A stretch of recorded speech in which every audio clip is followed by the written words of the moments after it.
want to welcome all of you with us on this Saturday morning, because if it's Saturday, this is where the action is. Our president and founder is the Reverend Dr. Al Sharpton. The chairman of our board is the Reverend Dr. W.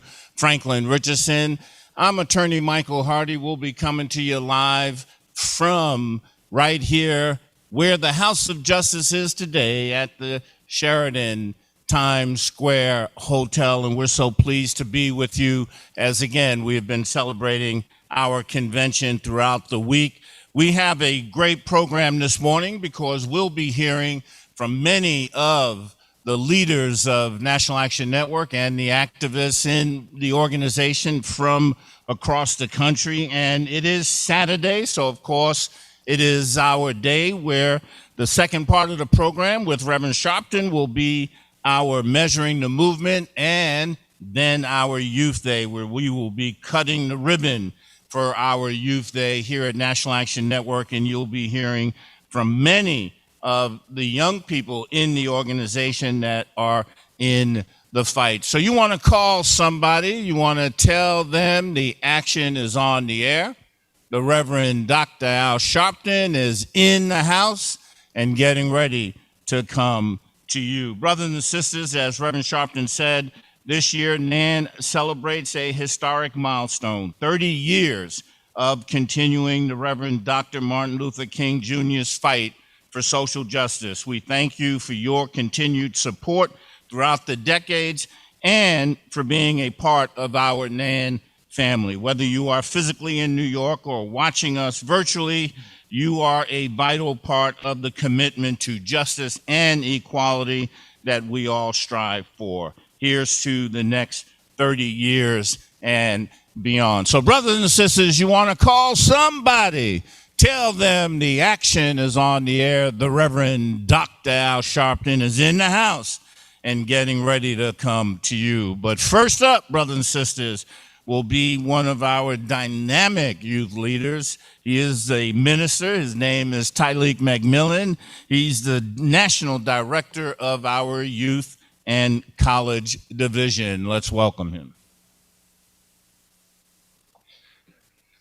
Thank you, Attorney Hardy. Good morning, National Action Network, and greetings to those who are watching us virtually. We're so excited for today. Today is our Youth and College Day. We're so excited to get the ribbon cut and hear from some of our young people. Our young people, we're so excited here at the National Action Network Youth and College Division, where our mission is to make policy and being involved the new norm, not the exception. And so we want to get your young people involved. If you are listening, I encourage you to go to www.nationalactionnetwork.net and get your young folks signed up and get them involved. I encourage you, as I said, to go to the website and get them involved.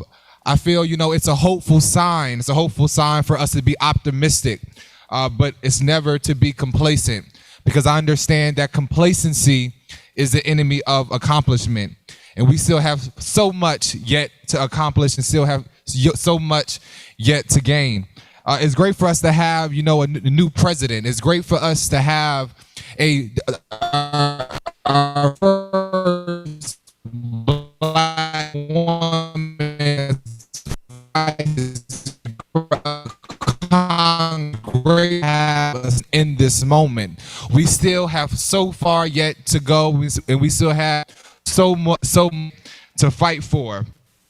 I'm clear, and I say this all the time. I'm clear that Medgar Evers was not murdered on his lawn in front of his children, in front of his wife, so we can hold and power. I'm clear that Fannie Lou say I'm sick and tired of being sick and tired for us to wallow in places where they don't want us to be anyway. And I'm clear that Martin Luther King was not jailed in Alabama and knifed in his chest, shot down on the balcony in Memphis, so we can bury our heads today. These things did not happen so we can seek position and not power. These things did not happen so we can be the Negro in charge of Negro affairs. But we still, as I said before, we have so far yet to go. We still have so far yet to accomplish. All the time, Reverend Sharpton often says it's not about a generation that knows it all. It's also not about a generation that has all of the energy, but it is our synergy together that makes this moment possible. This is an intergenerational movement. This is an interracial movement, and we want to get you involved. I'm clear when I used to intern at the Capitol for the Black Caucus, and I remember having conversations with my great fraternity brother, rest his soul, Congressman John Lewis. And I had a conversation with him one time, and he told me, we marched across the Edmunds Pettus Bridge, and they told us to go back.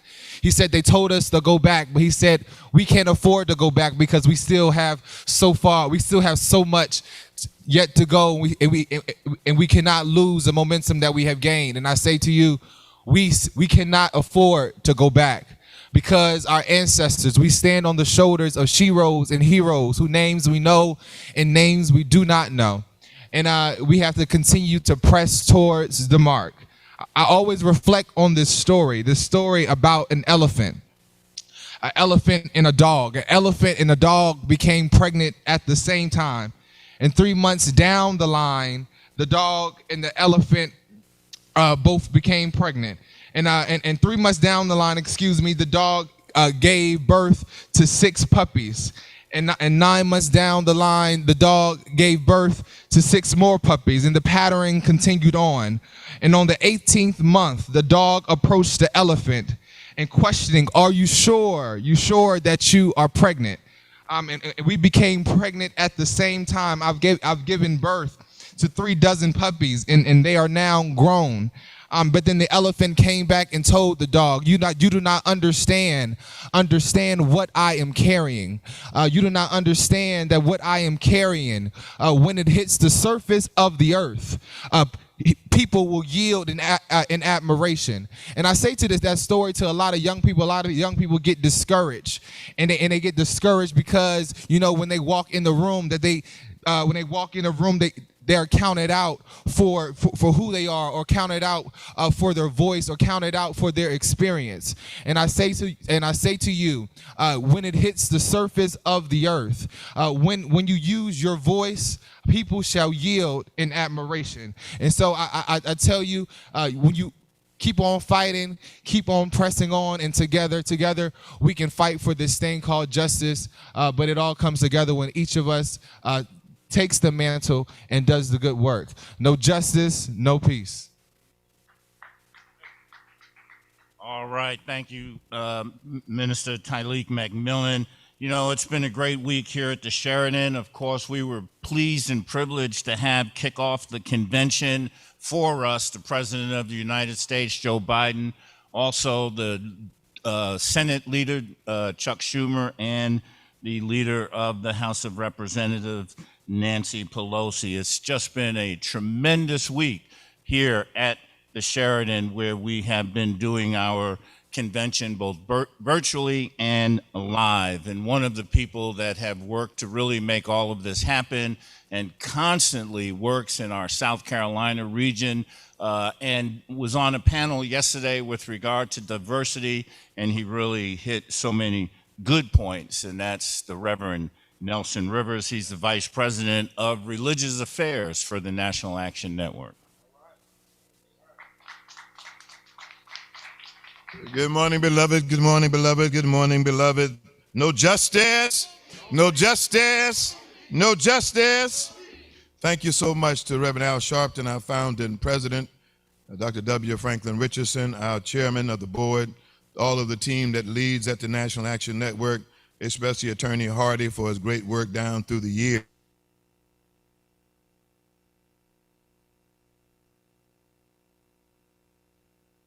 Had not one person been able to keep his eyes on the prize. The Reverend Al Sharpton never lost focus on what it is we were trying to do, what it is that had to be done. And it's a model for many of us. I want to thank Minister Tyleek for lifting us up early this morning. But I tell all of us, both young, old, and somewhere in between, that there will be a time in your life, in your struggle, you have to be reminded, keep your eyes on the prize.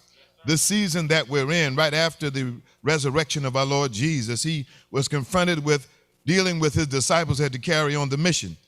And he called them together at a great fish fry after everything was said and done. And they didn't know who he was. And then later on, the one who had disappointed, the one who had turned away, the one who said, I'll never leave you, dog. I'm your ride or die. That very same one named Peter had turned his back on him 3 times. And Peter suffered. He knew I had to be held to account, but he thought he would get away with it. And so Jesus had a breakfast meeting, a breakfast workshop that morning. And he said to Peter, Peter, do you love me? And Peter said, you know I do. He said, well, feed my lambs. He said, Peter, do you love me? He said, you know I do. He said, feed my sheep. He said, Peter, do you love me? He said, you know I do. And Peter got frustrated, started acting like the old Peter was about to cuss. And you can always tell when somebody's caught in the wrong, they start cussing before they tell the truth. And so Peter then said that Jesus said, feed my sheep. And then Peter was confronted by this one thing you need to know.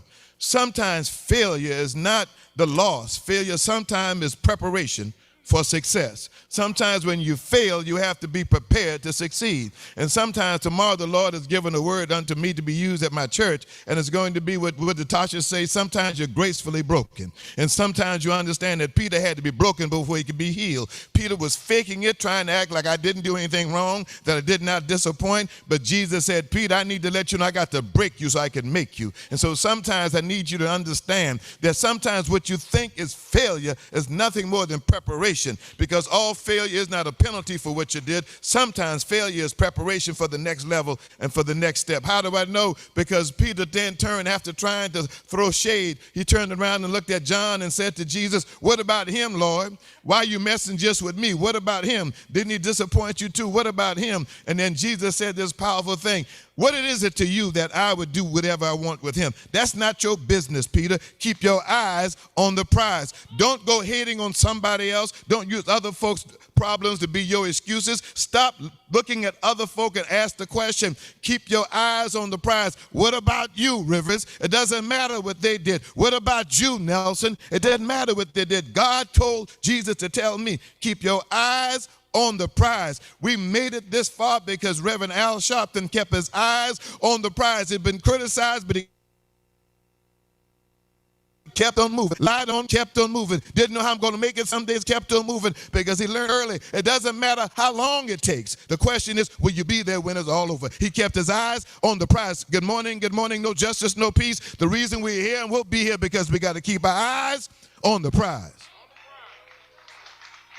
All right, that's our Vice President of Religious Affairs in South Carolina. And I have to say that Reverend Rivers does so much, but we do want to also give thanks to his main assistant down in South Carolina, because she's been manning the COVID center to make sure, as Reverend Sharpton said, the one thing we all have in common is that we're all negative for the virus, and Trudy Grant has been the person that has led us through that, and we thank her for her work this week. Reverend Ron Saylor is the Southeast Regional Director, headquartered in Atlanta, Georgia. Let's welcome. Thank you, Attorney Hardy. Good morning to you. I want to bring greetings and extend my special appreciation to our founder, Reverend Dr. Al Sharpton, our chairman, Dr. W. Franklin Richardson, to the board of NAN, and to all of you who are watching this morning. May God bless you. This has been a unique NAN convention in that it is the first convention we've been forced to hold in virtual space due to the ravaging damage of COVID-19, not necessarily safe for us to gather here in New York. So the team has to be applauded for the first virtual convention NAN has ever had. And it has been one of the most informative, well-run, best organized conventions we've ever put together, because sometimes pressure forces you to be your very best self.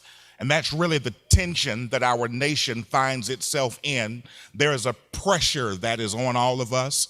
We know that whenever there is pressure on all of the nation, it's a vice grip on Black people.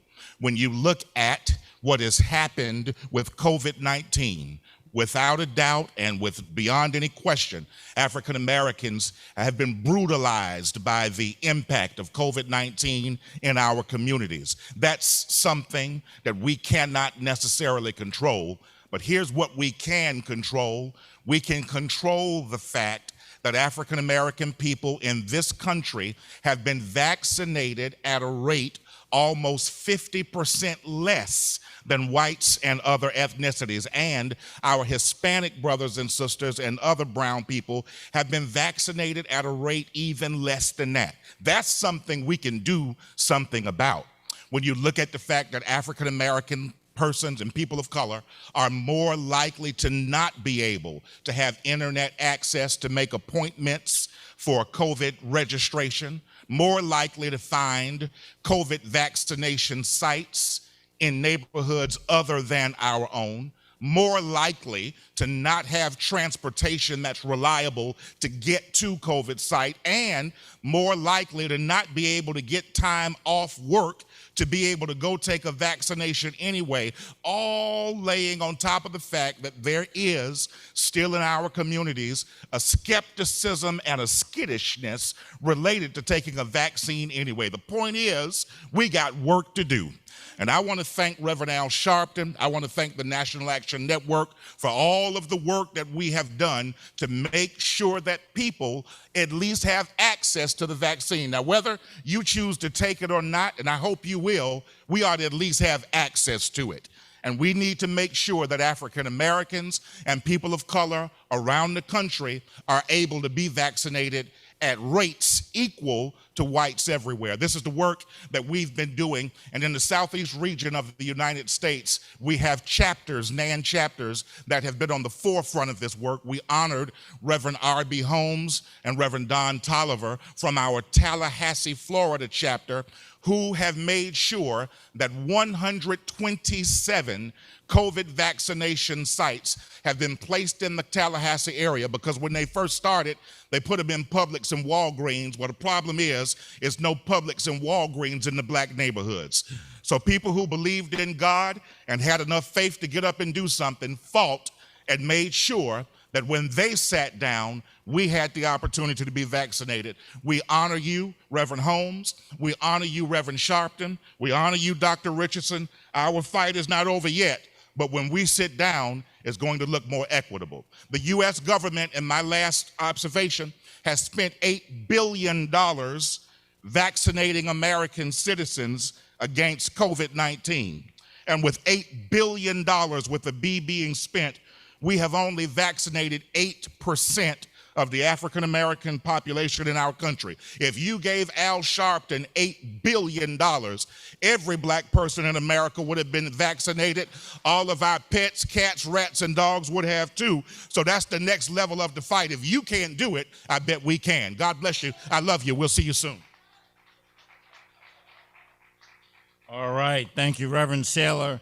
Right now, brothers and sisters, we're going to go all the way to the West Coast, to the great city of Los Angeles, for our Western Regional Director and also the head of our Los Angeles chapter, the Honorable Reverend Jonathan Mosley. No justice? No justice. What do we want? When do we want it? What do we want? When do we want it?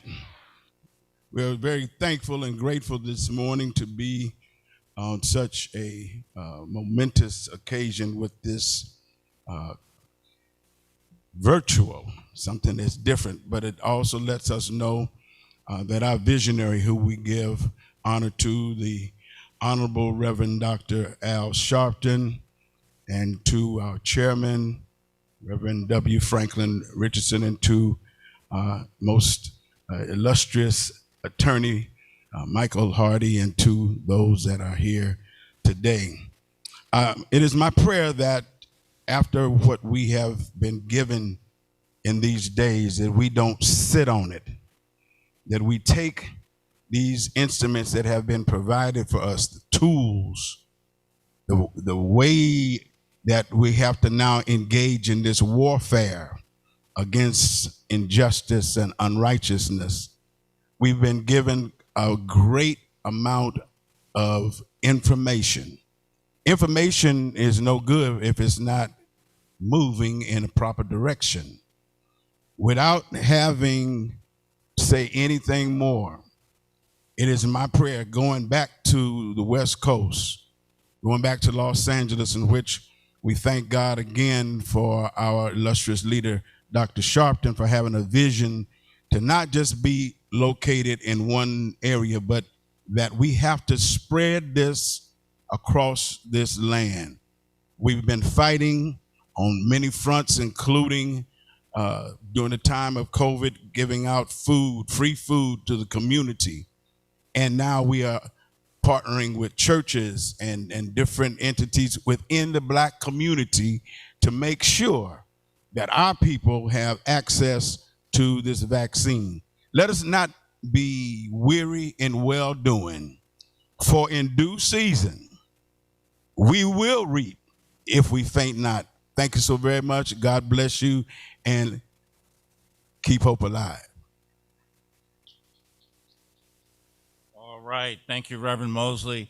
We want to bring to you now our dear sister, Felicia Simmons. She's from Asbury Park and heads up one of the New Jersey chapters there. Good morning. Good morning. Welcome. We greet you from where I'm from, Asbury Park, New Jersey. It's greetings from the shore. And I just want to talk about this experience of being part of National Action Network. This experience coming from the most gentrified city in Asbury Park, where I see my Black population decrease by 7%, gave me the tools to sit here and fight for my community. On the ballot, we took a referendum for rent control that they've been fighting since the 70 riots, where they tore down my city to never to be rebuilt 50 years later. For rent control, they've been fighting. We taken to the ballot, we had 10,000 people headed by the National Action Network to come to our shores, and the only thing that got torn down was the shackles of oppression from the Jersey Shore. That's the only thing that got torn down. 10,000 people, and we all came in peace, and we all left there where we tore down secret task force from the police. We tore down oppression. That's what we tore down. The tools that I gained from National Action Network has inspired me. A place where a single Black mother like myself can take to the streets and cause the power to listen to me. That's what I got for Sharpton. We got to sit back and we got to say that it's for the people, by the people, and with the people. I am proud to say that I am the president of the Monmouth County, Ocean County National Action Network, the greater Asbury Park area, because we take it to the streets.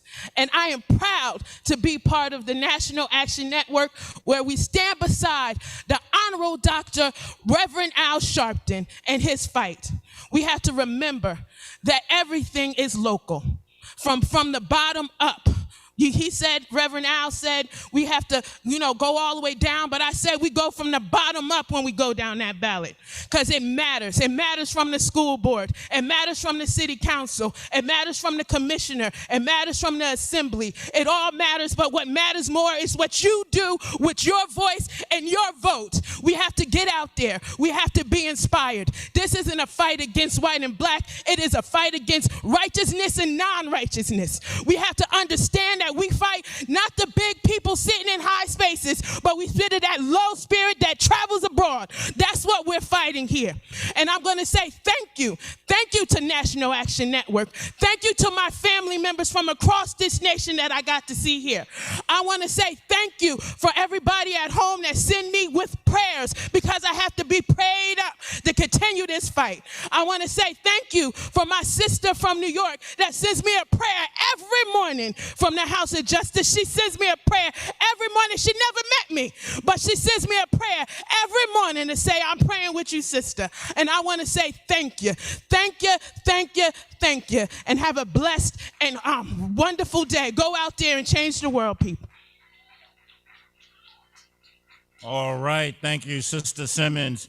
Brothers and sisters, we, in the midst of the pandemic, we were gripped with more police violence and the killing of George Floyd, and this nation obviously has been glued to the trial that is happening. And in the midst of that, you had two more situations, the killing of Devontae Clark and Adam Toledo. And we were really honored this week to have with us, as part of our convention, the mothers of the movement who have come to symbolize all of those mothers who have lost kids, mainly to police violence.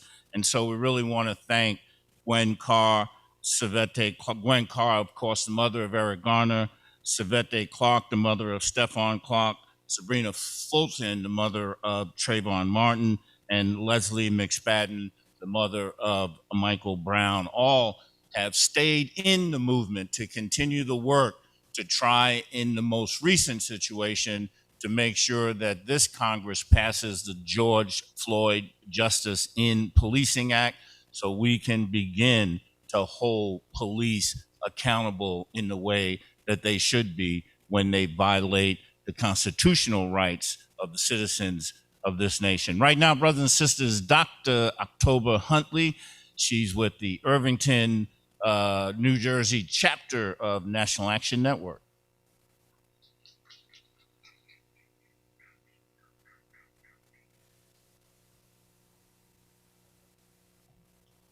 Hello, my name is Dr. October Huntley, and I bring you greetings from the Irvington chapter of New Jersey National Action Network.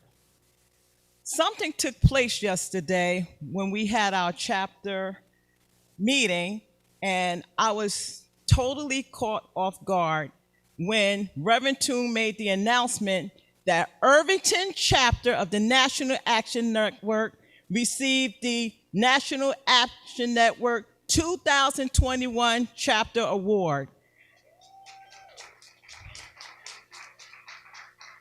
And I just want to say, as president, my organization is no such thing as I and we. It took the whole entire team in order to receive that award. Why do we receive the award? Because my chapter is about action. Last year, something took place around this time that we were not expecting to happen, and that was the pandemic, and everything was shut down. But let me tell you something. One thing that didn't shut down was my chapter. We sprung into action. We galvanized. We distribute food.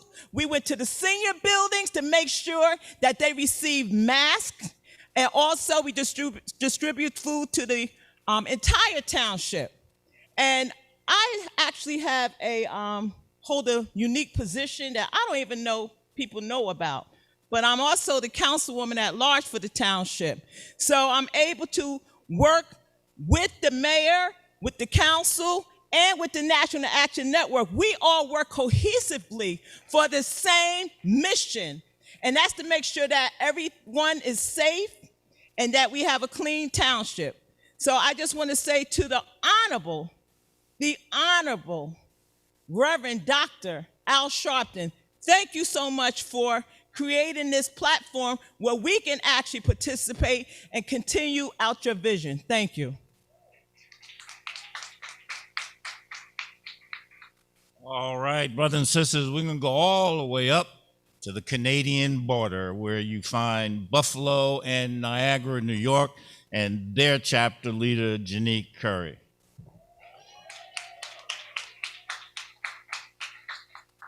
Good morning, everyone. I bring you greetings on behalf of our chapter in Buffalo, Niagara. Our president is Reverend Dr. James Lewis, and I am honored to be here to be a part of the National Action Network. I give honor to the Honorable Reverend Dr. Al Sharpton, our chairman, Dr. Franklin Richardson, and all that participate and all that are here to be a part of the National Action Network. This has been a fantastic convention this week. Although it was virtual the first time, it looked fantastic, it was fantastic, and I was happy to be a part of it. Up in Buffalo, we're doing a lot of work as well to continue to fight against COVID. We have been fighting against COVID by making sure that we are delivering food as well to many of our neighbors and friends with our partners. We partner with our Stop the Violence organizations, Back to Basic, and all the others that are continue to be out there daily in the streets serving food. I'm happy to say that in the tradition of Mr. Hardy, the wonderful tradition of Mr. Hardy, we hosted our very first legal night during Black History Month. Our attorney, Rashid McDuffie, is out here with me today, and we are so happy that we were able to do that. And now that we have had some new legislation in New York, our next legal night is going to focus on making sure that we expunge the records of those who have been convicted improperly. So those are some of the things that we're working on in Buffalo, Niagara. We're pleased to be here. It is my great honor to work with Dr. Reverend Dives Toon as part of the National Field Team. I cannot say that that experience has not been the experience of my life. I honor him. I thank him. I thank Evangelist Regina Hunt, McCurry. And I also want to give honor to, we lost her this year, Reverend Mother Hunt, but the work will continue, and I thank you for all that we do here. All right, going back to Columbia, South Carolina, and our dear sister, Tiffany James. Good morning. No justice? No justice? Good morning. I am Tiffany James, and I bring you greetings from the Columbia, South Carolina chapter of National Action Network.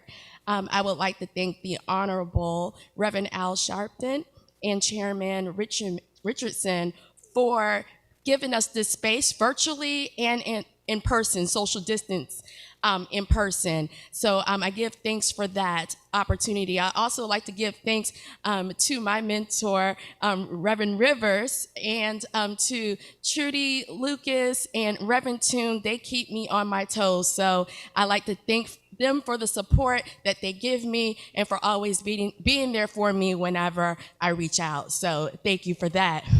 So in Columbia, South Carolina, well, first, I would like to talk about this convention and how it's been such a wonderful experience. It's different from previous years, but I still had a wonderful time seeing my members in the movement, my sisters and brothers in the movement. But you know, one thing really stuck with me, and I was talking to Dominique the other day, and I said, Dominique, when you said what your father told you, that stuck with me, and I'm going to take that wherever I go, in whatever room I'm in. And what he said to her was, you cannot be big and small at the same time, right? And I'm like, you know what? That is right, because I serve God. And if I serve God, I can't be showing up small. I got to show up big, right? You can't serve God and mammon, right? Right, so I serve God, and so I'm going to show up big. So that's why I'm here in front of you all tonight. But in Columbia, South Carolina, we're doing some great things right now. We are working on the COVID-19 response in our neighborhood by educating our communities about the virus, the variant, and the vaccine. Because our community, as you all know, we're the hardest hit from COVID-19, and we are the ones that don't have the access to the vaccines. We're the ones who don't have the education. So what we do, we get scientists from Harvard University, from all over the world to zoom in and talk to churches, to talk to neighborhood leaders, to talk to school leaders, to talk to people within the neighborhood and bringing the information straight to them so they can be comfortable to take the vaccine. So that's one of the things that our chapter is involved in. But a huge victory happened on February 4th for the state of South Carolina, and our chapter was involved with that. And that was the South Carolina Department of Transportation. They passed the Complete Streets bill, a complete streets policy that we've been working on and advocating for throughout the state of South Carolina for 2 years. And you may say, well, you know, what does that got to do with justice? That has a lot to do with justice. Black people in South Carolina make up 27% of the population, but we also make up 46% of the injuries and fatalities due to being a pedestrian. So this is a Black Lives Matter issue, right? And Black Lives Matter, it doesn't just matter after the police kill us.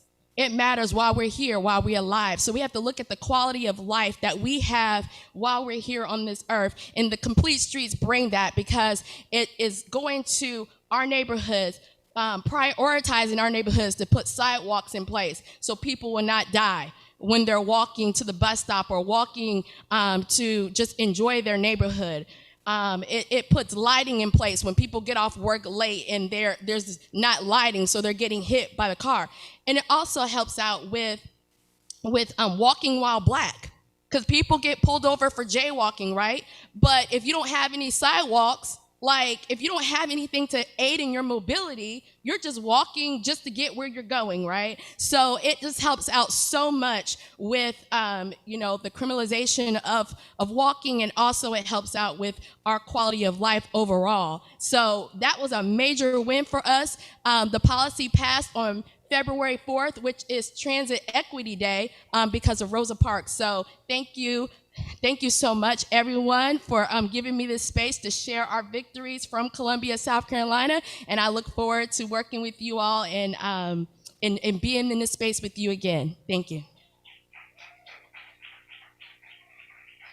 All right, brothers and sisters, we have had a long-term leader down in South Jersey in our Atlantic City chapter there. He's the leader there, and we have had so many actions there, including closing down the boardwalk a few times and being very involved in a number of other actions. One of them involved misconduct that was happening at a firehouse. And Steve Young, who's the leader there, brother Steve Young, he went to the council meeting and he stood up and spoke, because these were allegedly situations where the firefighters were abusing young black women as they, and when I say young, like high school, as they went past the firehouse each day. They used to entice them in.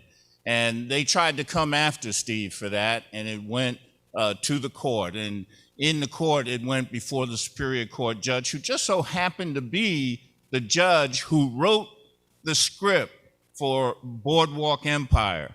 And with regard to the substance of that case and the culpability of Stephen Young, the judge eventually said that the firefighters have a tail but no dog, and dismissed the action. Brother Stephen Young. No justice? No justice? Thank you very much. First, I want to give honor to God.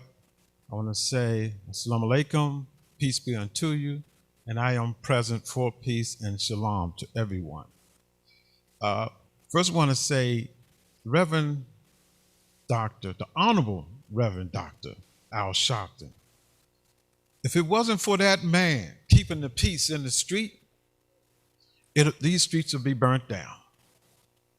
Because he taught us the dream and the commitment of Dr. Martin Luther King and carrying it on. And I say to everyone, those jealous, envy, no good people that talks against him, come this way first.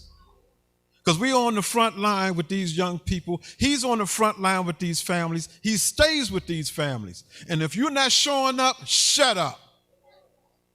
And that's keeping it real, like Reverend Sharpton says. I want to say what's going on in New Jersey is a shame. We have a commitment from our young people. They said, listen, we're not only on the street, we're on the street beside them. We get locked up with them. And they don't see a lot of faith-based leaders. They don't see a lot of politicians, but they see the National Action Network. And we're on the front line with them. But I tell you, when they said Black Lives Matter, and they was telling the governor that they wanted to paint Black Lives Matter on the boardwalk, well, they tried to sideswipe the truth to children and the youth in the black community and said, no, put it over here on another street. Now we find out they want to spend $36 to uplift Black Lives Matter off the street. What type of sickness is that? What type of government do we have that's so racist that they will spend $36,000 to erase the word? They're killing our young people. We have had over 10 police-involved shootings since George Floyd. And know what they say about all of them? They talk about the victim, like they do everywhere, but they don't talk about the officer that did it. And then they say they're investigating it.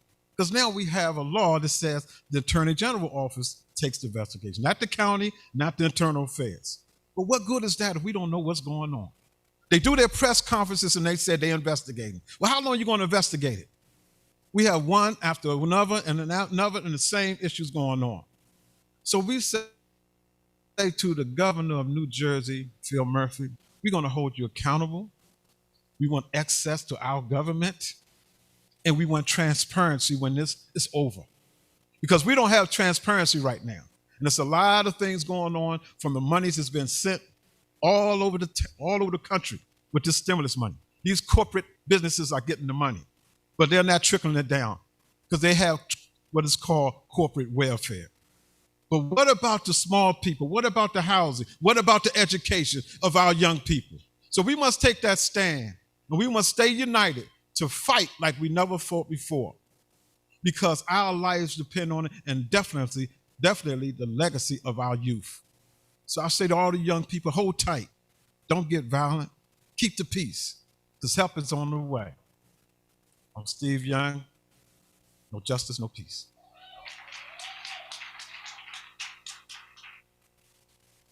All right. Thank you so much, Stephen Young. Right now, brothers and sisters, we're going to go back to the soul of New York and the village of Harlem, for our senator represents the 30th Senatorial District in Harlem. He represents all of us, the House of Justice included, Senator Brian Benjamin. Thank you much, Reverend Hardy. I want to thank Reverend Al Sharpton for keeping us uplifted. In this moment, we're having a virtual convention, which is really a hybrid convention from what I can tell. So I want to thank Reverend Al Sharpton for continuing to being on the fight. I'll be brief this morning. I come with a heavy heart. I know many of you have a heavy heart. We are continuing to grapple with the issue of the police culture in this country. And, I felt great when we passed the Eric Garner Anti-Chokehold Act in New York State that I sponsored, because it was the first bill in the history of New York that will hold police accountable for choking someone to death. And I was glad for us to do that. But it is clear, it is clear that there is so much more left to do. And one of the things that is on my mind and I'm going to be focusing on for the next few months, so I'll be telling you more about this as we move forward, is I want to start spending some more time on the issue of the police accomplice. As many of us know, if you are a young man or a young woman and you are accompanying someone who commits a crime, burglar, murder, rape, if you're an accomplice as a citizen, you do time too. If there's a bank robbery and you're the getaway driver, you can't say, well, I was the getaway driver, I didn't take the money out of the bank, so don't arrest me. You're getting arrested too because you were an accomplice. But somehow in this country, you can be an accomplice as a police officer and you somehow are free from scrutiny. I'm gonna give you a couple of quick examples and I'll take my seat.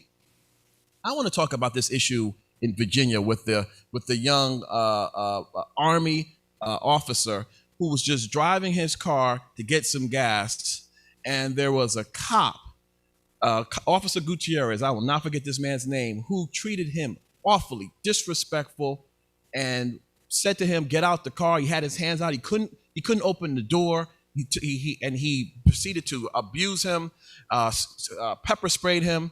And all the young man was asking is, why are you stopping me? I'm a police officer. I represent this country. He had on his military fatigues. That officer didn't care, yanked him out the car, threw him on the floor. And I kept saying to myself, what was the second officer doing just watching this whole thing happen? Why didn't that officer say, hey, calm down. We're going it's a little too much. Didn't do it. But yet, we're supposed to accept that kind of behavior? Absolutely not. So I'm going to be looking very closely at the laws in the state so that we can hold not just the officers accountable. When you kill someone, you choke someone to death, you shoot someone, with a gun, but you quote unquote thought it was a taser, though you've been on the workforce for 26 years, and you should know the difference between a yellow taser and a black firearm. You should know the difference between your right and your left. If you are a right-handed person, that means your taser is on your left hand. I mean, this is in their manual. So how is it that you somehow missed the fact that you used your dominant hand to pull out a firearm and not your non-dominant hand? But then you said taser, taser, taser. At some point you would say, oh, wait a minute, this is not my taser. Oh, oops, let me put this back. Let me actually get out my real taser. Plastic versus metal. Listen, we are being treated awfully in this country, and enough is enough. But not only do we need to get after the officers who are committing these acts, the people who abet them, the officers who are accomplices and standing by, they need to be taken to a task as well. We're going to have the same set of rules for everybody. If that's the set of rules for citizens, it's a set of the rules for police officers as well, and we're going to get it done in the state of New York. Thank you very much.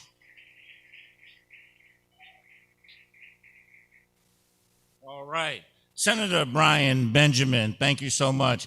Right now, brothers and sisters, we are pleased to have for our inspirational word today the Reverend Johnny Green. He's the pastor of Mount Nebo Baptist Church in the village of Harlem. He's also a board member of National Action Network. Let's welcome him.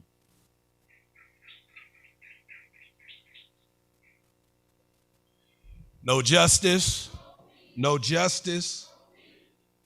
Amen. To Reverend Dr. Al Sharpton, our president and founder, and Dr. W. Franklin Richardson, our chairman of the board, all of our national board members, and all of the NAN family, we greet you today in the joy of Jesus Christ. And we thank God for this privilege to share with you this devotional message. In the 16th, 17th, and 18th chapter of the Old Testament book of 1 Kings, we get a few snapshots of some characters of the Bible who represent a sad time for the nation of Israel. When we canvass chapter 16 of 1 Kings, we see a succession of kings that came to the throne, they came to power, they came to positions of leadership and prominence, but they were not led by God. These leaders, many of them were what we call and label wicked kings who led the people down the path of sin and destruction. These leaders were leaders who did not obey the laws of God. These leaders were leaders who did not care very much about representing the God of Israel, the God of Abraham, the God of Isaac, and the God of Jacob. At the time of our text in chapter 18, we see where a king by the name of Ahab has joined forces with his wicked wife, and they have been killing off the voices that spoke truth to power. They had been taking the lives of the courageous prophets, those who stood up against injustice and unrighteousness. But in the 17th chapter of 1 Kings, we see a prophet by the name of Elijah. And Elijah is God's prophet. He's fearless, he's bold, he's audacious, he is a man of much courage. And when we look at the call of Elijah, it is a call out of obscurity. And the first thing that I want to submit to you today is that oftentimes the people that God uses to bring about change and to usher in periods of transformation are people who do not have noted resumes or noted curriculum vitae, or they do not have an impressive dossier. They do not have a resume that's littered with academical achievements. Such was the case of Elijah. God calls him out of obscurity. And when we really want to know about the upbringing of Elijah, all we have in verse 1 of chapter 17 is Elijah the Tishbite. And that proves to us that you do not have to have an impressive resume. You do not have to have an impressive dossier, impressive curriculum vitae to be used by God. Oftentimes, God uses those the greatest who he finds in obscurity. So we see the call of Elijah, but then we see the causes of Elijah. Elijah had a cause, and those who are tapped by destiny, those who are called, Dr. Rivers, by God often understand that there is a cause. And one of the things that I appreciate most about this civil rights organization that we know as the National Action Network, for the last 30 years, this organization has found causes that led to transformation in society and in the communities in which we live. Elijah understood the cause. He understood that the people were not walking in sync with God. He understood that there were political power brokers who did not care anything about justice or equality. He understood that there was a marginalized people and there was a disenfranchised people, and he had to speak truth to power. So we see the call of Elijah. It's one of obscurity. We see that Elijah is a prophet who understands the causes of the day. But then we see the courage. In chapter 18, we see the courage of Elijah. Elijah was not timid. Elijah was not afraid of Ahab. He was not intimidated by Jezebel. He was not intimidated by the things that were happening that were not only ungodly, but they were unrighteous. And Elijah confronted Ahab. And we're living in a day and time where we have to confront systemic evil. We're living in a day and time where we have to confront organized religion that's been poisoned and polluted, sometimes by preachers and clergy persons, such as we have witnessed with the evangelical right, those who have partnered with the poisonous politicians like Trump, who spreads the evil of Trumpism. Elijah stood up. You remember the prophet Obadiah. He, along with Ahab, was looking for grass to feed the cows and the mules. And he encountered this courageous prophet by the name of Elijah. And Elijah said, "You go tell Ahab that I'm ready to meet with him." It took courage on the part of Elijah to call for this meeting. It took courage on the part of Elijah to speak truth to power, and it's going to take courageous voices today in our day and time to speak truth to power and to address systemic evil, police brutality, police misconduct, the killing of black and brown bodies all over the length and breadth of this nation. like Elijah. We must stand up and voice God's side. We must stand up and we must say to the powers to be that be, no justice, no peace. But not only do we see the call of Elijah one out of obscurity, not only do we see the causes that he represented in chapter 16, 17, and 18 of 1 Kings, not only do we see the courage of this prophet, but we see that this prophet had to deal with unavoidable conflict. There comes a point in time, my sisters and brothers and members of our NAN family, when we cannot avoid conflict.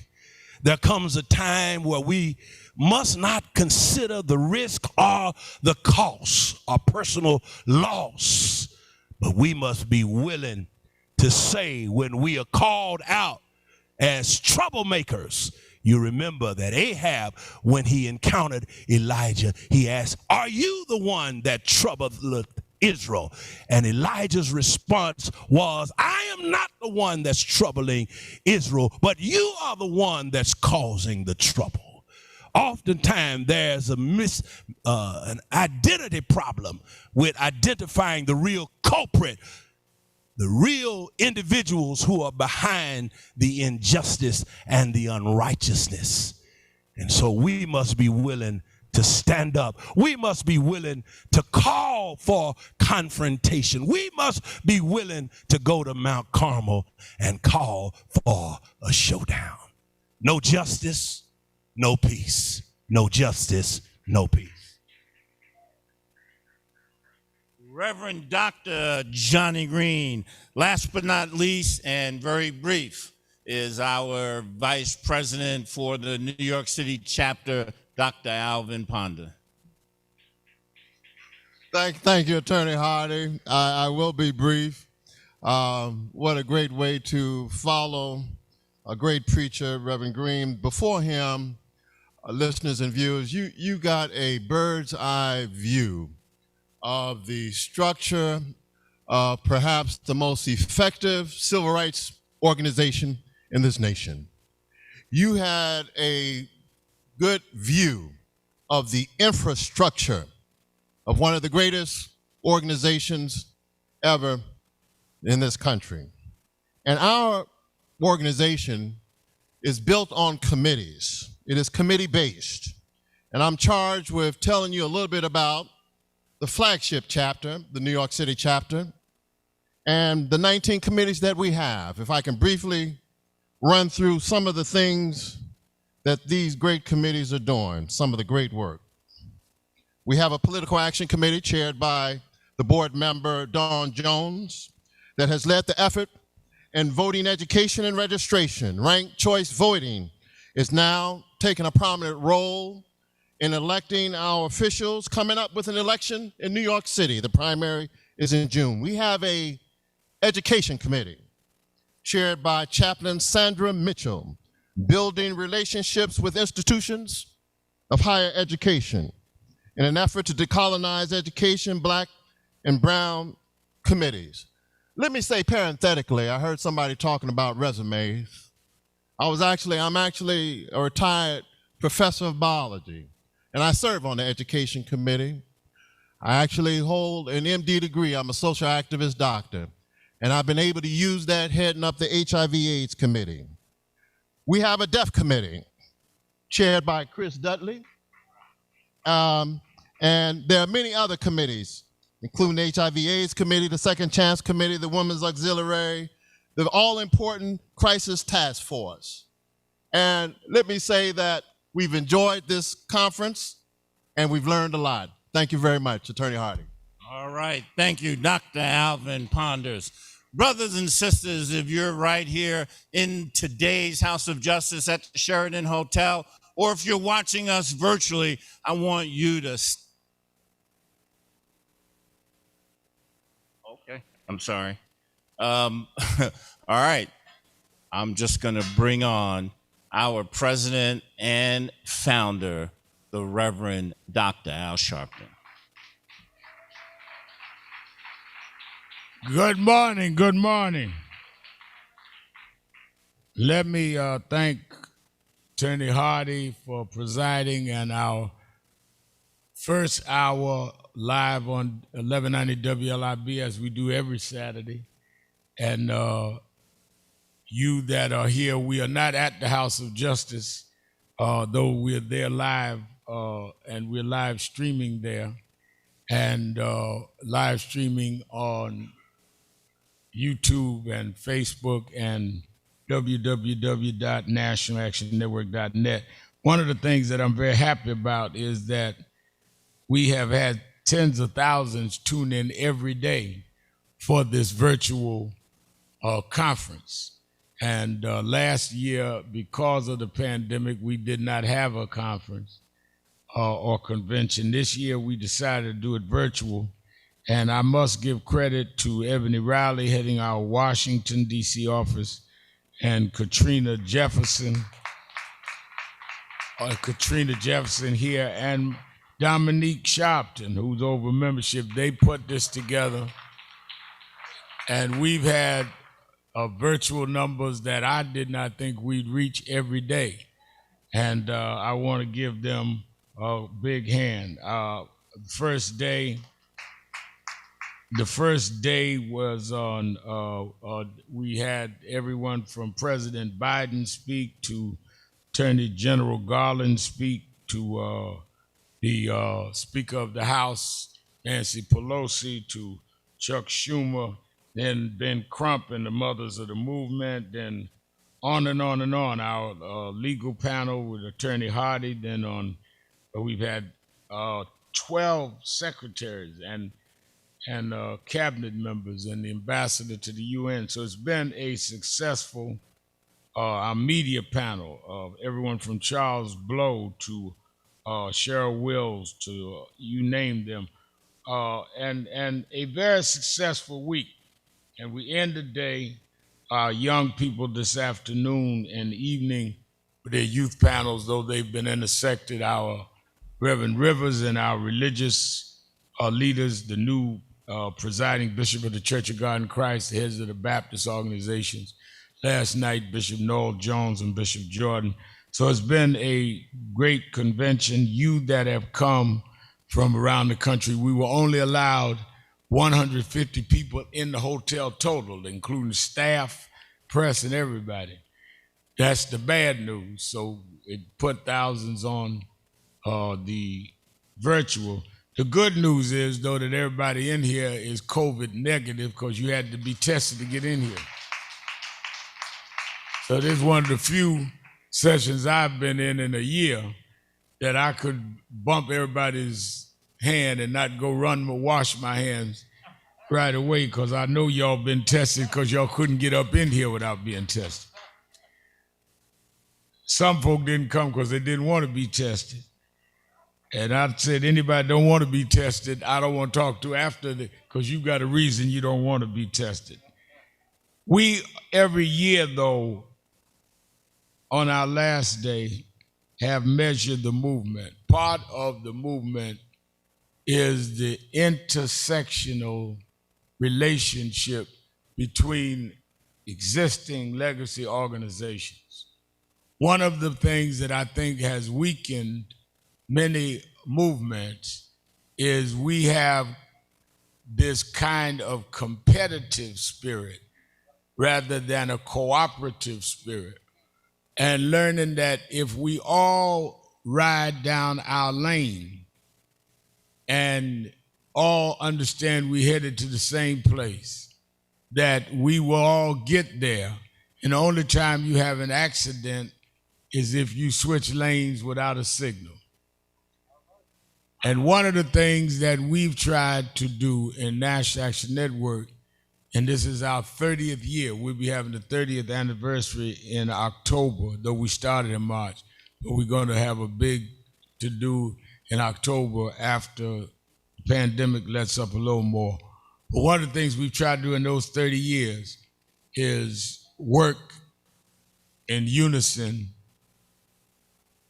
with others And our legacy organization, I remember when we started in 91, and we were in the middle of the fight for justice in Bensonhurst with Yusef Hawkins. NAN was founded marching in Bensonhurst.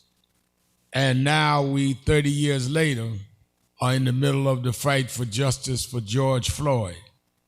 And on this Monday, we'll be closing arguments on George Floyd, and on that afternoon or evening, the judge will charge the jury, and we'll be there until the verdict comes back. I'll be going out there Monday morning and talking to family every day. I've been out there 3 times. We have prayer with the family every day, and we'll be with them until the verdict comes. If the verdict comes Monday, Tuesday, we don't know. Or Wednesday, we just don't know. And we're going to have to be there to Thursday anyway, because Thursday I'm doing the eulogy for young brother Wright, who was killed right up the about 10 miles away in Brooklyn Center, Minnesota. So when we look at the fact that in this one period of time, we've seen what has happened with John J. Wright, the trial of George Floyd. Now we have the case in Chicago, another person shot in Oregon. We are in very serious times that we cannot afford not to have operational unity. And in that spirit, we've always ended the last day would measure the movement, where we get the leaders of those traditional organizations, and they've always honored that, and we come to theirs to sit with us and let's talk about what everybody is doing in their respective organizations. They are members of NAN, I'm members of theirs, because it's all about our being together. So let us go forward and begin that. We are joined now live on also Impact Television.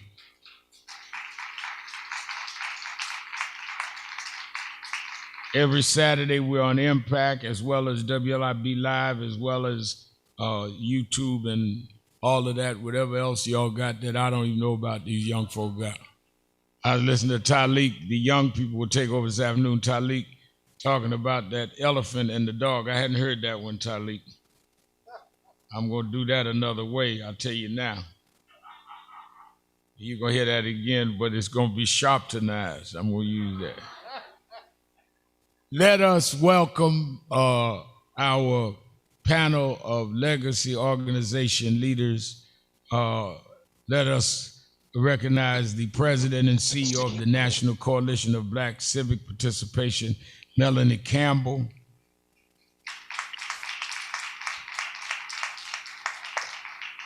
Damon Hewitt, the acting president and executive director of the Lawyers Committee on Civil Rights under the Law. Derek Johnson, president and CEO of the NAACP. Queen Mother of Black America, Dr. Janetta Cole, chair and national president, National Council of Negro Women. And here in the at the convention site, we're honored to have our brother. We used to call him the 61st Senator, Wade Henderson, the interim president and CEO of the Leadership Conference on Civil and Human Rights. And no stranger to NAN and no stranger to Black America, the president and CEO of the National Urban League, the one and only Mark Morial. Let me start by asking the panel to give us, as I've outlined, the immediate challenges around the policing, from the case of George Floyd to the case of Brother Wright now in Brooklyn Center, to the case in Chicago. What approach does your organization take, and how do you define the time that we're in and where we need to go to deal with policing? We have the George Floyd Justice and Policing Act. We have state measures. Explain to us exactly where your organizations are moving and where we collectively need to move at this time. Let's start with Melanie Campbell. Thank you, Reverend, and thank you to National Action Network for this opportunity. It is always an honor to be with my colleagues and all of our folks in the movement. My organization, National Coalition of Black Civic Participation, of course, Black Women's Roundtable. We follow you, first of all. We follow National Action Network in support of the work that you do on the ground when it comes to these issues around policing and criminal justice reform. And also, of course, our legal organizations as it relates to when it comes to legal strategy around these issues. So what we've been doing, we just hosted our 10th annual Black Women's Roundtable Women of Power National Summit. It was one of the critical issues that we pushed for our day on Capitol Hill, which was, of course, virtual in this time, as one of the key issues. Rev, we do research every year, partner with Essence Magazine, and one of the last 3 years, the top 3 issues of concern for Black women, why we wanted to vote, what we wanted the elected officials that we voted for to address. The number 1 issue for us has been racism, systemic racism, structural racism, eradicating that. And number 2 has been criminal justice and policing reform for the last 3 years. So for us, and then the third is COVID-19. And so for us, we know from a policy perspective, the importance of that. And so our goal is, 1, to work in coalition with you and others who lead in this kind of work, but also from leveraging the Black women's electoral power to push from an advocacy perspective to make change. And that change has to happen now. And of course, lastly, working with our young people through Black Youth Vote, who are on the ground out there fighting every day on the ground and being on the front line along with you and many others around these issues, and supporting our young leadership, investing in them, putting funds into their organizations to help push this so we can make the change, the systemic change that has to be made so they can stop killing Black bodies with impunity these days. All right, let us hear from Mark Morial, National Urban League. Hey, Reverend Sharpton, thank you very much. Let's give Reverend Sharpton a big round of applause. Give him a round of applause, and I want to thank Reverend Sharpton for his friendship, brotherhood, and just indefatigable leadership in every instance. So, Reverend, thank you for having me back again. Let me quickly characterize. We are in a state of emergency. State of emergency. State of emergency. And we're dealing with 3 pandemics. COVID, the economic downturn, 11 million people are out of work. And thirdly, the pandemic of racial justice. And the tip of that pandemic is the violence that our particularly young men have had to confront at the hands of those who sworn to protect and service. It's a pandemic, and it continues. And what can we do? Number 1, we cannot be quiet. We cannot be quiet.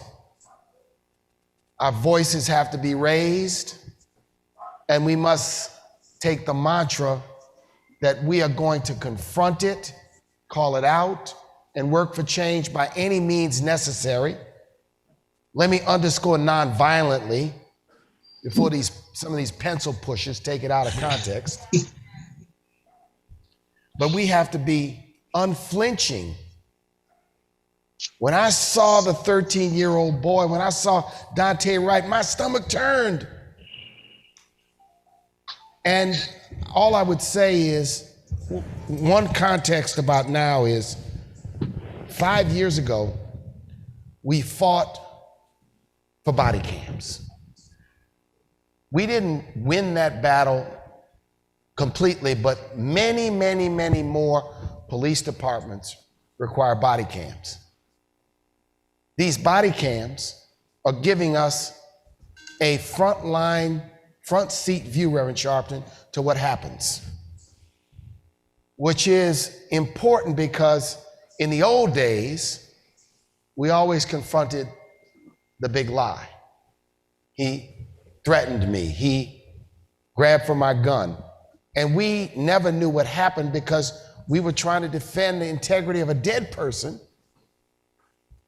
in that instance. So we cannot be quiet. What do we want to fight for? It's a re-envisioning of public safety. How public safety takes place in our community. It goes beyond law enforcement. It goes to an economy, it goes to jobs, it goes to quality housing, it goes to ending health disparities. It goes to ending redlining and investing in our communities.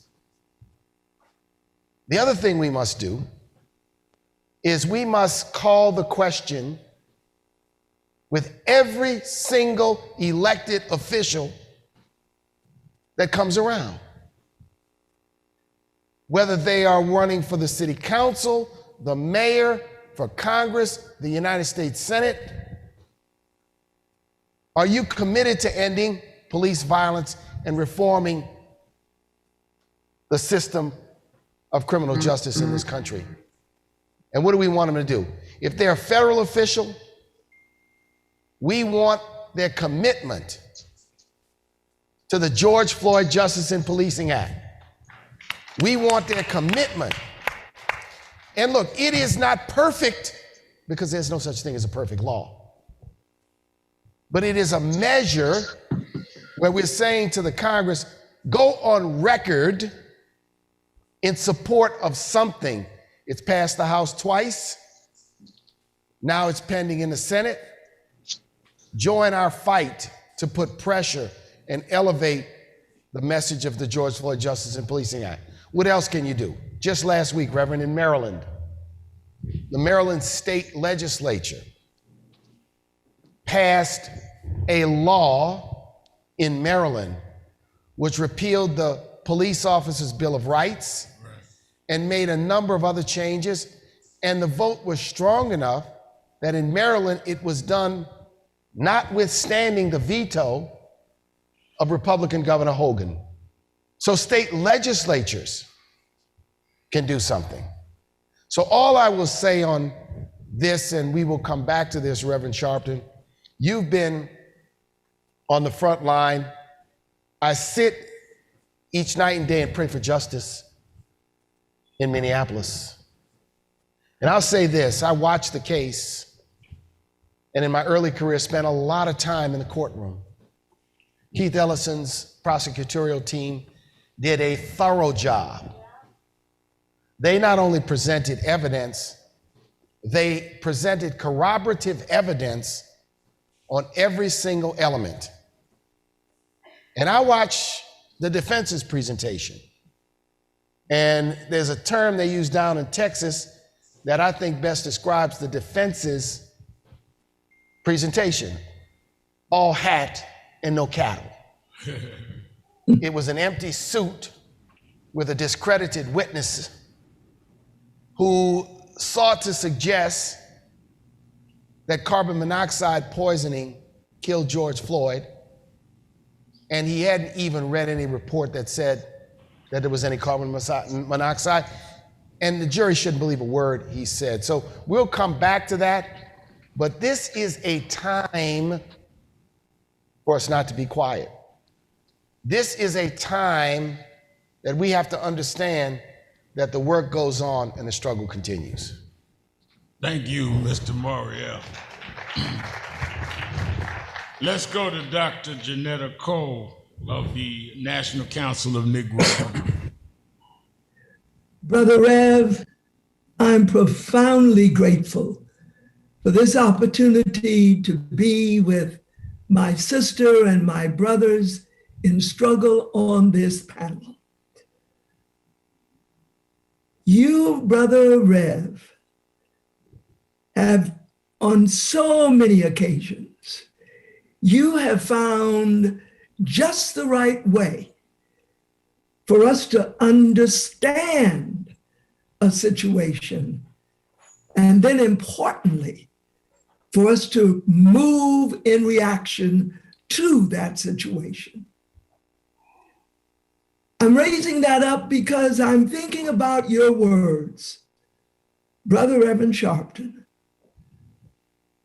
Get your knees off of our necks. This is a moment that we cannot describe as unique in the 401 years that we have been in the United States. But it is a moment which echoes the persistent, violent racism that Black Americans suffer from. When we all saw those moments that we can count as minutes, 1, 2, 3, 4, 5, 6, 7, 8 minutes and some seconds, taking the life of George Floyd. I know that in the collective memory of Black people, we saw a lynching. And so this is a time, as Brother President Mark Morial said, when we have to stand up and speak out, but we also have to be exceptionally organized. And I could not find the words to say how important it is that the legacy civil rights organizations are in such lockstep communion. You see us here, missing our sister Sherilyn. You see us here, dear sisters and brothers, at this important National Action Network convening. But know that we are in constant touch, and know that to the best of our abilities, when we come together, we check our egos at the door. This is not about which civil rights organization is the best. This is not about which began earlier than another. This is about the exceptional power in collaboration. And so the National Council of Negro Women stands in complete solidarity with the legacy civil rights organizations in calling for minimally the passage of the George Floyd Justice in Policing Act. How right Brother President Morrell is. There's no perfect law. We shouldn't be spending our time picking at something when we have the opportunity to make a fundamental change in the relationship between those who carry badges and are said to be the enforcers of law and the countless women, men, and children in our communities. The National Council of Negro Women has no interest whatsoever in separating the rights of Black women and the rights of Black men. Going that way leads to nothing but more systemic racism and more systemic sexism. We will not be divided, Black women from Black men.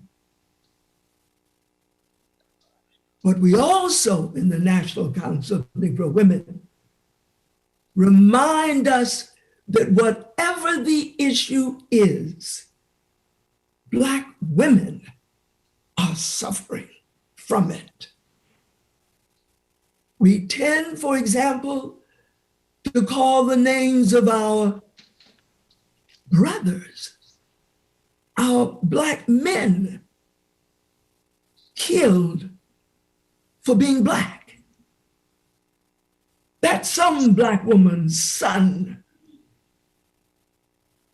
That's some Black woman's partner. And when, for no justifiable reason, police shoot into the place called home of Breonna Taylor, it's one of us. And so if there ever was a time when we in the civil rights organizations must be in lockstep, it is now. And I want to say to my sister Mel, to all of the brothers who come together, we are so much stronger when we're together than when we are separated. Finally, thank you, Brother Rev, for all that you do. It's not clear to me how you do it. In fact, I have a theory that somebody actually managed to clone Reverend Al Sharpton. And that's why we see him everywhere. That's why there is no issue of importance to Black people when he is not there. And so with profound gratitude to you, Brother Rev, the National Council of Negro Women is ready and able. Thank you, Dr. Janetta Cole. Let us now hear from my brother Derek Johnson, President and CEO of the NAACP. Good morning, Rev. Good morning to all the panelists. And first of all, Rev, I need to get you a tailor because I appreciate you bringing the three-piece suit back. So I need me some vests. I want to congratulate NAN on this 30th year of existence. Your voice has resonated loud and clear, and we appreciate your voice, your advocacy, and how you have brought forward this question of police violence in our community for many years. And what's at stake here is a question of trust and safety. We lack trust in far too many communities across the country around the very agencies our tax dollars are paying for. We're not feeling safe in our communities with the law enforcement officers who sometimes show up on our block at our door. And that has been a consistent problem in this country for years. You think about the Fugitive Slave Act and the creation of far too many of our police agencies were established because they were in pursuit of runaway Africans seeking freedom to bring them back to put them in systems of slavery. If you think about many of our correctional facilities, they started off after the Civil War, after the ending of Reconstruction, as penal farms so that landowners can reinstitute a system of free and cheap labor. If you think about even the founding of the NAACP, it was reaction to lynching that was taking place across the country. In fact, on average, there was a Black person being lynched every day. And in many of those cases, they were done in the public square where people would gather around and view. And a part of the folks carrying out the lynchings were law enforcement officers who would get people out of the local jail, take them to the square for the public lynching. If you think about what happened over the last 7 years, those were law enforcement agencies and or officers acting with a level in which their badge became their shield to protect them from accountability. And what we must do is hold people accountable. That's why the act that's moving that's in the Senate now becomes so important, that we do away with qualified immunity. That's why it's important that there's an establishment of a federal registry so we can identify police misconduct. So the officer in Virginia who caused that assault on a U.S. military lieutenant cannot be fired there and go to the neighboring jurisdictions and be hired because his record won't follow him. We must build more trust in law enforcement agencies so our communities can be safe. That only happens if we have federal policy infrastructure in place to do that.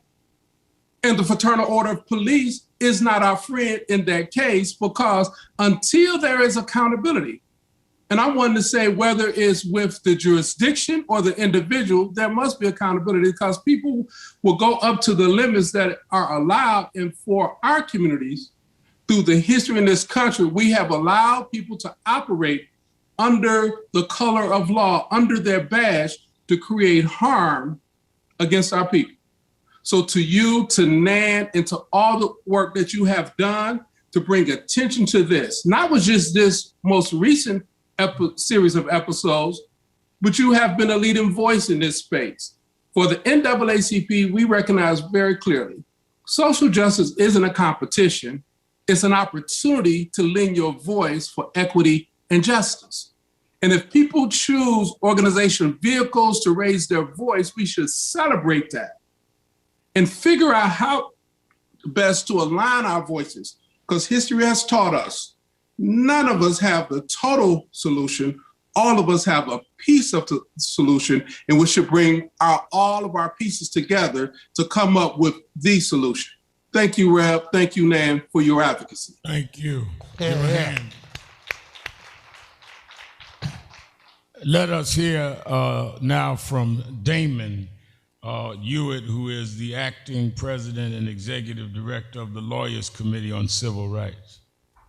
Thank you, Rev, for your leadership. Thank you, fellow leaders, for all that you do and welcoming me into this community, this circle of trust, of leadership, of action. Rev, on the issue that you called the question on these issues about policing, I just want to acknowledge that you were at this before a lot of our organizations were, quite honestly, specifically on local policing. In New York City, and being in New York, working there for over a dozen years, I came to understand the role that you played, the role that NAN played in laying the groundwork for us to come together as we are today, and as we have been throughout this season of this crisis, this moment of crisis, as Brother Mark Morial put it, because it is a crisis facing us in our communities and nationwide. So many speakers have said so much that's important. What I want to talk about a little bit is about this trust point that Brother President Derrick Johnson spoke about. We hear a lot from, including our friends who work in law enforcement, about trust, about, well, we need, community trust. And it's almost as if they want us to trust them, but they don't trust us. Yeah. They don't give us that benefit of the doubt. And so wherever you are, whether it's in a relationship, in a family, in the neighborhood, in the club, in the organization, or with the state, that has a monopoly on the authorized use of force. There can be no trust without accountability. There can be no accountability without transparency. And there can be no real transparency without access to accurate and reliable information that allows us to be informed, allows us to act, and that ties everything together. And frankly, there can't be any trust if people don't tell the truth. You know, I want to lift up the sister, Aisha Braveboy, who's the state's attorney, the lead prosecutor in Prince George's County, Maryland. She has followed the trend that so many other prosecutors at the local and county level have had to do, where they've had to create lists of police officers in their jurisdiction who have such a strange relationship, a Trumpian relationship with the truth, that they can't even call these people as witnesses. She had to create such a list, right? That means we can't trust the police to police us. We can't trust the police to police themselves. Now, we want to be able to do that, right? Because we deserve safety, but we deserve safety on our terms, on terms that work for us, where we're not crying at a clip of almost every week of somebody being killed, where we're not dying in these streets at the hand of the state. We need to build trust in an authentic way based upon the right foundation of accountability, transparency, and frankly, truth, because you can't have any type of trust without those pieces. Now, some of the speakers have talked about the George Floyd Justice and Policing Act. We stand with you in supporting it. As Brother Mark Morial said, it is not perfect, and there's ways that the legislation can be strengthened, but we are so pleased that it has passed the House of Representatives without people on other sides trying to strip it apart and water it down. Because as much as you want to strengthen it, there's an equal danger of that legislation being watered down. And so I really want to lift up what I know our sister Sherilyn would lift up if she were here with us, is from the Legal Defense Fund, is the 1-2 punch that this thing brings. And for us as lawyers, it matters because it gives us what we need to fight for our communities in court. It's one, the stripping of qualified immunity, as others have said. It's a judge-made doctrine. This is not a law. It certainly is not in the Constitution of the United States, but it is judge-made law that has been codified at the state level in some way, shapes, and forms that says basically you can get away with almost anything if you say, or if we think you didn't have reason to know you were violating someone's rights. Now, in theory, it might make some sense, but in practice, it's essentially a get out of jail free card. We also have the second part of that 1-2 punch, which is criminal sanctions. Without getting the details, there's a reason why, Rev, in so many of even the most egregious incidents, the killing of Sean Bell, the killing of Tamir Rice, and so many of these incidents, you don't just see failed prosecutions at the federal level, you see no prosecutions at the federal level, because the bar has been set so high that it makes it almost impossible to have the federal government come in and intervene. And we see what happens at the state level. We pray for the best for some semblance of justice in the trial of Derek Chauvin. It is not the George Floyd trial, as people like to say, because George Floyd is not on trial, right? It is Chauvin who is on trial for murder. We pray for the best, but we also need that federal hammer to be able to come in as well, right? And so without the civil liability, with this shield of qualified immunity, which essentially means full immunity in most cases, without the ability of a criminal sanction and prosecution at the federal level as a backstop, officers get to act with impunity. Now, look, people will try to say, Brother Morial talked about the pencil pushers. They'll say, oh, these folks are anti-police. This is what you hear from the police unions. The police unions who, frankly, have a strained relationship with the truth and reality as well, because the officer who killed Tamir Rice, they want to appeal the firing, right? They've stepped in to do that. It's almost as if they can see no wrong. They can hear no evil, see no evil, right? That everything is just about protecting officers no matter what. That's not about accountability. That's not a way to build trust, right? So that's a pressure point that we have to hit. But overall, if we come together and we stand together and we work in righteous protests in the streets, if we work in the courts, if we work in the halls of Congress and power, and we demand our version of trust, I believe we can get there on our watch. All right. Damon Hewitt, acting president of the Lawyers Committee. Let us conclude this round, and then I'm going to go around one more time on another issue, and we will be at our 11 o'clock point. Let's hear from our 101st Senator, Wade Henderson. Oh, good morning, family. Good morning. It's good to see all of you here. Reverend Sharpton, thank you so much for your leadership. Thank you for convening this important panel of the leaders of the so-called legacy organizations, the organizations that, when taken together, have helped drive the change that we as a people stand for when it comes to American democracy. We are the heart of building the more perfect union that we celebrate in the songs and legends of this country. I'm honored to be a part of this panel. We're missing this morning the voice of Sherilyn Ifill of the NAACP Legal Defense and Education Fund, an integral part of our broad community. And when taken together, it is such an honor to know that we have the support of the African American community in speaking for the collective interests that we share. So I'm honored to be here this morning. As Reverend Sharpton said, the Leadership Conference on Civil and Human Rights helps coordinate the legislative strategy to advance issues like the George Floyd Justice and Policing Act and other bills that affect the interests of our community. Brother Morial this morning talked about the three faces of the pandemic that are affecting the country today. The health crisis that we know is evident all around us. The economic crisis, on whose backs we in fact carry that burden. And the crisis for racial justice in our country.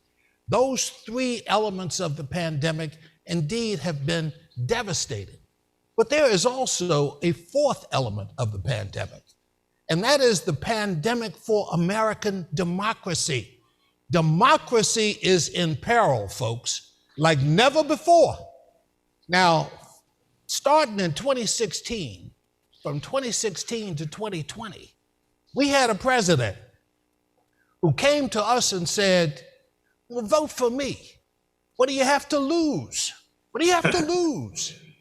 Well, 560,000 deaths later, knowing that the Black community has borne the burden of this pandemic more than any other group.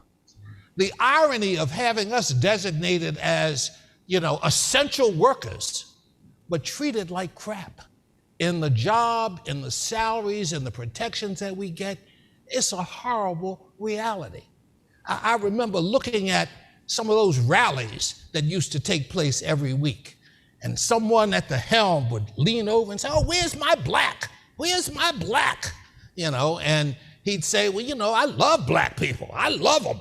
Yeah, well, look at all the devastation he has caused. He loves you all right. He loved you like a tornado loved a trailer park, okay? And so we know that you can say a lot, but unless you are bringing change to the table, then you are not doing anything for our interests. Now, it is Congress of the United States that has the power to pass laws. And while we love Joe Biden and what he has done at the start of his presidency to elevate concerns of racial justice and to talk about protecting our interests, it's going to take more than just one man, Joe Biden, to bring about the change that we need. A lot of that change rests in Congress. It is only Congress that can pass the George Floyd Justice and Policing Act. It is only Congress that can ensure that the American Recovery Act that brings jobs to the community and dollars to the institutions that we serve, it's only Congress that has that power. And right now, we are in serious danger of losing democracy as we know it. The first stage of that was the big lie that was told for the last 2 years, that if someone lost the presidency, it could only happen by virtue of voter fraud. That was the big lie. And that big lie begat an insurrection that almost brought down the American government on January 6th. Haven't seen anything like it since the War of 1812. That was the last time the US Capitol had been breached. But now we are seeing the second stage of that insurrection, and it's happening in states all around the country. They want to make sure, that is, and I look, this is not a partisan program, but unfortunately it is Republicans at the helm of this regressive action. I have to say that. When I look at what happened in Georgia with legislation that has been passed that has the effect of disenfranchising Black and progressive voters to make sure that Georgia will never elect another African-American senator in our lifetime, like Reverend Raphael Warnock, pastor of Ebenezer Baptist Church. When we see laws that are designed to prevent progressive voices from speaking out, like Senator John Ossoff, the first Jewish American elected to the Senate from the South. And when we see that effort being repeated in states like Texas and Arizona and Michigan and Florida, we know that if we close our eyes for just a minute, we will be shut out of this process like never before. Now, brothers and sisters, there is a reality in America. If you don't vote, you don't count. Voting is the language of democracy. If you don't vote, you don't count. And if you can't vote, if you are denied the right to vote, you can close off democracy as we know it and make sure that only those with money, the elites, those who do not support progressive interests are in power. So what you're seeing now with that Georgia voting rights bill, if that is allowed to migrate to other states in the country, brothers and sisters, we are in big trouble. Now, there are two bills that are pending in Congress that, along with the George Floyd bill, I consider absolutely essential for our interests. One is the For the People Act, known now as S1. It passed the House, it's now pending in the Senate.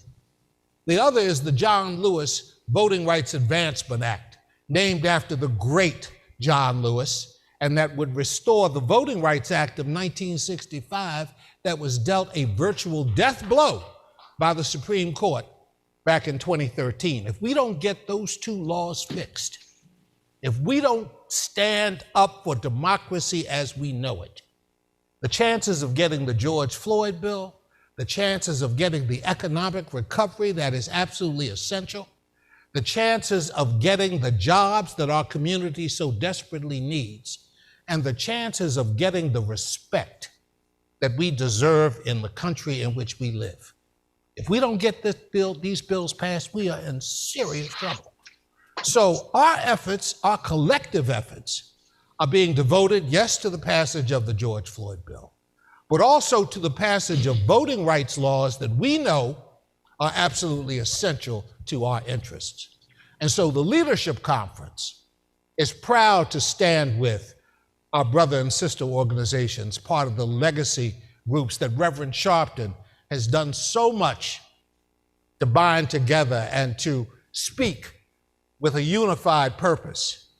If we cannot deliver those interests in the next year, while this, the 117th Congress, the Congress that was just elected back in November, if we don't do that, then you might as well close shop, guys, because the truth is we won't be able to sustain ourselves against the forces, the regressive forces that are committed to turning back the clock in everything we do.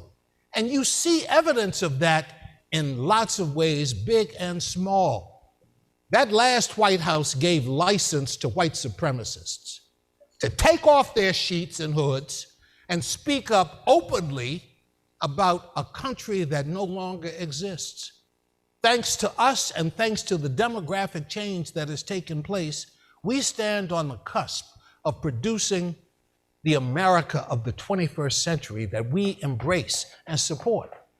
But brothers and sisters, we have got to wake up and recognize that if we don't speak up and if we don't mobilize our communities, Black women and Black men together, speaking up and bringing truth to power, we're in serious trouble.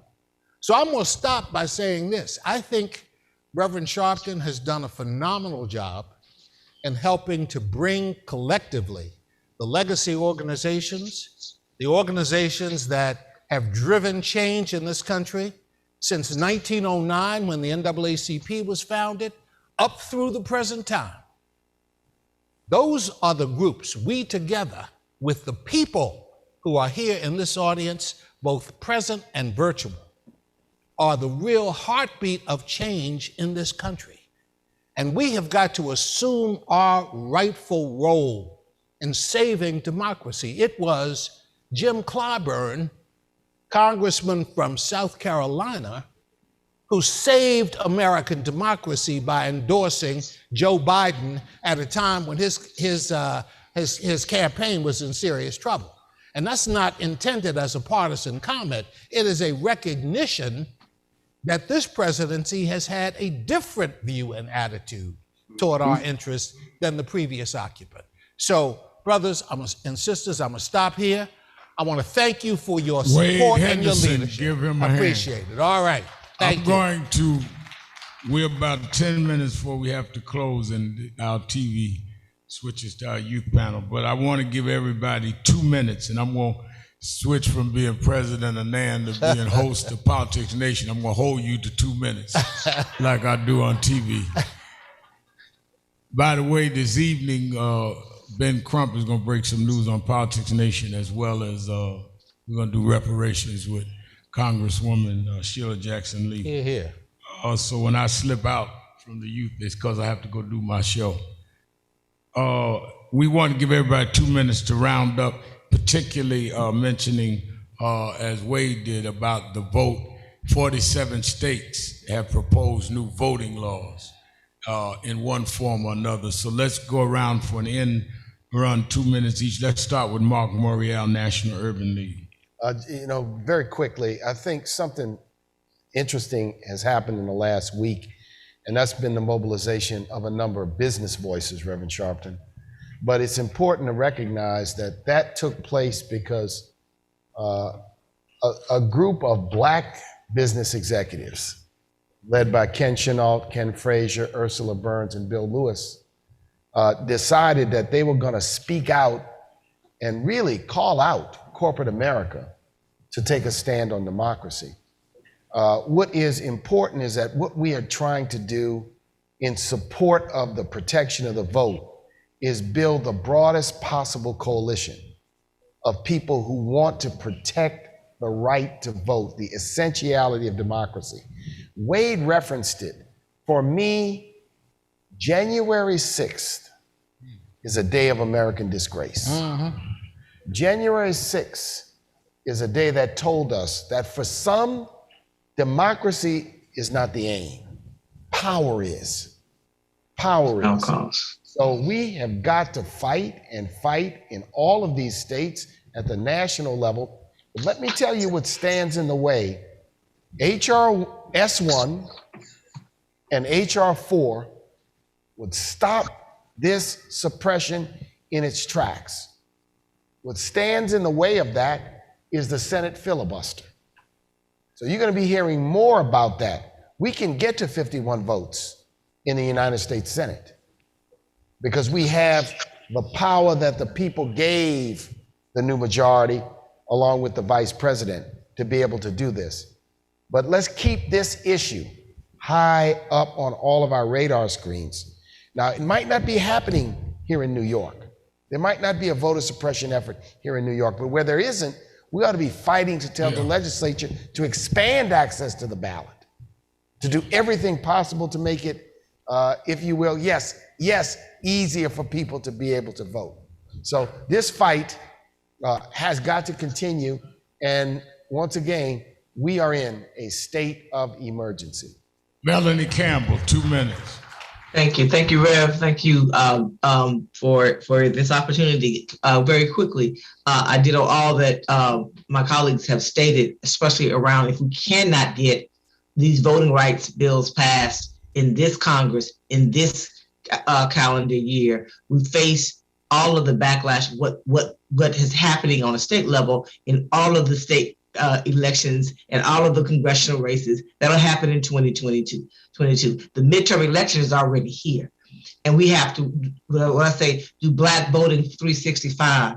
And so also because we have governor's races and in New Jersey and in Virginia, and we have several state legislative races and local elections, we have to, as we walk and chew gum at the same time, we have to fight the fight, what's going on in Washington, D.C., but we also have to simultaneously do all we can to make sure that we expand the franchise on the ground. The National Coalition we're celebrating our 45th anniversary, but just rededicating and just continuing to push. And we have to, and it cannot be stated any more than it has been. We are in a state of emergency, and failure is not an option in this moment.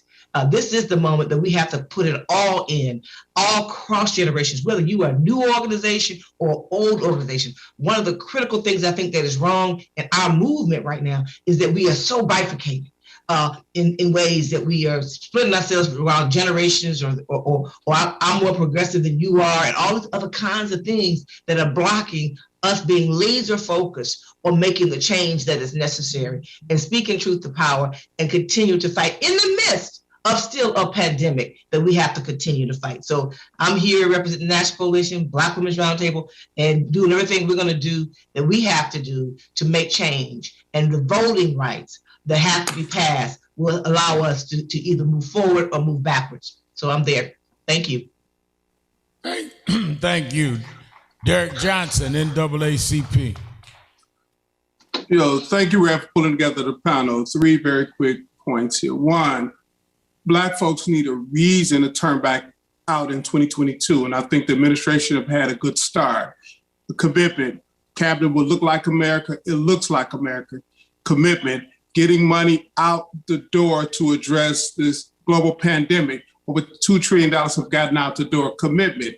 The infrastructure bill should be a strong job creation opportunity for Black America. And we need to push that, because if you're talking about moving $2.8 trillion out the door for municipalities to improve their water quality, that should equal jobs. That should not equal more consultant opportunities for folks outside the community. That should be about jobs. So reasons for folks to turn out.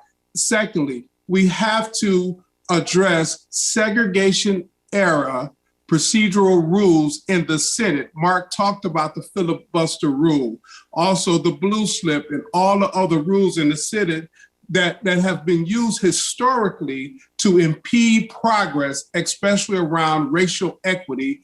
But in this case, the filibuster, the blue slip, none of that should stop the Senate from passing protections to open up our democracy. We should not send our young people abroad to fight for democracies that's been impeded here. And then finally, thirdly, it was Machiavellian said, in times of peace, prepare for war. We got to be prepared now for 2022. We won in November, but preparation is now for 2022. But that preparation must be aligned with folks feeling the opportunity of a new administration. We can't tell people go vote if they ain't feeling it in their pocketbooks between now and November. So prepare for war in this time of peace. Thank you, Rev, for the opportunity. Thank you. Janetta Cole, Dr. Janetta Cole. My brother Rev, it seems to me that if we ever wanted to acknowledge our power, it is now. What we are seeing in Republican-dominated state houses is a reaction to the power of Black people. We showed up and we voted. Indeed, we made it possible, not only for Joe Biden to be in the White House, but for a woman of color, a Black woman, a woman from India, ancestry to be the Vice President of the United States of America. We did that. But because our power is so obvious, the reaction, the pushback is severe. But that's all right. Because when they go low, we have learned we go vote. That's right. All right. Damon Hewitt.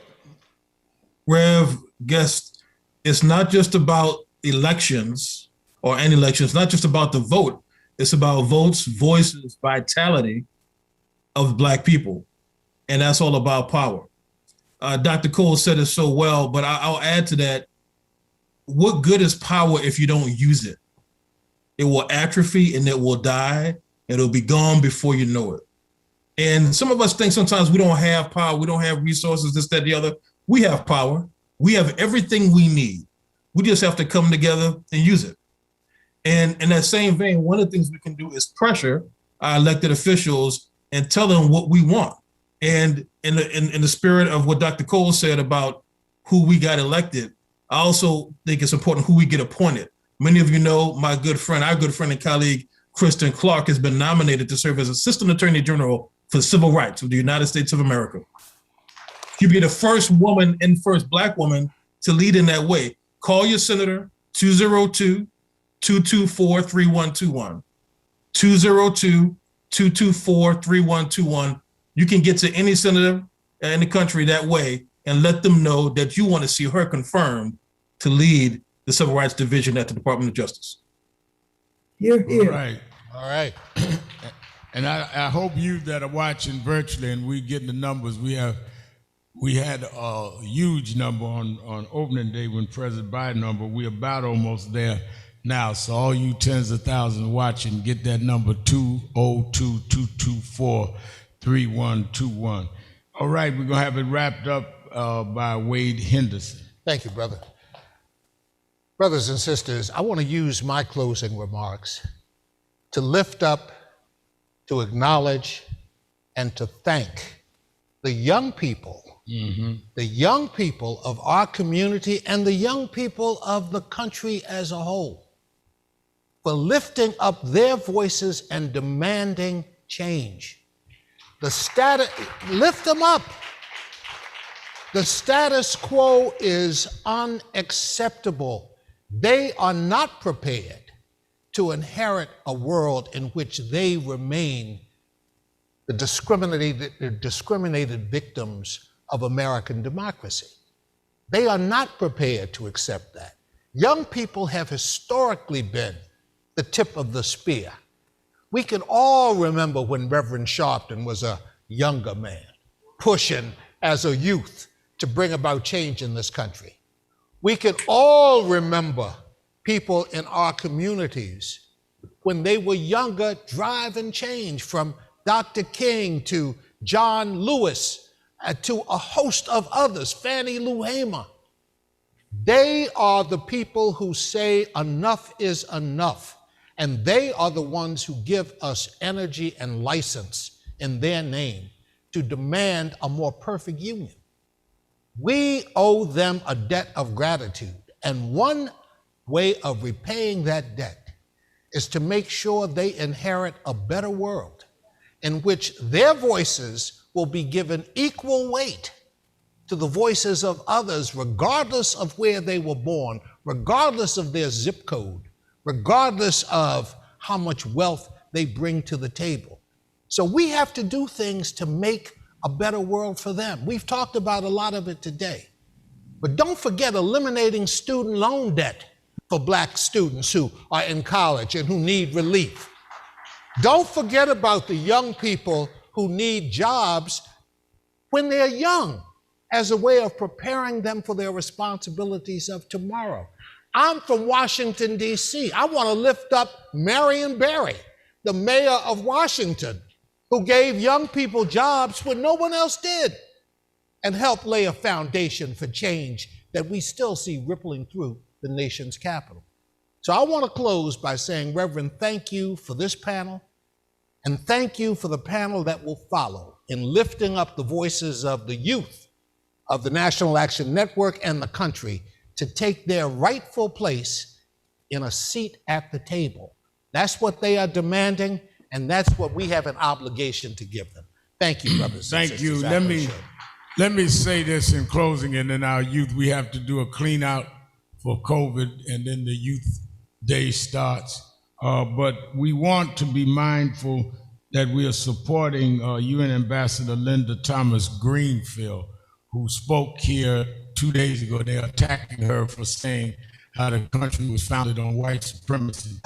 Her speech here, they're calling for her removal. Ms. Psaki said that yesterday's White House briefing, the president was not going to remove it, but I just want you all to be alerted that we're not going to.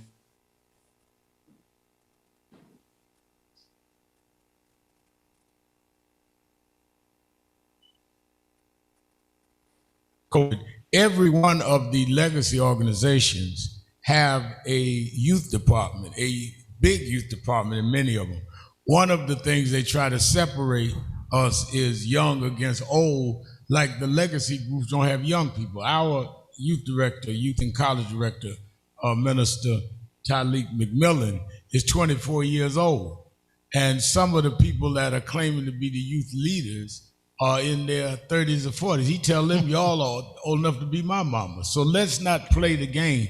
NACP has a strong youth and college division. National Urban League. Let's not play these games. We're all intergenerational organizations and work with other organizations. But I think that we cannot afford to be divided.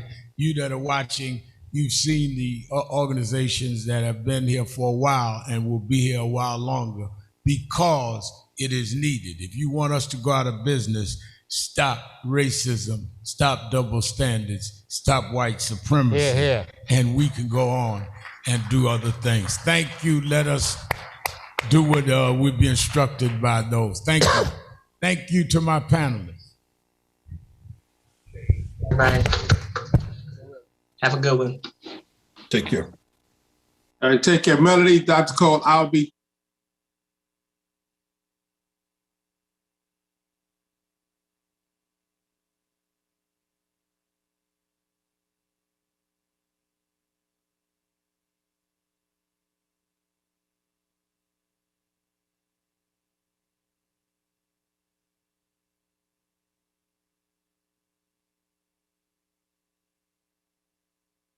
For nearly 30 years, National Action Network has championed the cause of social justice by promoting a modern civil rights agenda for all.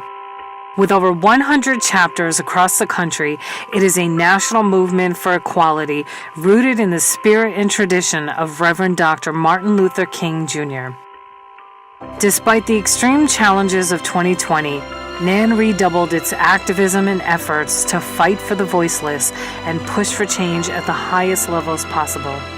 In January, NAN kicked the year off with its annual King Day breakfast in Washington, D.C., featuring former President Bill Clinton, as well as dignitaries like Martin Luther King III and others.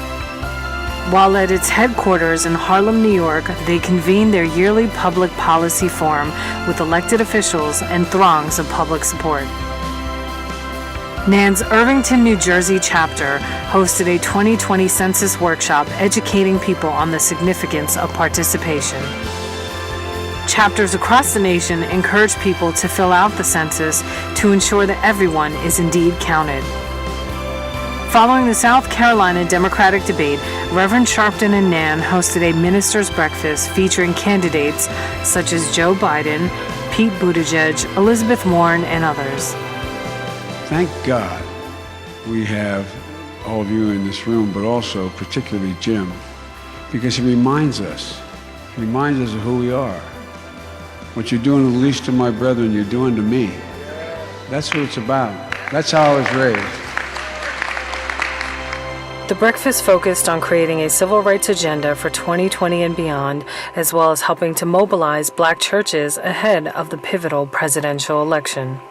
NAN's annual Western Regional Conference convened chapter members from California, Arizona, and Nevada to address issues impacting marginalized and minority communities. The conference included plenary sessions as well as a Rock the Vote concert presented by NAN's California Youth Huddle. As the catastrophic COVID-19 pandemic hit the United States, NAN stepped up its efforts to help those most devastated from the impact. The Harlem headquarters teamed up with Sylvia's Restaurant and World Central Kitchen to distribute meals to the thousands in need. NAN's efforts to feed the hungry expanded to New Jersey, South Carolina, California, Florida, Michigan, and elsewhere. These initiatives continued for months, and NAN distributed over 1 million meals across the nation. The NAN Tallahassee chapter partnered with the Capital City Chamber of Commerce to provide small business grants to those suffering hardship due to the pandemic. Meanwhile, the NAN Sacramento chapter teamed up with Lyft and the Sacramento Food Bank to help deliver resources. And in Detroit, NAN provided groceries and medical deliveries to those in need. The Atlanta chapter even launched a COVID relief fund. As the global pandemic raged, the fight for police reform continued as well, and NAN was at the forefront, leading the way. The Louisville chapter hosted a press conference in front of the courthouse to demand justice for Breonna Taylor, who was shot and killed by police as she slept in her bed. We're here to bring people together. And it starts locally. All politics start at the local level. So, Mayor, we are telling you today, we are demanding you today that you be a fearless, courageous leader.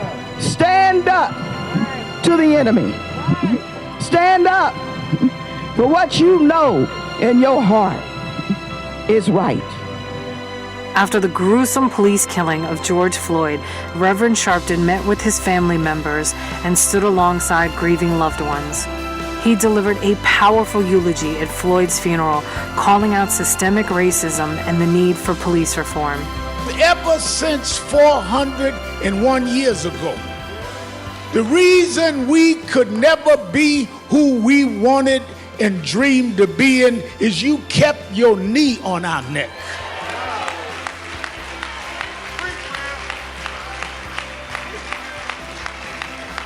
We were smarter than the underfunded schools you put us in, but you had your knee on our neck. We could run corporations and not hustle in the street, but you had your knee on our neck. We had creative skills. We could do whatever anybody else could do, but we couldn't get your knee off our neck. What happened to Floyd happens every day in this country, in education, in health services, and in every area of American life. It's time for us to stand up in George's name and say, get your knee off our necks. God always uses unlikely people to do his will. If George Floyd had been an Ivy League school graduate and one of these ones with a long title, we would have been accused of reacting to his prominence. If he'd been a multimillionaire, they would have said that we were reacting to his wealth. If he had been famous athlete, as he was on the trajectory to be, we would have said we were reacting to his fame. But God took an ordinary brother from the third ward, from the housing projects that nobody thought much about but those that knew him and loved him. He took the rejected stone, the stone that the builder rejected. They rejected him for jobs. They rejected him for positions. They rejected him to play certain teams. God took the rejected stone and made him the cornerstone of a movement that's going to change the whole wide world. His words galvanized the nation and sparked a new intergenerational, interracial movement in the fight for social justice. he announced NAN's commitment march on Washington. The Get Your Knee Off Our Necks rally took place on August 28th, coinciding with the 57th anniversary of Dr. King's March on Washington. This is the time for legislative change. This is the time for us to vote like we never voted before. And don't just vote for the top of the ticket. Vote all the way down. Go down from the top to the bottom. Vote all the way to the dog catcher. We want to get rid of anybody that's in our way, because our parents died to give us the right to vote. You can mess with the mail, but it ain't the sacrifice that Goodman and Cheney and Swerner gave. Our vote is dipped in blood. Our vote is dipped in those that went to their grave. We don't care how long the line. We don't care what you do. We're going to vote not for one candidate or the other, but we're going to vote for a nation that'll stop the George Floyds, that'll stop the Breonna Taylor. The march drew over 200,000 people to the nation's capital. NAN took the unprecedented steps of handing out masks, conducting temperature checks, and urging people to social distance as they rallied for justice. We have mastered the selfie and TikTok. Now we must master ourselves. Less than a year before he was assassinated, my grandfather predicted this very moment. He said that we were moving into a new phase of the struggle. The first phase was the civil rights, and the new phase is genuine equality. Genuine equality is why we are here today and why people are coming together all across the world, from New Zealand to New Jersey. He said that we must not forget the days of Montgomery. We must not forget the sit-ins movement. We must not forget the Freedom Rides, the Birmingham movement, and Selma. Papa King, we won't! I wish George were here to see this right now. That's who I'm marching for. I'm marching for George, for Breonna, for Ahmaud, for Jacob, for Pamela Turner, for Michael Brown, Trayvon, and anybody else who lost their lives or are too evil.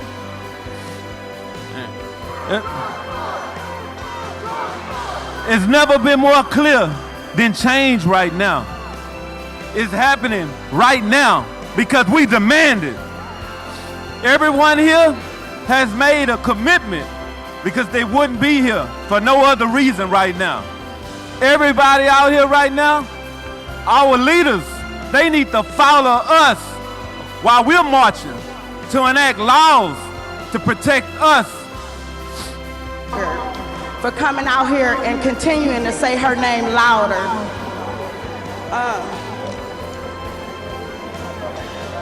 What we need is change, and we're at a point where we can get that change, but we have to stand together. We have to vote. During a critical election year, NAN's Ohio chapter created a Get Out the Vote commercial. As the South Carolina chapter marched to Senator Lindsey Graham's office to demand support for voting and policing legislation. Chapters across the country encourage voter registration and participation. At a time of intense voter suppression, NAN increased its efforts to push back against draconian measures designed to disenfranchise Black voters. Following the election, Reverend Sharpton and NAN were signatories to a coalition of civil rights leaders demanding that all votes be counted. Reverend Sharpton then wrote a letter to Congressional Black Caucus Chairwoman Karen Bass asking her to prioritize Black health equity in 2021. In Newark, New Jersey, NAN's Tech Center, under the leadership of Northeast Regional Director Reverend Steffi Bartley, blossomed into a staple in the community. The Tech Center provided laptops to students and played a critical role in helping them get up to speed as the country moved to virtual learning. In this challenging year, Reverend Sharpton also released his long-awaited book, Rise Up, Confronting a Country at the Crossroads. A rousing call to action, the book draws on his decades of experience fighting the good fight. Across its various chapters, NAN's youth members have also been recognized for their immense contributions and received various awards for their work. In 2020, NAN formalized its Youth and College Division to continue to empower the visionary voices of young activists. NAN's Youth Huddle made the pivot to a virtual format and have been conducting a Operation Save Ourselves series and its weekly forums. We remember Baltimore, Maryland youth leader David Carter, an energetic and committed young man who died earlier this year. May he rest in peace and power. The organization's commitment to serving those in need has never waned. This year, like every year before, NAN provided Thanksgiving meals to those in need at its Harlem headquarters as well as at the Atlanta office. Under the leadership of NAN's Executive Vice President and General Counsel, Michael A. Hardy, NAN continues to host Legal Night. Launched around 10 years ago, Attorney Hardy and a team of lawyers provide a forum where individuals can have their legal questions addressed for free. In the year of COVID-19, the forum has been held virtually, creating an online space for the dissemination of legal assistance.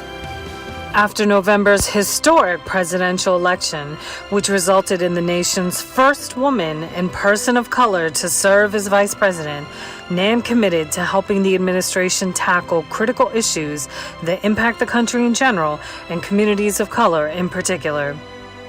NAN was quick to call for an end to the filibuster on Capitol Hill and applauded the administration's common sense approach to gun reform and comprehensive focus on infrastructure.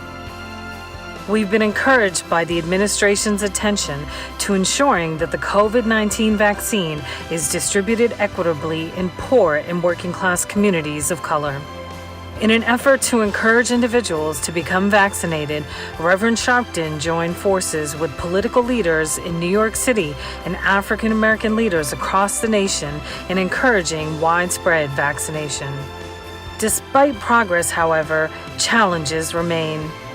In the wake of the election of two Georgia Democrats, Reverend Raphael Warnock and John Ossoff, we have witnessed the ongoing assault on voting rights in the Peach State. The coordinated effort led by Governor Brian Kemp is designed to suppress the right to vote. It is a devastating reminder that we have not yet moved beyond the dark history of voter suppression in this country. Pressure on the U.S. Senate to pass, which was H.R. 1 and 4, which is now Senate 1, this bill to deal with federal voting laws. And I think that clearly we are where we were 40 years ago in the civil rights movement when I was just a little kid, where you need federal law to supersede the state laws. Because what we're looking at now is states' rights on voting. The Senate must establish national voting rights laws. As Dr. King reminded us all, injustice anywhere is a threat to justice everywhere. He continued, "We are caught in an inescapable network of mutuality, tied in a single garment of destiny. Whatever affects one directly affects all indirectly." Since its foundation 30 years ago, NAN has worked in the spirit and tradition of Dr. King to promote a modern civil rights agenda. Reverend Sharpton was just a boy preacher at the age of 12 when he first began working with the SCLC's Operation Breadbasket. It was there that he met Reverend Jesse Jackson, who Dr. King had appointed as Operation Breadbasket's national director. Of all of the time I spent with my own two sons, I maybe spent more time with Al than any of them because of our, Yusef says, our spiritual connection. It's not by blood, but by spirit. Yeah. And I want to thank him for standing with me and my family down through the years and recognizing our struggle. There's no other movement in America like NAN today. Nothing like NAN in the country.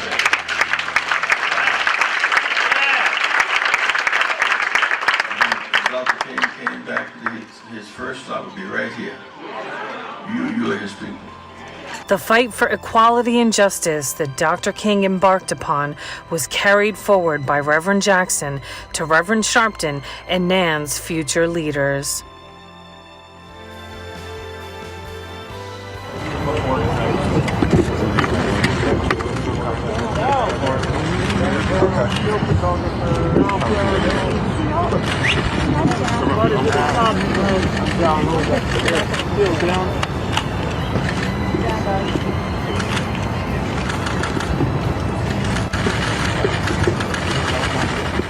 It is in that spirit that NAN was quick to condemn the recent attacks against Asian Americans throughout the nation. It is the reason why NAN called for justice and the arrest of a California woman who physically attacked and falsely accused Keon Harrell Jr., a young man staying at the Arlo Hotel in New York City with his father, of stealing her cell phone. As the late Elie Wiesel reminded us, there may be times when we are powerless to prevent injustice, but there must never be a time when we fail to protest. NAN lost a number of members, friends, supporters, and champions since our last convention. We remember them all. These giants include stalwarts of the civil rights movement such as Reverend Dr. Joseph Lowery, Reverend C.T. Vivian, and Congressman John Lewis. It was during Congressman Lewis's remarks in Selma at the foot of the Edmund Pettus Bridge that Reverend Sharpton helped to hold the civil rights icon up as he urged Americans to stay in the fight and to create, quote, good trouble. It would be the last time Congressman Lewis visited the site of Bloody Sunday. We also remember Cicely Tyson and Vernon Jordan, whose legacy and impact will be felt for many generations to come. And NAN is just getting started. Whether it's holding leaders accountable, feeding those in need, fighting on behalf of victims of police brutality, or inspiring the next generation of civil rights advocates, National Action Network is ready for the next 30 years and beyond. Hey, Rev, I wish we could be together in person, but I do want to congratulate you on 30 years of the National Action Network, and thank you for your friendship, your partnership, and most of all, your courageous advocacy through these years. This organization has always been an essential voice, but never more essential than it is today. Upholding and advancing the security and prosperity of health and well-being, dignity and possibilities of all Black Americans. It's time. At a time when the pandemic and the economic crisis continue to devastate Black communities. At a time when the cry for justice, 400 years in the making, is ringing out across our nation.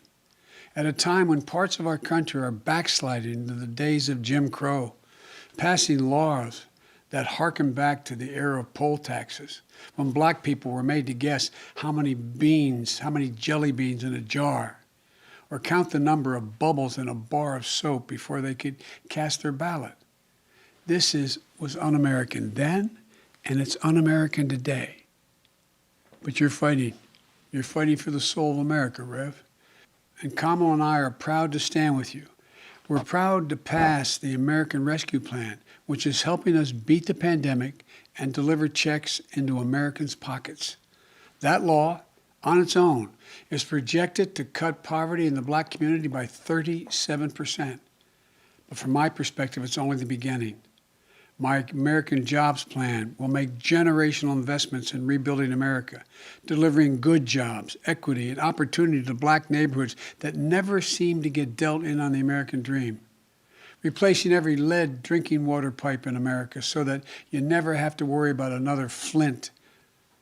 Delivering high-speed internet access to every American home, and building an economy that sees values and pays our caregivers, so many of whom are Black women. We have so much work to do, from criminal justice to police reform to addressing health disparities and voting rights. But I know that together we're going to continue to make extraordinary progress. So thank you. Thank you for everything you do. Congratulations, and God bless you. Hello, National Action Network, and this is Senator Chuck Schumer. I want to thank my dear and longtime friend. a champion of civil rights, a fighter for justice for our country, the Reverend Al Sharpton, for letting me join today. We all know that the Reverend's impact on our country has been immense. He has driven the conversation on the most important issues of our time: civil rights, economic justice, policing reform, the fight for our democracy. Like you, I am so grateful for his leadership over all these years. And congratulations to the National Action Network for 30 years of standing up for the cause of justice in America.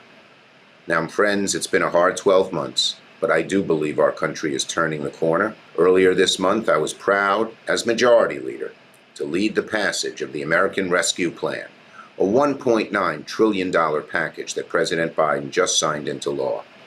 Democrats promised bold action on COVID relief, and we delivered. We delivered on raising stimulus checks from $600 up to $2,000 per person.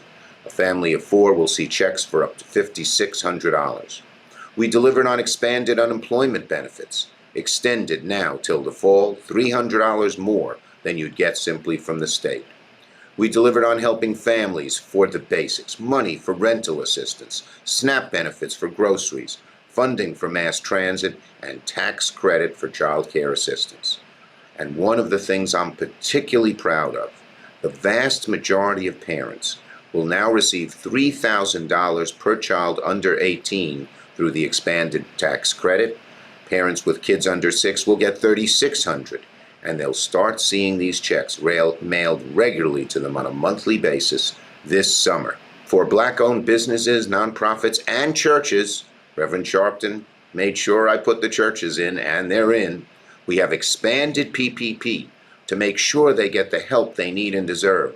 A lot of our small minority-owned businesses and churches haven't had access to these programs, and now there are people, navigators, who can guide them how to get them.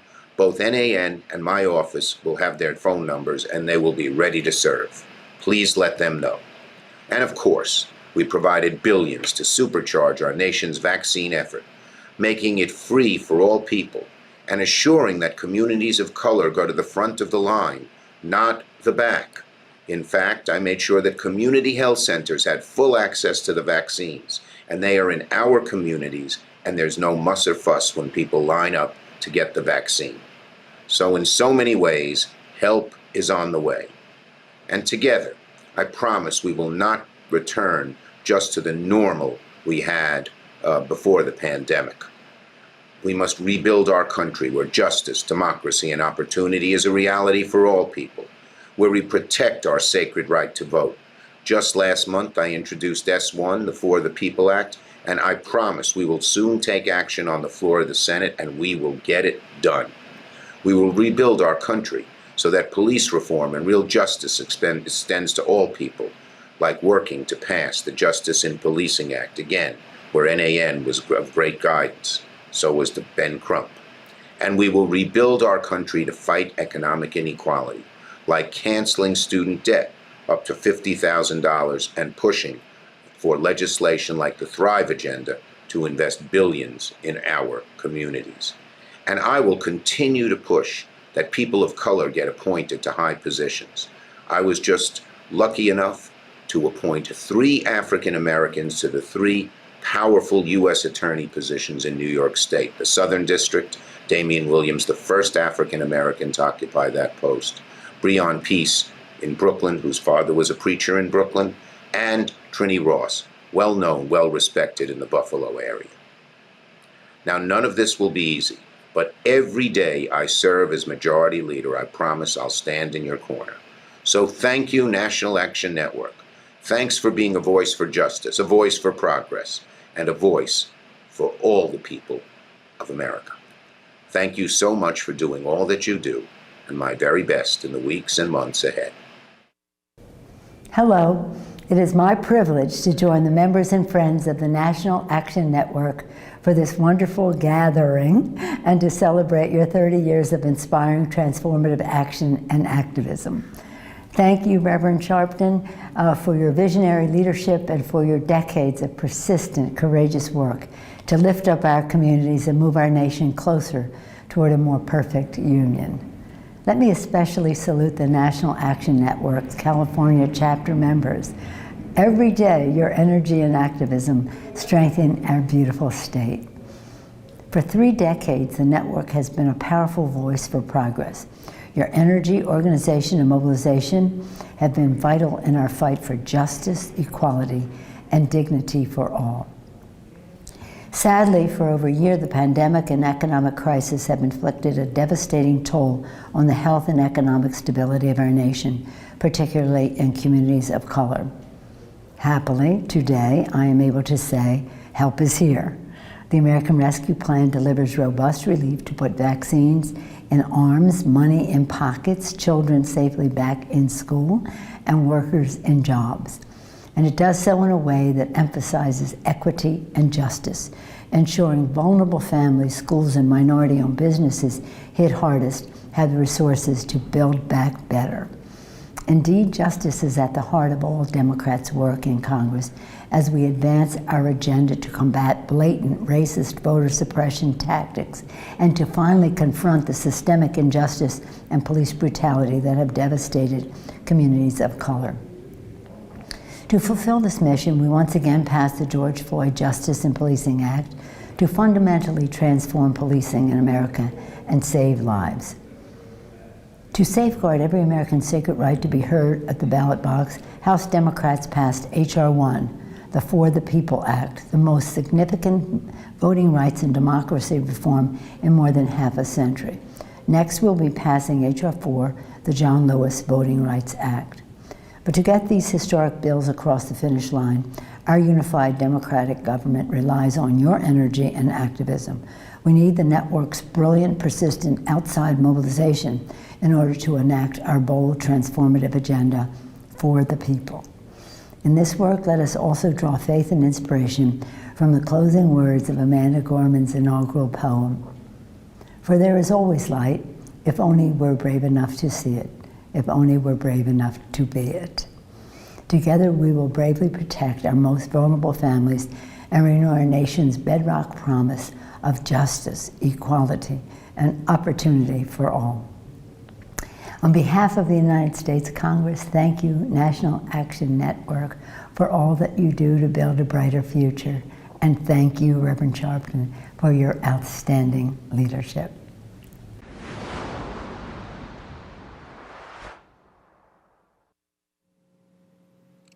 Thank you for the work you do every day to help ensure equal justice under law. I am very pleased to speak with you today. The National Action Network's website prominently proclaims that it works within the spirit and tradition of Dr. Martin Luther King Jr. In that spirit, let us remember Dr. King's famous admonition, "It is not possible to be in favor of justice for some people and not be in favor of justice for all people." Today, that admonition guides the work of the United States Department of Justice.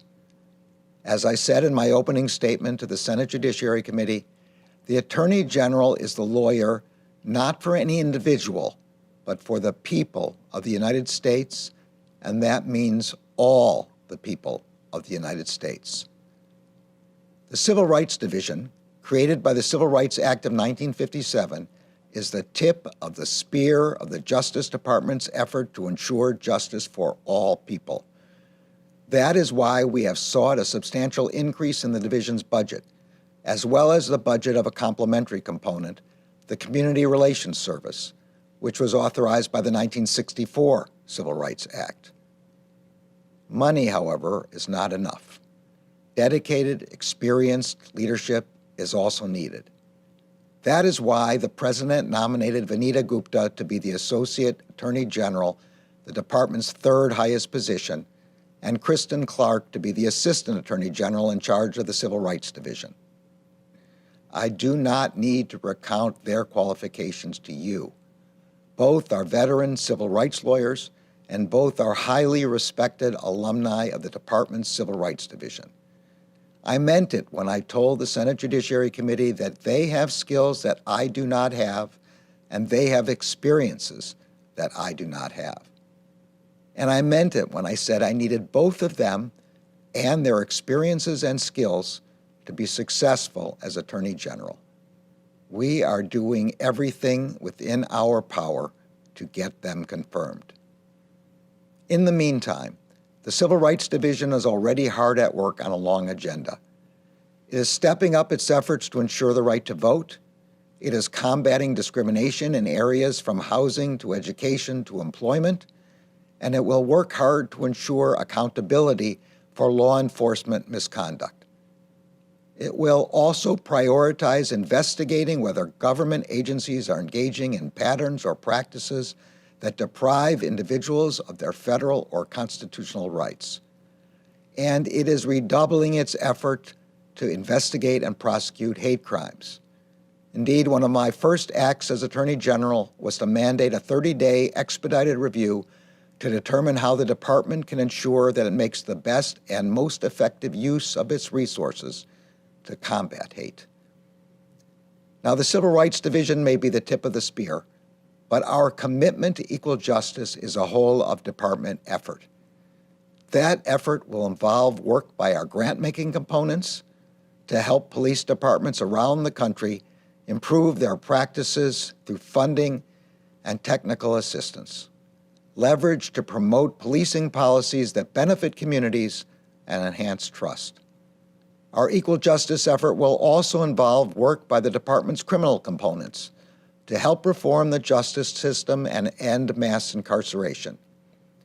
This means revamping charging policies to give prosecutors discretion to make charges and consequent sentences proportional to the crime and to the damage it does. And it means looking anew at our First Step Act policies to ensure the maximum degree of retroactive sentencing reduction authorized by the Act. Our efforts will also involve work by the Bureau of Prisons, both to ensure that the rehabilitation promises of the First Step Act are met and that the use of private prison facilities is eliminated. And our efforts will involve the work of our Office of Legislative Affairs to actively support the administration's ambitious agenda to ensure racial justice. Finally, I must emphasize the danger we face from domestic violent extremism, and in particular, from violent extremists who are racially motivated. The FBI director has rightly testified that such extremism is a top threat priority for the Bureau. Combating it is a top priority of mine. When the President-elect announced my nomination as Attorney General, I recounted that the Department of Justice was founded in the midst of Reconstruction, with its first principal task to ensure compliance with the 13th, 14th, and 15th Amendments. As historian Ron Chernow wrote, the new Justice Department would forge its identity in the battle to slay the first incarnation of the Ku Klux Klan. In that battle, the department successfully deployed its considerable resources to ensure civil rights, which were under militant attack. I promise you that today, 150 years later, the Justice Department will once again deploy all of its considerable resources to ensure, in the words of Dr. King, justice for all people. Thank you.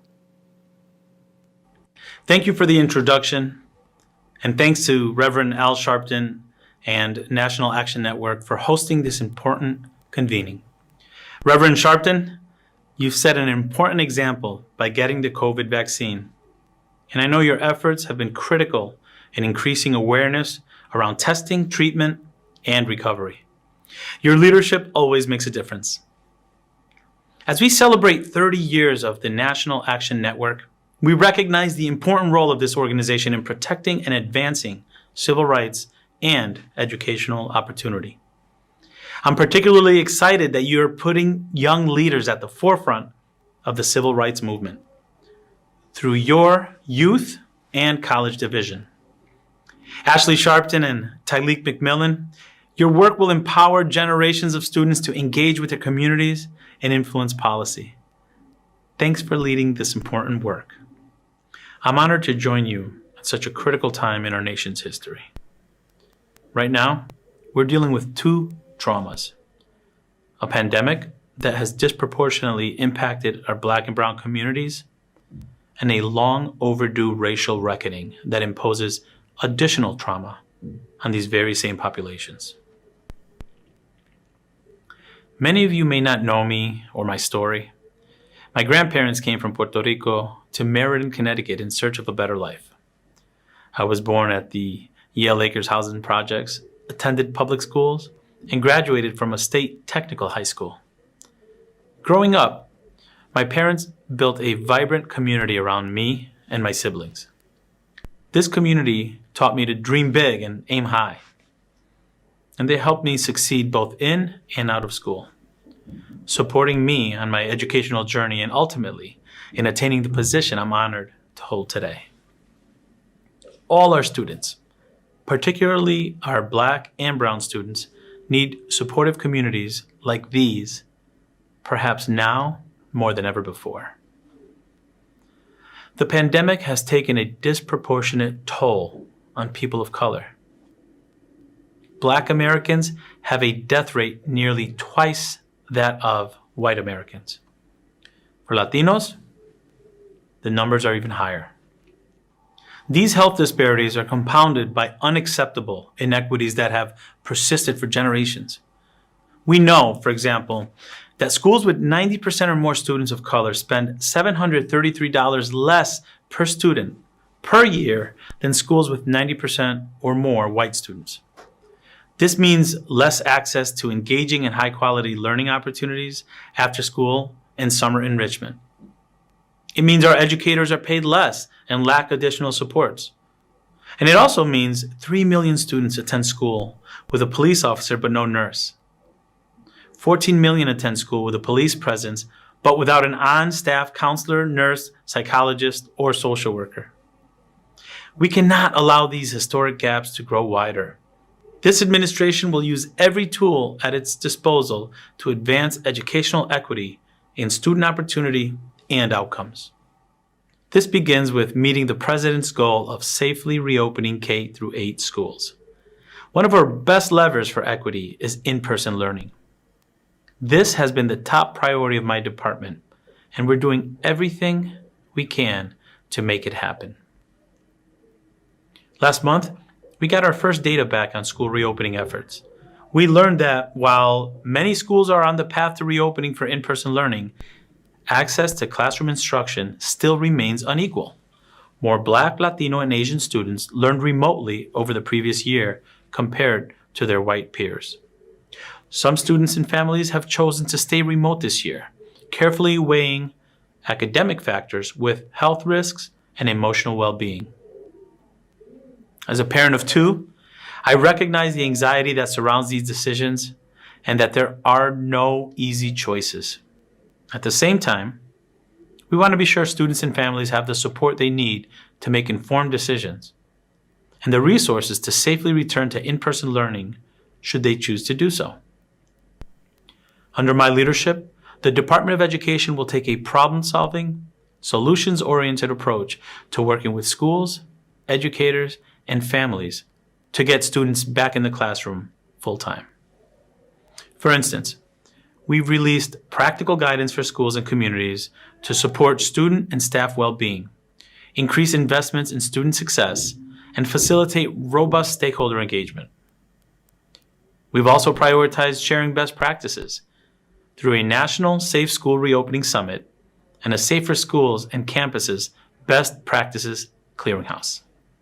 Importantly, the American Rescue Plan provides $130 billion to not only reopen K-12 schools safely, but also to address the social, emotional, mental health, and academic needs of students and staff. The plan includes $800 million to support the specific needs of students experiencing homelessness.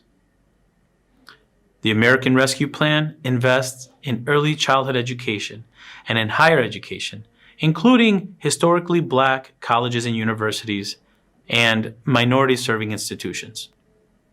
The legislation also includes at least $18 billion in emergency grants directly to students so they can cover basic expenses and needs during this moment of financial instability. In addition to addressing the impact of COVID-19 on students and educators and accelerating recovery, this administration will promote equity in students' access to high-quality schools, positive school climates, and critical opportunities such as coursework that includes the arts and sciences. Access to strong teachers and school leaders must be among these supports, including teachers who look like the students they serve. As a Latino educator myself, I know firsthand how important it is that students see themselves in what they learn and who they learn from. Research tells us that all students benefit from learning with diverse peers and from diverse educators. Our Black and Hispanic teachers are critical role models, showing students what's possible when we maintain high expectations and engage them in challenging and culturally relevant curriculum. As an administrator in Meriden, my team and I undertook ambitious efforts to grow a diverse teacher workforce and learned some shareable lessons along the way. As we move forward together, collaboration will be critical at every level. That's why the President will invest in strategic partnerships that benefit communities of color, including expanding the community schools model. Entire communities benefit when schools open their doors to parents, families, and neighbors seeking academic, health, and social support. From expanding learning time for students to health resource fairs, community schools bring together local partners in unprecedented ways.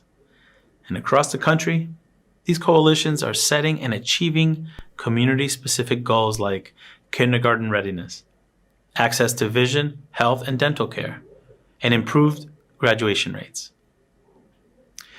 Together, we can think through new ways and innovative ways to approach issues like safe neighborhoods and gun violence. We can provide safe spaces for students to learn after school in order to close achievement gaps and invest in our communities. To truly advance excellence in education, we must be vigilant about advancing opportunities for all students. That means educating students, families, and schools about discrimination in education, preventing violations, and enforcing civil rights laws. Our Office of Civil Rights, or OCR, works toward these and other goals, including the civil rights data collection. OCR will continue to work alongside NAN and other civil rights organizations to solicit critical feedback that will enhance the civil rights data collection. We look forward to our sustained collaboration in the upcoming year. Equal access to education is at the heart of OCR's mission, but sexual harassment and violence threaten this access for students of all ages. President Biden will ensure that all students are guaranteed an educational environment free from discrimination on the basis of gender, including appropriate supports for students who have experienced sex discrimination. Moving forward, we'll invest in a whole-of-government approach to improving outcomes for our students and families. We'll also remove silos in education, share our breakthroughs and successes, and cultivate schools and colleges as hubs of innovation. This means reimagining what education looks like in this country. Returning back to the status quo is not acceptable. Our students deserve our very best efforts, our most collaborative thinking, and our deepest belief in their abilities. In the days ahead, I hope NAN's members will help to inform school staff and childcare workers that they are priority recipients for the vaccine and help them sign up in their areas. And recognizing that COVID-19 brought educational inequities to the forefront, I hope you'll help your state and local leaders identify the educational needs of the students in your school and create comprehensive plans to help all students succeed. Together, we reaffirm our collective responsibility to end discrimination in all of its forms and to emerge a more just and equitable America. Thank you again for your commitment to the students, families, and communities you serve. I look forward to our continued work together.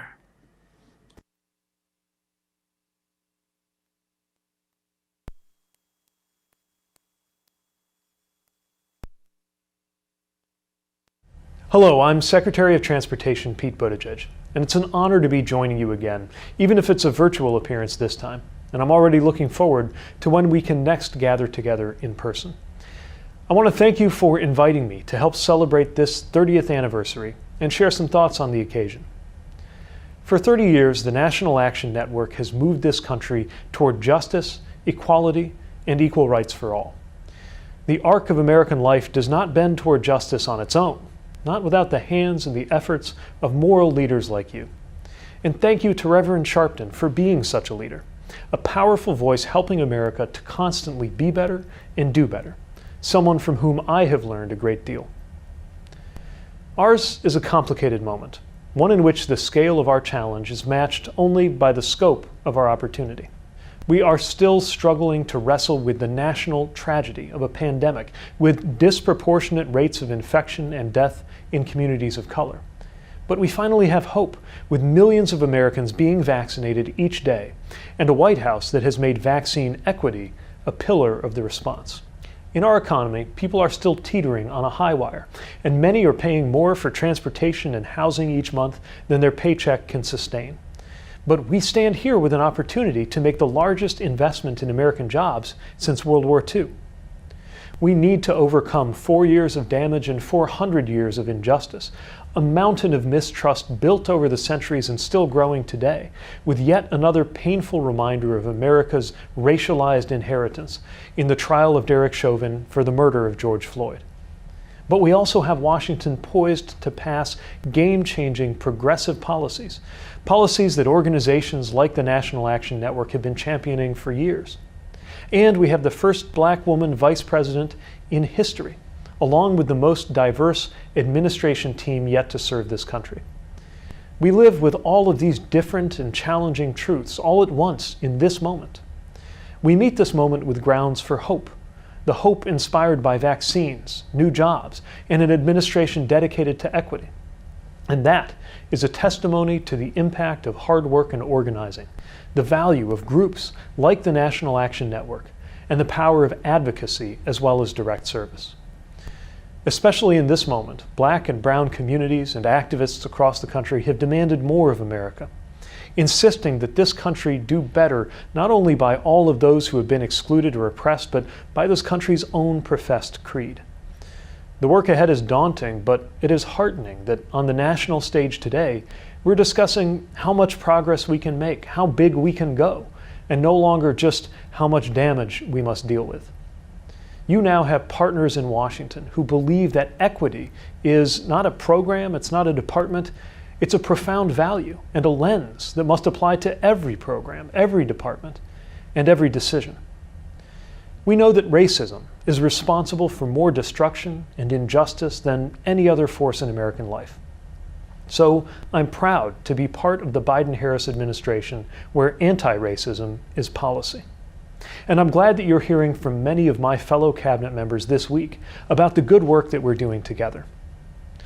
The Biden-Harris administration made clear that racial equity and support for underserved communities would be an all-of-government, all-of-society priority. It was encoded from day one in the President's order and embodied in the Justice 40 initiative that has the goal of delivering 40% of the benefits of the President's investments to historically underserved and overburdened communities. So let's talk about the work we need to do to get there. Transportation is a foundation of our economy, and it's also an expression of our values. Advancing racial equity is among my highest priorities as Secretary. The transportation decisions we make can either exacerbate inequity or build a better future. And we're clear on the path that this department will take. We are working to ensure that equity is central to how we spend taxpayer money. In this administration's earliest days, we announced that we were adding racial equity as a consideration for transportation projects in the $889 million Infrastructure for Rebuilding America, or INFRA, program. This month, we revised the $1 billion BUILD program, which provides competitive grants for transportation projects, and renamed it the Rebuilding American Infrastructure with Sustainability and Equity, or RAISE program, to reflect that new emphasis in our evaluation criteria. We're also looking at how DOT can help address inequities in our criminal justice system, so that a traffic stop is no less safe for a black person than it is for a white American, and how we can support voting initiatives as the sacred right to vote comes under attack in states across the country. We've created an equity task force for this department, one in which I will be involved personally, to make sure that this remains a North Star to guide our work throughout this department and throughout this administration. These are important steps that will benefit communities, but they're steps. We need a giant leap, which brings me to the American Jobs Plan. This could be the best chance in our lifetimes to transform our infrastructure, and with it, the foundation that allows every American to live, work, and thrive. It will provide more than a $2.25 trillion investment in American infrastructure, including $621 billion for transportation and resilience. It will do so many good things, and I want to touch on just a few highlights. The American Jobs Plan will help create millions more jobs in cities and towns and communities across the country. Good jobs, often union jobs, the majority of which will go to people without a college degree, building a modern infrastructure. The plan also invests $100 billion in workforce development programs focused on underserved communities. The plan includes $20 billion for road safety. That's important for everyone, but it's certainly a matter of equity. On our roads, the fatality rate of black people is twice that of white people. We cannot accept this. The plan includes $80 billion to expand and modernize Amtrak and the rail network, and it doubles federal funding for public transit. Again, that's important for everyone. It is certainly a matter of equity. Black people are 4 times more likely than white people to rely on public transit to commute to work. And they deserve a commute that is reliable, safe, and affordable. This is especially important because in 2019, our lowest income households spent 37% of their after-tax income on transportation. That's up from 29% just 2 years earlier. We can't accept this. The plan also includes $174 billion to help spark the electric vehicle revolution. We will rebuild our infrastructure in a way that is not only more resilient, but actually helps fight climate change. And 40% of the benefits of those climate and clean infrastructure investments will be targeted to historically underserved and overburdened communities. Now is finally the time to address these major inequities, including those caused by highways that were built through black and brown communities, as well as decades of disinvestment that left small towns and rural main streets stranded. The President's American Jobs Plan includes $20 billion to reconnect neighborhoods cut off by past transportation decisions, to advance opportunity, equity, and environmental justice in new transportation projects. I've just mentioned a lot of numbers, but I want to put them all in context. We have not, since President Eisenhower, made such an investment in infrastructure, and we have never in our history made such an investment in transportation equity.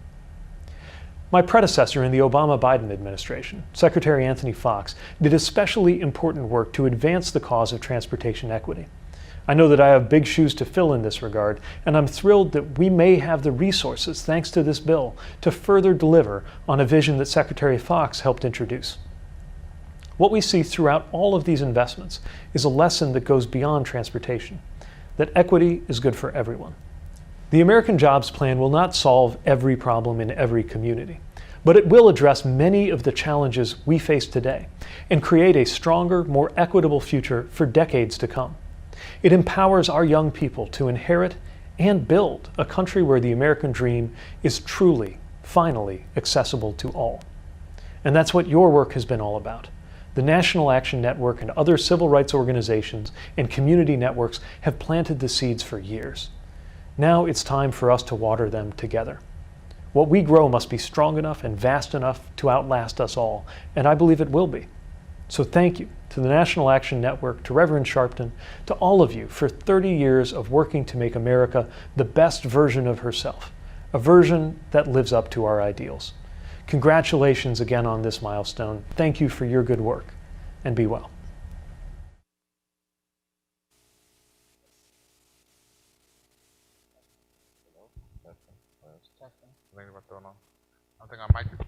Here we are, and we're back. Thank you for everyone who is tuning in. We're super excited to get started with our Youth in College, today's Youth in College Day. And to kick us off before we do our official ribbon cutting, we're going to have a fireside conversation with two young leaders that I'm on the stage with. We have Trayvon Butler, who's a NAN Youth Huddle advisor. Let's give it up for Trayvon. And then we got Lamine Kone, who's one of the NAN Youth reps with Huddle. Let's give it up for Lamine. As we know, we heard from the Secretary of Education, Secretary Miguel Cardona, and he mentioned the fact around student debt cancellation. That's been something that for me has been a really, really big issue, because we understand how majority of Black and brown children or students who want to go to college, they have to take out loans because of the fact of the racial wealth gap. So hopefully, I look forward to working with him and his team so we can get some student debt canceled. To get us started, we want to just ask, we're in this middle of this pandemic. How has this pandemic really affected each of you? Have you learned anything? Did you learn anything new? Has this pandemic taught you anything? And any one of you can take a stab at it. You want to go first? Yeah, I'll take this question. Can you guys hear me? Well, it redirected the way that I thought I was going to go. At first, I would have never expected myself to be at the National Action Network.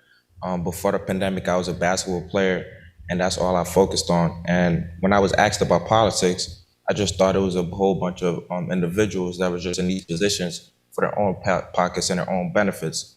And Philip Vidosa, my brother, we attended school together. He introduced me to National Action Network, and I became a youth representative under Ashley Sharpton and Dominique Sharpton.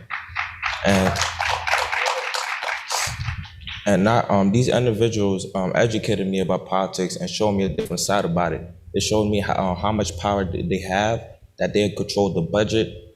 I didn't even know that there was something called district leader, district attorney, councilman. I didn't know any of these positions. And when I became a youth representative, I was educated about these. And not only was I educated, I was put in a position to also educate other youths about this. That's amazing. That is amazing. I would say for myself, 2020 was really a life changer for me. I think we'll all someday be best-selling authors, 20 years from now, telling our 2020 story. Right. But the biggest lesson for me was the value of time in life. Prior to the pandemic, I had a really good job, got sick right before all the layoffs and stuff was going on. So for me, fortunately enough, I was in a position where I could kind of pivot into different roles and lifestyles of my professional career. But in terms of the movement and activism, one of the things that 2020 did was really force people to pay attention, stop, and be confronted with the issue that's been going on in our country for a really, really long time. And it was one of those things where you can't be neutral. You have to either take a stand and speak up on it, or reveal your true hand and show that how you really feel about people of color like us in this country. So for me, just finding myself and immersing myself into the movement and being involved and helping out in ways that I can, whether it's on the front line or my favorite being on the back line. That's a great answer. Great answer. I think for me, when I think about the pandemic, a lot of things come to mind. Literally, we were literally stuck in the house. People were literally afraid to leave their houses. What comes to mind is to not take moments for granted. Don't take your time for granted. Don't take your families for granted. God rest her soul. I lost one of my best friends, my grandmother, due to COVID early on this year. It's almost about to come up a year. And I think, it really helped me to you can't take time for granted. And I think past this time, a lot of folks would look back at this moment and like, wow, we really made it through a long, long year. So if I had to say anything, it's definitely just not taking time for granted. So as you mentioned, how it has brought to light a lot of issues that are going on. In particular, when we talk about activism, I'm just curious, when you hear the word activism and activists, what comes to mind when you think of that? Like, what does activism mean to you? So for me, activism means standing up and taking a stand on positions that people may not feel comfortable with addressing, or speaking out for those who don't have a voice or don't have a position of placement to express their challenges or their issues. And I think the word activism varies depending on what part of the country you're from. So for me, it's not just going out into the streets and shutting down streets, tunnels, and bridges. It's really, creating space and expressing the issues and the challenges that we as a people face, and also bringing on solutions so that moving forward, we don't have these issues and that the next generation doesn't face the same challenges. Amazing. What about you? When it comes to activism, for me, I believe that being an activist is you standing up for what it is that you believe. And the type of society we live in, each of us have a different individual. We might be in a room full of activists and we all call ourselves activists, but what we're fighting for is different. And when it comes to activism, I feel like you have an issue that you're facing, that's what you have to stand up for, and using your own strategies to fight it for what it is that you want or believe in. That's good. I heard a saying say, when you think of, the movement is kind of like a buffet. It's a buffet of so many issues, but you got that, it's like that one dish that you know that you can make. When you go to the cookout, everybody can't bring everything to the cookout. Everybody got their one dish that they got. And it was a saying that, activism in this movement is kind of like a buffet. There's so many different issues, there's so many different topics. But you can't be the superhero of every single issue. So when I think of, activism in itself and what it is, I just think of, somebody being passionate about their craft and what that issue that they have. I always say this: it doesn't take some fancy title to be called activist in your own right. But when you are your full, authentic self and you fight for what you believe in, that makes you your own activist. So how has your involvement in NAN, we're all here, all involved in NAN, how has your involvement in NAN impacted you? Me personally, I feel like it polished me in every single aspect of life. It prepared me for the real world. It put me in a position of politics, introduced me to a new world where I didn't know much about politics. It was just, I was kind of arrogant about it because I just thought that it was, I didn't believe in it. I thought people were just really in it for their own pockets and their own benefit. And being a member of NAN Youth Huddle, I was introduced to a new family. And NAN, I really consider my second family. They provided me with resources for college, and it put me in a position to fight for what it is that I believe, with the platform to speak my mind. And yeah, I really believe NAN is my second family.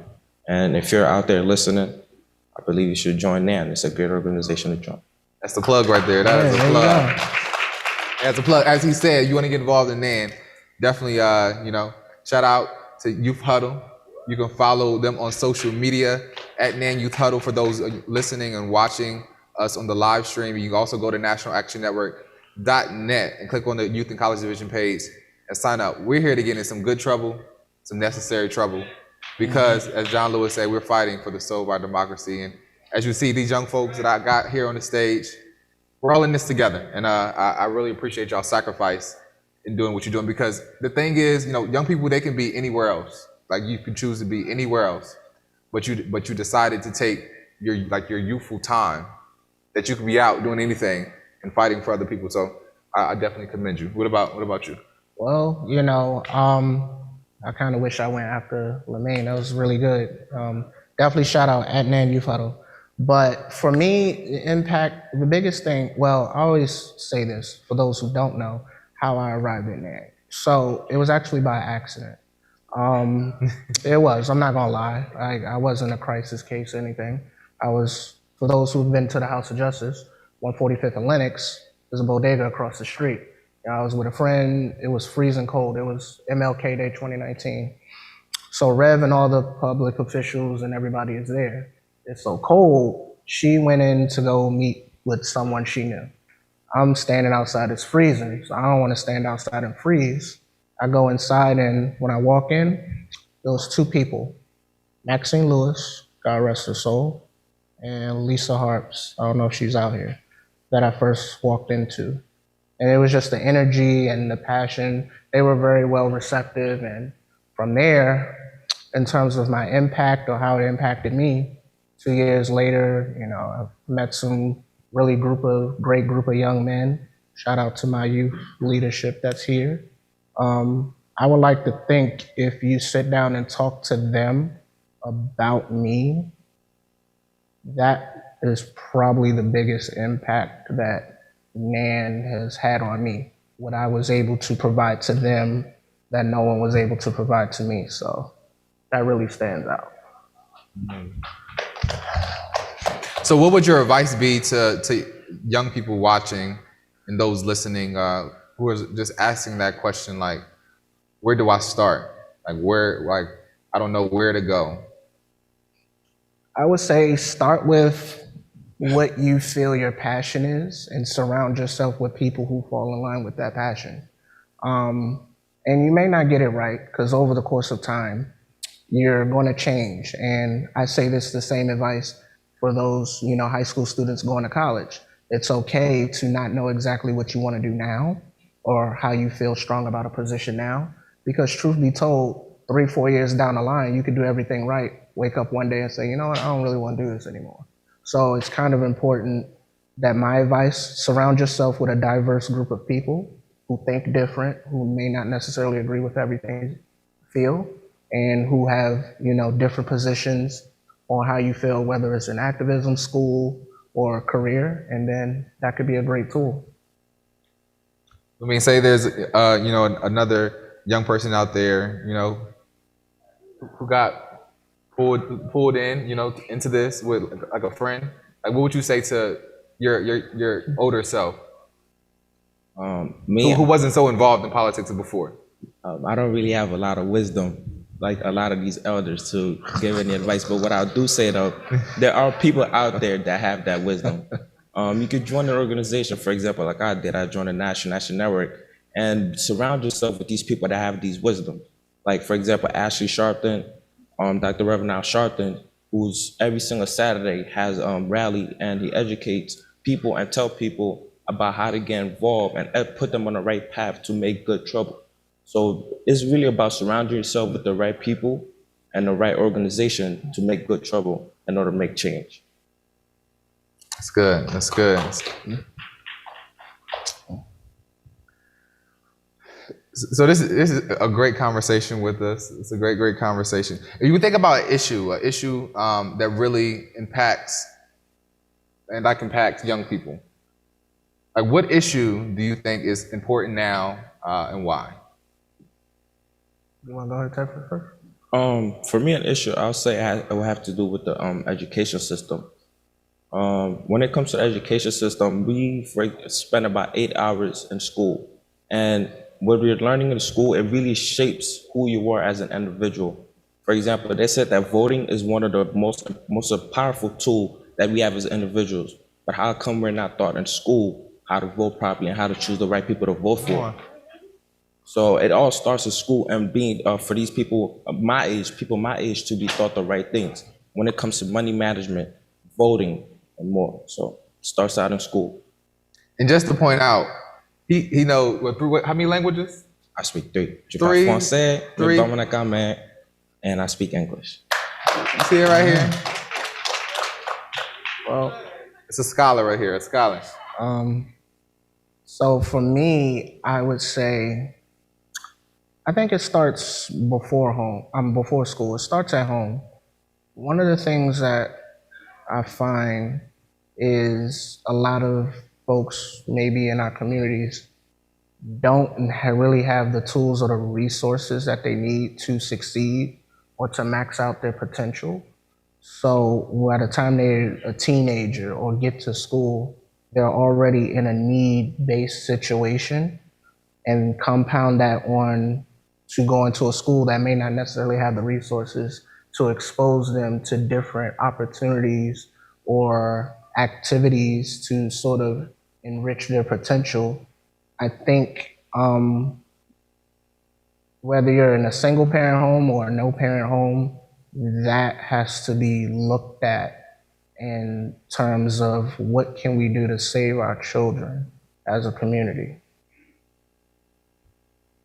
So we're coming up, as we know, this week is, with the trial, and it's coming to a close.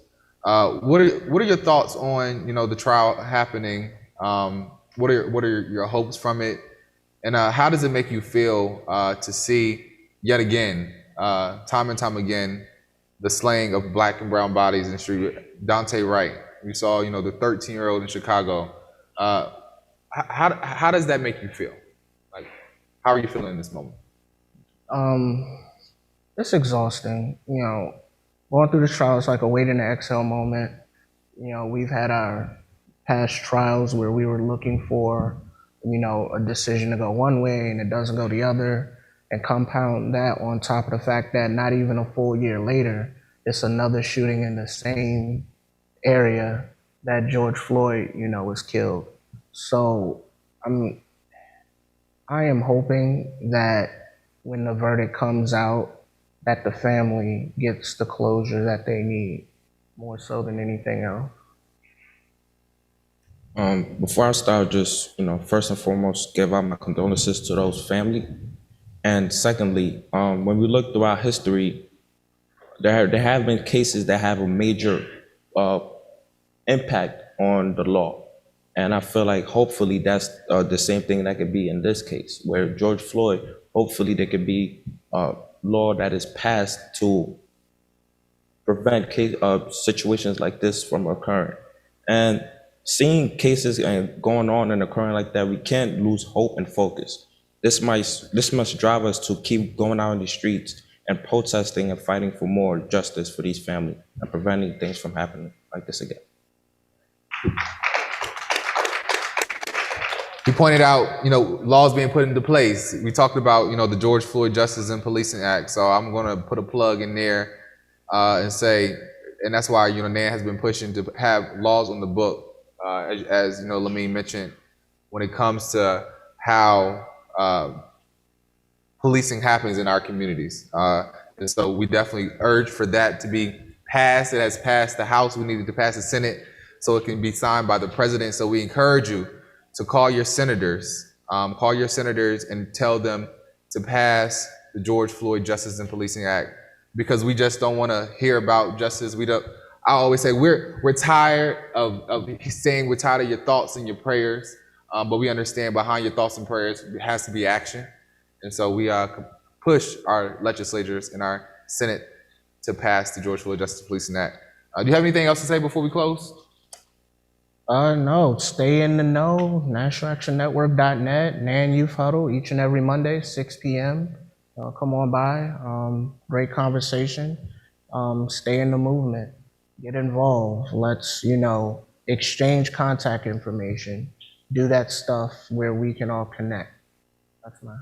How about you? For the people that are watching, obviously, you're already taking a step to making change because you're watching this and learning on how to take steps in order to make good trouble for positive change and outcome to happen in this country. So keep doing what you're doing and stay in the movement. No justice, no peace. No peace. I thank you all for both sitting down and having this conversation with me. And as they said, we encourage you to sign up, get involved with NAN Youth Huddle and NAN Youth and College Division. As said before, we're not just fighting for ourselves. We're not just fighting for our brothers. We're not just fighting for our sisters. We're not just fighting for our families. We understand that this fight that we're in, we're fighting for generations yet unborn. And this fight, it starts with me. It starts with you. Get into the action, as we say. Get into the action. No justice, no peace. Thank you. And at this time, I think now we're going to go into having our ribbon cutting so we can proceed and officially begin Youth and College Day. So we get some young leaders and our young people in the room who we have here to come to the front so we can cut the ribbon and officially start the day.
The ribbon has been cut and we're super excited to officially begin our Youth and College Division Day. We're super excited for this conversation. We want to welcome you who are tuning in virtually and those who are in the room. My name is Talik McMillan. I serve as the National Director of Youth and College for NAN. And I just wanted to welcome you to the day. And we're super excited to honor some young leaders today, and we have a few remarks by a representative from NAN Youth Huddle. Have them up. All right. Thank you. Thank you so much. All right. As we officially begin our Youth Day here on the last day of the convention, I want to thank each and every one of you for coming out and enduring, although the times are different. And given the circumstances, this isn't a normal occurrence, but we are still here. So definitely give yourselves a round of applause. All right, so when we talk about the movement and activism, there have been many great leaders to show us and pave the way for us prior to youth taking the mantle and carrying it on. And it's important as we continue to fight for justice, irregardless of who you may represent in whatever organization. The most important thing that we must do is stick together. And when we stick together, we can accomplish a great deal of things. Whether it's a victory for one organization, we all celebrating that victory, not just that one particular organization or entity. Whether it's a law that's passing, that's the work that we've done as a collective, not one individual group. So as we have our discussions here today and throughout the course of time, it's important for us to connect and build and grow. I encourage all of the youth that are here to connect with one another. Even though we are all friends and in the same little circle, I just want to reinforce that, as we continue to fight, it's not just coming together for a good time. It's coming together to bring our solutions and ideas together to ensure that we pass it along and move and carry the path forward. So, as we get ready to commence and go into conversations for today, I want to make sure that we are all engaging in good dialogue and taking this back to our neighborhoods and our communities. I'll do the same as well, not just on social media, but within our conversations at our household, whether it's at a family table at a dinner. I don't know who still eats at the family table, but that works too. So with that being said, I'd like to officially kick this off. And I look forward to engaging with each and every one of you, not just the youth, but engage with the adults that are here too. Learn something and take something from them and pass it on. So definitely want to pass that up. And I look forward to engaging and getting into good trouble. So justice, thank you. Let's give it up for Trayvon again. At this time, we'll now have our Youth Day video being played, and we're giving some recognition to HBCUs. So shout out to all of our HBCU goers. It's nothing against all the other colleges, but I have a special place in my heart for HBCUs. I graduated from the North Carolina Agricultural and Technical State University. I also know we have some Hamptonites in it, right? Is that what it's called? HU. And so just turn your attention to the screen as we enjoy this Youth Day video in recognition to HBCUs and D9.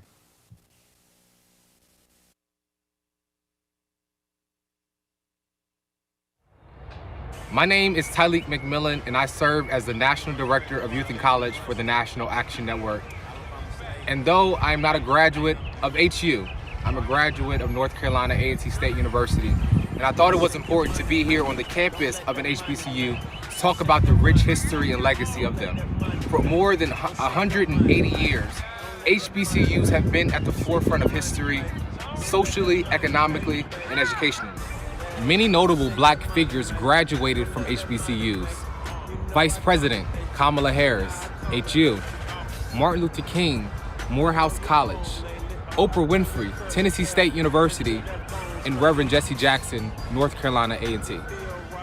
After the Civil War, HBCUs emerged, providing the most fundamental human right, access to education.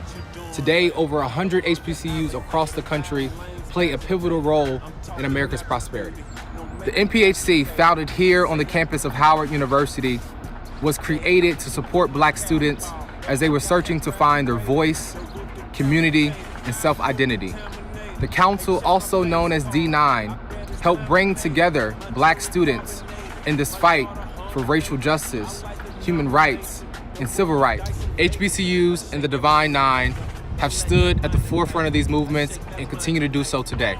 Enjoy this video that honors our culture. 5, 6, 7, 8.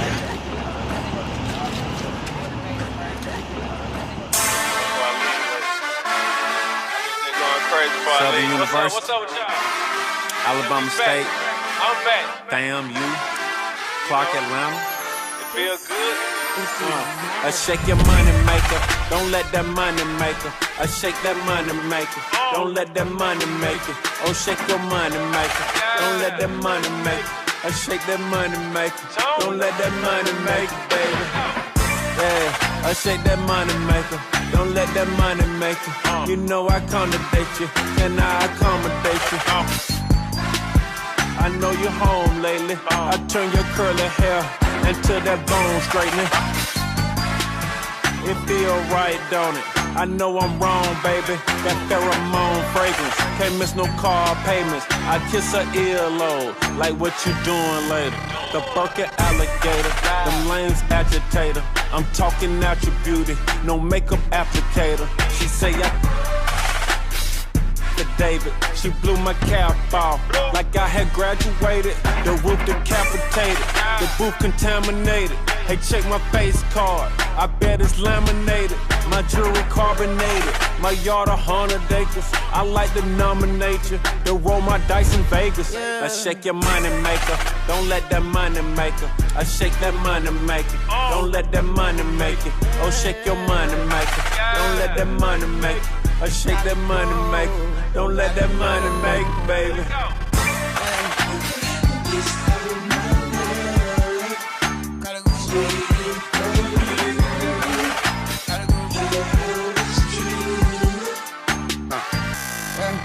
I don't do cap, I don't do cap, I don't do yap. I make it happen, I don't want rap, I just want tap, make it clap, blah blah blah blah. But then fat, it used to be flat, what happened to that? Then she made it black, she said how it feel, I said it feel like facts. Then she start twerking, it's like a circus. You can ask Bond, you can ask Billy. We don't need love, we just need favors. Put that on repeat and don't change the station. Daddy ain't cheap and mama ain't basic. And mama agree that daddy the greatest. And all I can see is, I'm gonna make it. This the Tommy Acre, this the jumping cable. Shake that money maker, shake it lemon pepper. Like a salt shaker, give me high blood pressure, yeah. Shake your money maker, don't let that money make it. Shake that money maker, don't let that money make it. Oh, shake your money maker. Shout out to all the HBCUs out there. Shake that money maker, don't let that money make it, baby. You know, A&M, Alcorn, Jackson State, Grambling, you know what I'm saying, Texas Southern, Tuskegee, Morehouse, TSU, Fort Valley. Saying we black.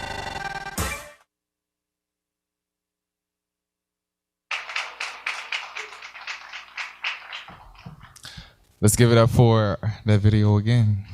And I appreciate, so shout out to everyone who helped participate in that video. I appreciate you. And shout out to all of our HBCUs and D9. We have any D9 folks that's here? Okay, we got a Delta, we got an AKA, got an Alpha, okay. I'm a Sigma, we up in here. So shout out to you all. We're going to proceed into our Youth Day Awards. Super excited to present these awards to some of these young people who have been doing amazing work in their community. So at this time, we ask that you will make your way up to the stage so we can present you with your award.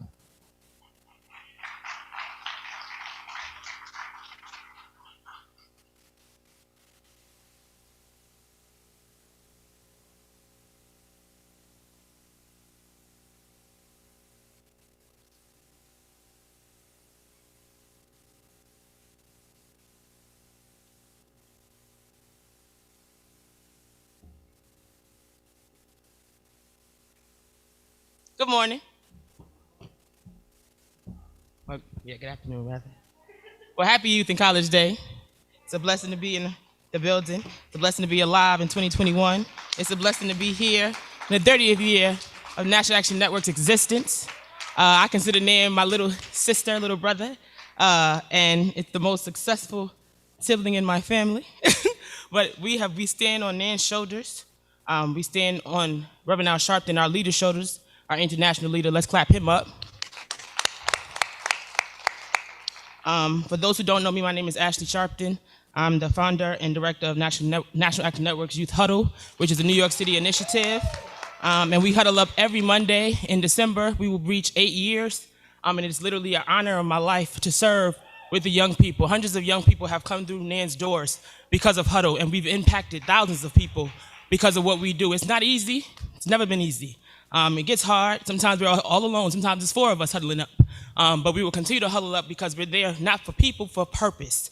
The purpose is for the people who we serve, and the mission is greater. The mission is to stand and continue to stand beside, and uplift Reverend Al Sharpton's mission that he started many, many years ago.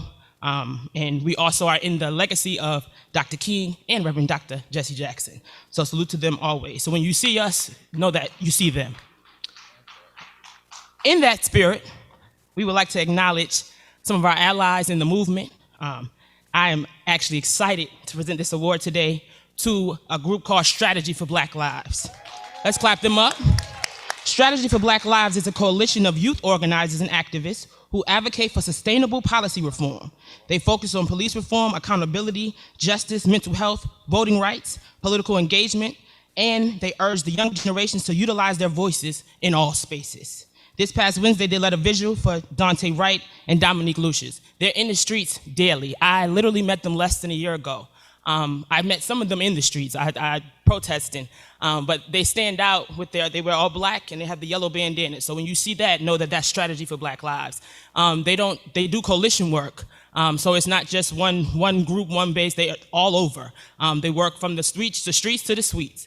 And I just feel like sometimes, like I said, I'm a protester, so I've been a part of many protests, and some of our young people, some have different strategies, some have different ways in which they do things. But this group of young people reminds me of NAN. And at the end of the day, they're nonviolent. They know what they're doing. They have a policy that they work for and work towards. It's not just randomness. It's not just out there doing it. There's a strategy in their work. And I respect them. This is not all of them, but I respect each and every one of them and all of their leadership, and you got to ally in me to the end. I expect more from you, because this award is not just to commend you, but it's to expect more, because we need you to do more. Because this movement it's every generation has to be there, and we need y'all to stay on your post, stay on your duty, and stay focused no matter how high you go. Stay anchored. It's a strategy. No cap. No cap. Okay. There you go.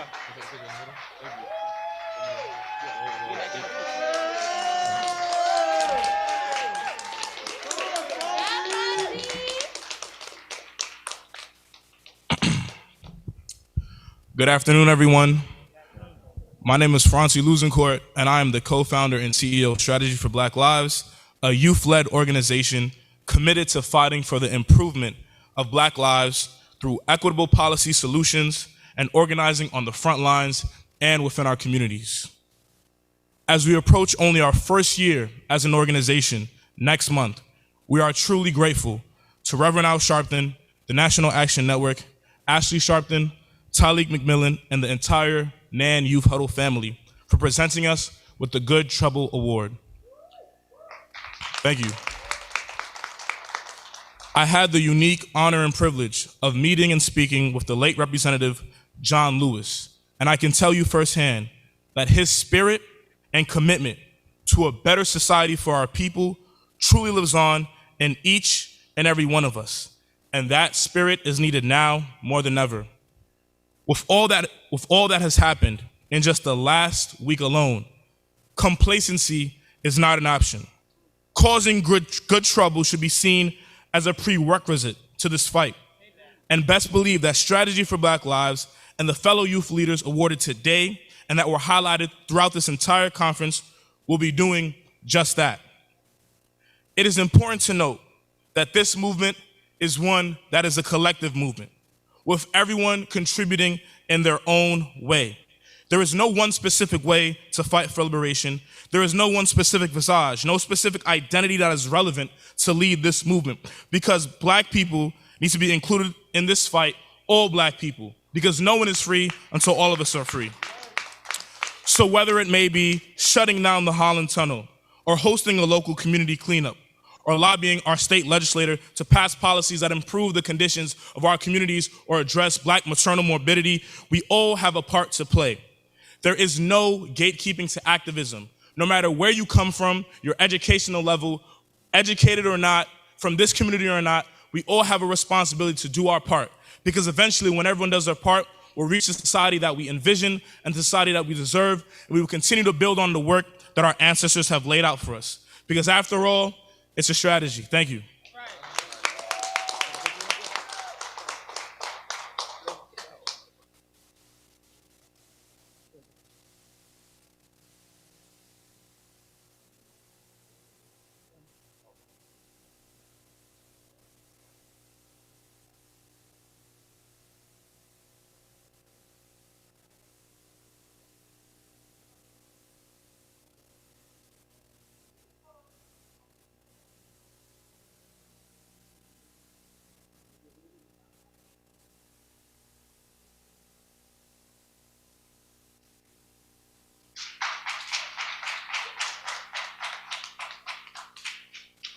Let's give it up for Strategy for Black Lives again.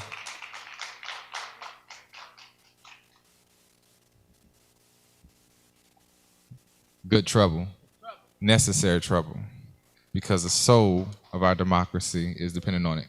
Continue to do great work. We honor you. And as I said, to keep on keeping on, keeping on. And we're going to now present our next award. The next award, most of you guys know this young man, Mr. Felivi Dosa. Felivi Dosa is the National Action Network lead youth rep. I haven't known him longer than a year either. No, a little bit longer than a year. And I met him last Juneteenth. And he was a part of a group called the Descendants. He was the vice president of the Descendants. And he's been doing work, real work, every day since I met him that day. Literally for the movement, for his people, for our people. He came into NAN humbly, ready to learn, ready to work. He never was cocky about it. He never was a Mr. Know-it-all. He was humble with it. And he brought his friends. And they were all, the young men that you see around, these are all Felivi's young men, young people that his friends and allies and even strategy, I met them through Felivi. He's done the work without pay, without the applause, without light. He went to Africa and took NAN Youth Huddle's mission to Africa. He took hand sanitizers, basically to people in Africa during the pandemic. He does work from his heart, and he leads from his heart. And at the end of the day, I'm not the regular Sharpton. I don't lead from the front, but Felivi can lead from any side, and I respect him for that. I salute you for that, Felivi Dosa. You are a real chief. He's next up to be the chief in Africa in his country, but he's a real chief here. I call him the chief of Huddle. And it's an honor today to give Felivi Dosa the credit where it's due. We respect you, Felivi. You put Huddle on your shoulders. Through the pandemic, we had to transition to virtual, and then we came back to the House of Justice, and we huddle up every Monday, and you helped lead that. So I thank you, I salute you, and I love you, and I respect you. Salute you. Rise up. Rise up.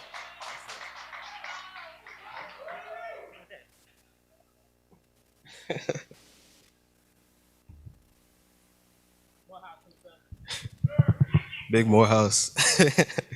Good afternoon, National Action Network. My name is Felivi Dosa, and I'm very appreciative to be the recipient of the NAN Rise Up Award. My journey to NAN started in this building we're in today. I'm a member of the Junior 100 and was asked to volunteer to the annual 100 Black Men Gala last year in February. When I was there, I saw Senator Chuck Schumer. Naturally, I wanted to take a picture with Chuck, but everyone else had the same idea. Just as I thought I was going to give up hope, a man nearby saw what I was trying to do and decided to help out. He pulled Chuck Schumer and I to the side and got me a picture with him. After the picture, the man introduced himself as William Allen and handed me his card and said, "If you need anything, give me a call." From the card, I learned his title was the Crisis Director of National Action Network. I wondered in my mind, what in the world is NAN, while I put the card in my bag? Fast forward to March, when we were all quarantined, I finally got my financial aid package from Morehouse, and my heart sank. Anyone that goes or went to an HBCU knows that the cost is very expensive. I was very worried and upset, as many of my mentors, friends, and family told me to give up and look at other schools. Realizing I was in a crisis, I decided to call William. After speaking with me, he instructed me to come to the NAN headquarters, which I never knew was only 5 blocks away from my house. During my visit, I was able to hear the Reverend Al Sharpton speak, during the Saturday Action Rally, which truly inspired me to enter the world of grassroots community organizing. I feel like I was speaking to him because due to COVID, I was the only one there. After Rev spoke, I was able to sit with Mr. Allen, and together we created a plan on how to cover my $40,000 gap tuition for Morehouse.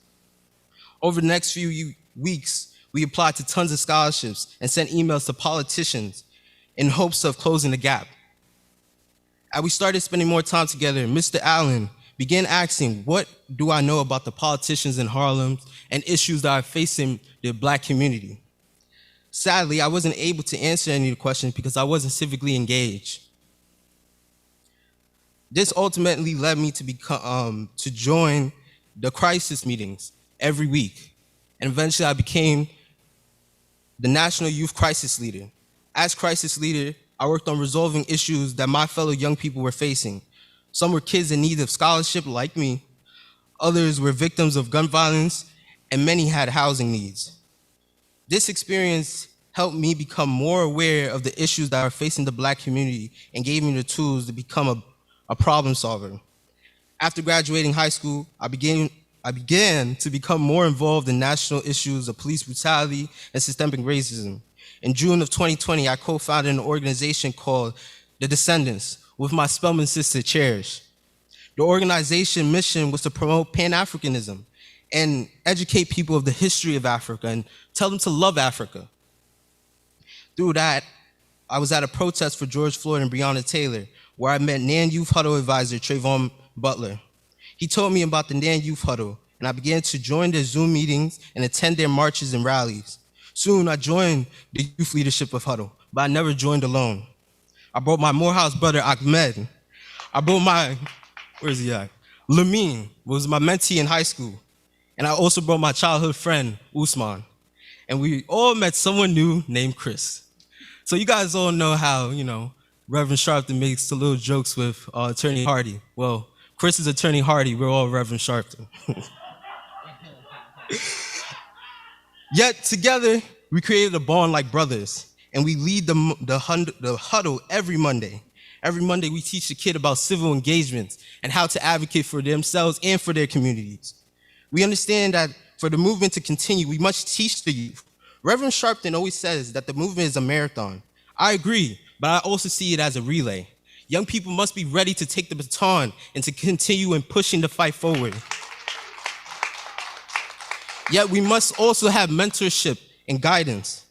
Huddle provided me with that, like people like Trayvon, who became the big brother I always wanted. Patrice, who always asks us the intense questions so that we look stupid in private, but never in public.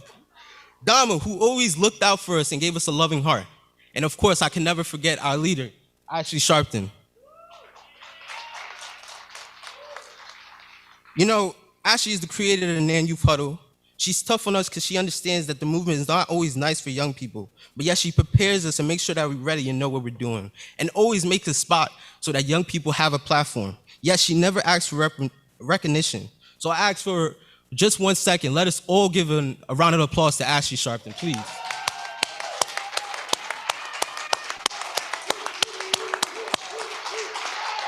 Thank you so much for the love and knowledge that you was able to give me.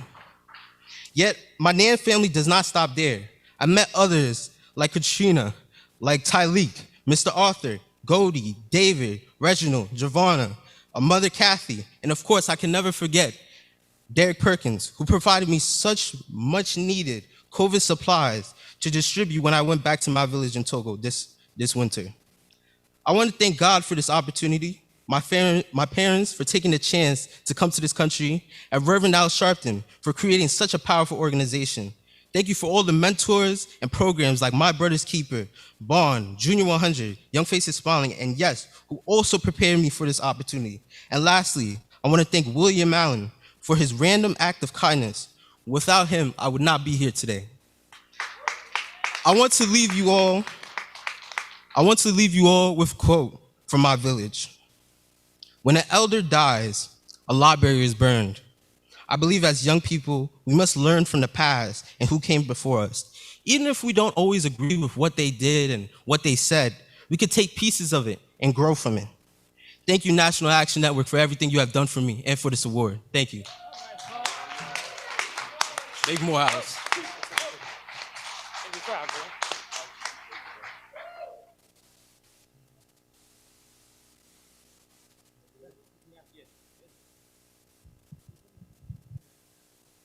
Let's give it up for him another time.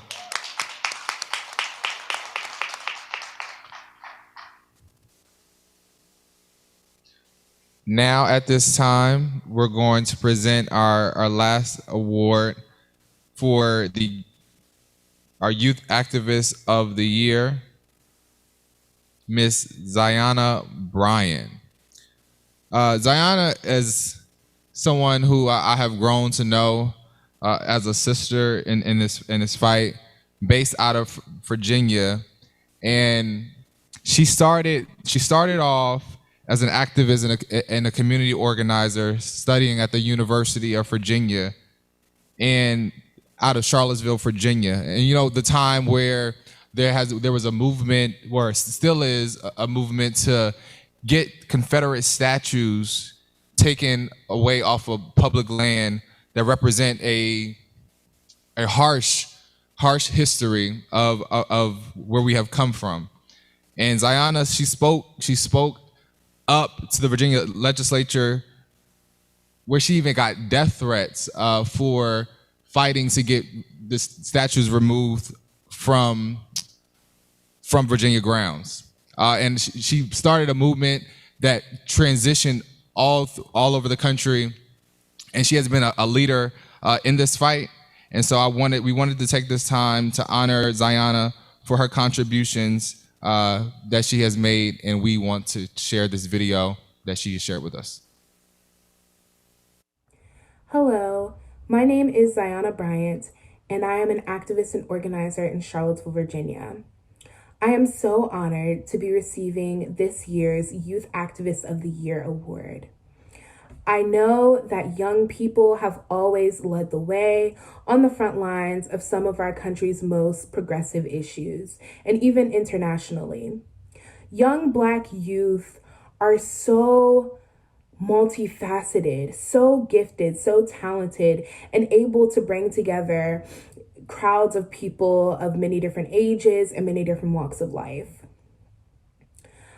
I think of people like my grandma, who has been involved and active in her community for a very long time, and who has always pushed me to use my voice for positive social and political change. I also think of her two brothers, who were two of the first 12 students to integrate schools here in Charlottesville.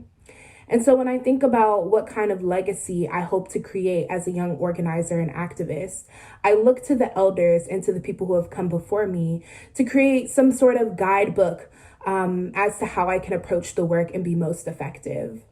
I believe that young people are leading the way, but it's no secret that we rely on those who have come before us to give us wisdom, give us knowledge, and even to consult with their praxis on how we can be most effective to address the issues within our communities.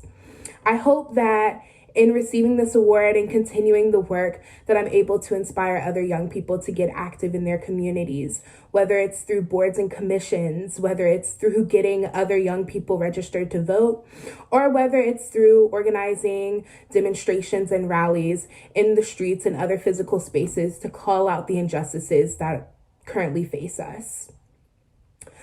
I hope that young people remain encouraged in the power that is in their voice, because we know that young people have always led the way.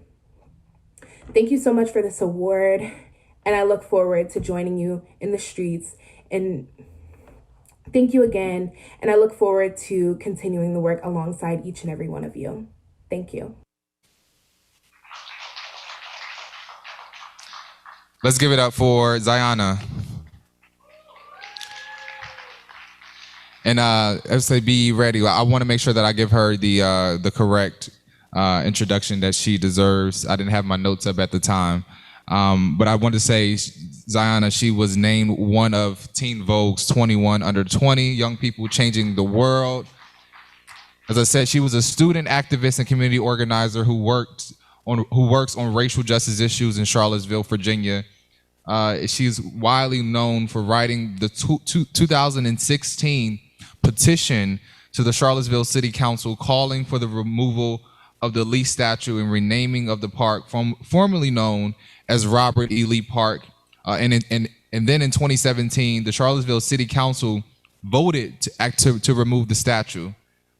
She continues to organize with local teens and youth leaders to create change around issues of race and inequity. And her primary focus is on the achievement gap and equal access for students of color. And so we honor her and thank her for her sacrifice and for not thinking it robbery to give up her time to fight for this thing called justice. And so we thank you so much, Zion, and we honor all of our honorees and thank you all. At this time, we're now going to transition into our next panel discussion around the Black church and young people.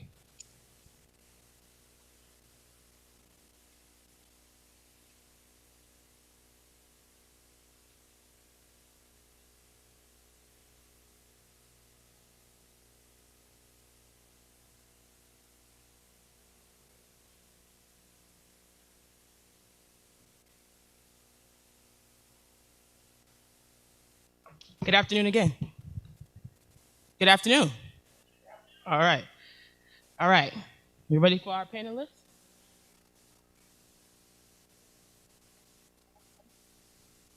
Okay. What is now for the Black church and young people? Last summer, protests erupted across the globe to show solidarity, calling for justice for George Floyd, Breonna Taylor, Ahmaud Arbery, Tony McDade, and so many others. Months later, while people were still showing up to support this movement, we grieved the death of three beloved leaders, the late Representative John Lewis, the Reverend C.T. Vivian, and the legendary baseball player Hank Aaron. But what set them apart from protests we see in the streets today was what was at the center of their movement decades ago, the Black church. That's where ideas for certain acts of protest, like the sit-ins of 1963, the Children's March the same year, and the 1955 Montgomery bus boycott came to fruition. In the book, The Black Church, This Is Our Story, This Is Our Song, author and historian Henry Louis Gates Jr. cites the idea of the Black church as a freedom church, as a vehicle for the civil rights struggle and a way of looking at the world. During this discussion, we will touch on the role of the Black church, the importance of the Black church, and young people's involvement in the Black church, and how we view the Black church in today's social movement. Our opening is from Reverend K.W. Toulos, who is the chapter leader, NAN LA. Is it ready? Our opening remarks. Let's hear from him. To Reverend Al Sharpton, to our chairman, Dr. W. Franklin Richardson, to you, delegates who have joined us this year from all across this country. My name is Pastor K.W. Toulos, lifetime member of the greatest civil rights group there is, the National Action Network. I'm also president of the Baptist Ministers Conference of Los Angeles and Southern California. I'm happy to have been asked to be a part of this year's 30-year conference. Today, I want to address something that's very, very important, a topic that many people talk about, the Black church. The Black church is something special to our community. It has guided us, it has led us, it has taught us the importance of values and great things. It has produced leaders within the civil rights movement, from Dr. Martin Luther King Jr. to Reverend Jesse Jackson, to our own Reverend Al Sharpton and so many others. We are so grateful today to be here today to talk just a little bit about the Black church. The question is, what is now for the Black church?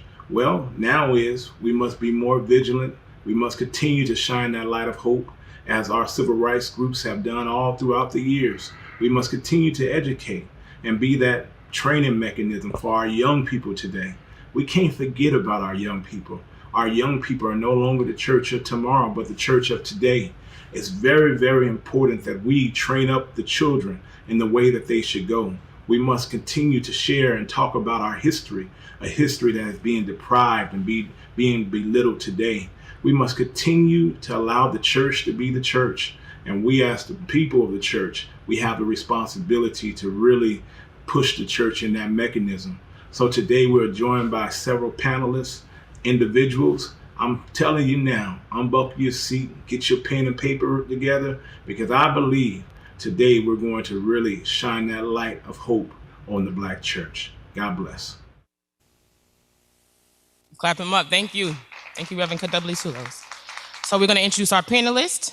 Our first panelist is Tyleek McMillan, who's here in person with us. He's a tech fellow for National Action Network, and he's our National Youth and College Director. Let's clap him up. Our panelist, Reverend Nick Young from Princeton Theological Seminary, joins us virtually. Panelist, Reverend Jared Sawyer, who's an activist and author. We're very familiar with you. We usually hear from you every Youth Day. Panelist, Reverend Stephen Green, the Social Justice Minister of the Greater Allen AME Cathedral of New York. He joins us virtually. Panelist, Reverend Timothy Figueroa. My sister, it's an honor for you to be here in person with us. Panelist, Reverend Marissa Farrow, activist and CEO of Brown by Marissa, joins us virtually. And last but definitely not least, Reverend Gregory Drumwright, political activist and organizer of Justice for the Next Generation, joins us in person. Let's clap him up. All right, so let's get it started. Many young people, well, not many, some young people, have rejected the Black church because some say they have felt rejected. With that said, what is the relevance of the Black church to our generation? We've had this conversation several times throughout this convention, but I wanted to hear personally from the young people on the front lines who are still very, very powerful and leading in the Black church. Who wants to start? What is the relevance of the Black church to you? Okay, I guess I'll jump in. Reflect to our guests. Well, good afternoon to you all and to the living legend, Dr. Sharpton, in his absence today. I have enjoyed these virtual and hybrid in-person events. Been here since yesterday, and I wanted to take in as much of the conference as I could. And certainly for your work, Ashley and Tyleek, thank you. As a congregational leader in North Carolina, hailing from North Carolina A&T State University, Aggie Pride. Aggie Pride. There's been so much Morehouse Pride and Hampton Pride. I found that the relevance of our church has been waning as it concerns outreach. Our churches, and of course I'm not speaking monolithically about all churches, but many of our religious spaces have fallen into the mob mentality when it comes to attracting the next generation. The mob mentality is as if to say, give me your goods. And so they will come to a very established network such as NAN and say, can you bring your young people over to our church convention? They will approach organizations, associations, and say, can you bring your young people to our revivals, instead of reaching out one by one and building and rebuilding the base of young people that exist in communities and neighborhoods all around them. I find, and many of our millennial parishioners have noted that when people have invited me to speak in certain places, it may not really be because of what the word or what I can offer, except for the crowd of young people that come behind me, because we don't actually do outreach as much as we should. I remember when you couldn't go to the mall without getting a tract in your hand. I know Tyleek may be a little too young to know what a tract is, but anybody out there know what a tract is? That's right. You know, y'all remember those? I remember, and we're not Jehovah's Witnesses, but I give credit where credit is due. You would get a knock on your door every Saturday. Absolutely. But what is the Protestant, what is the Christian church doing to advance the cause of Christ and the tenets of things that we stand for, such as social justice in our community? Very little and very late. I am Timothy Figueroa. I'm honored to be a part of this 30th convention, this celebration. Thank you to my sister Ashley and to Brother Talik, to the great Reverend Al Sharpton. I am a pastor's daughter. I've been in church all my life. Never had an opportunity to go party, never had an opportunity to do a whole lot of other stuff because I had to be at the church. And so I would say from that perspective that the church is absolutely still relevant and is absolutely an essential and is absolutely necessary in the culture that we are in today. I am also a mother of 3 children. My oldest son is 20, my middle son is 16, and my daughter is 13. And in conversing with them about church, my father always had us in church.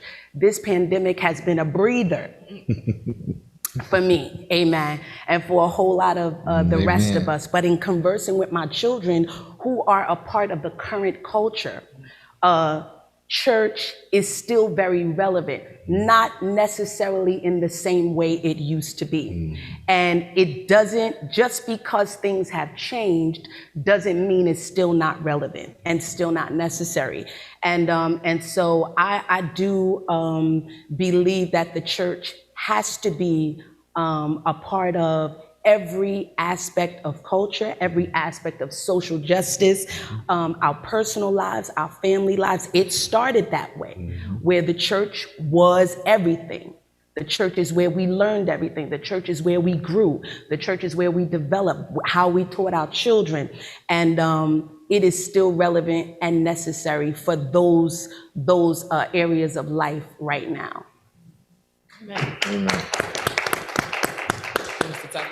Yeah, super excited for this conversation, and I want to thank all the panelists for agreeing and taking time to join us today for this conversation. Shout out to Reverend Drumright, Aggie Pride. It inspired me all through college. Used to attend his church when I was in school, and so thank you so much, and I honor you, and I thank you for being here. As I say, the relevance of the Black church, just as you stated, I grew up in a household where church was not optional, Sunday school was not optional, revivals was not optional. And so I grew up knowing the importance of being grounded and being involved. But as I look at it, I see, I was always taught by my mother that, the church was not defined by the 4 walls that we are that we are the physical space, but you carry the church with you and in you. But I do, as I see this, the generation, that the sense of what church may look different than what it did before. And I think as time has changed and as as things that we are calling for, and as activists are out, young folks in this time are calling for things that make the church uncomfortable sometimes.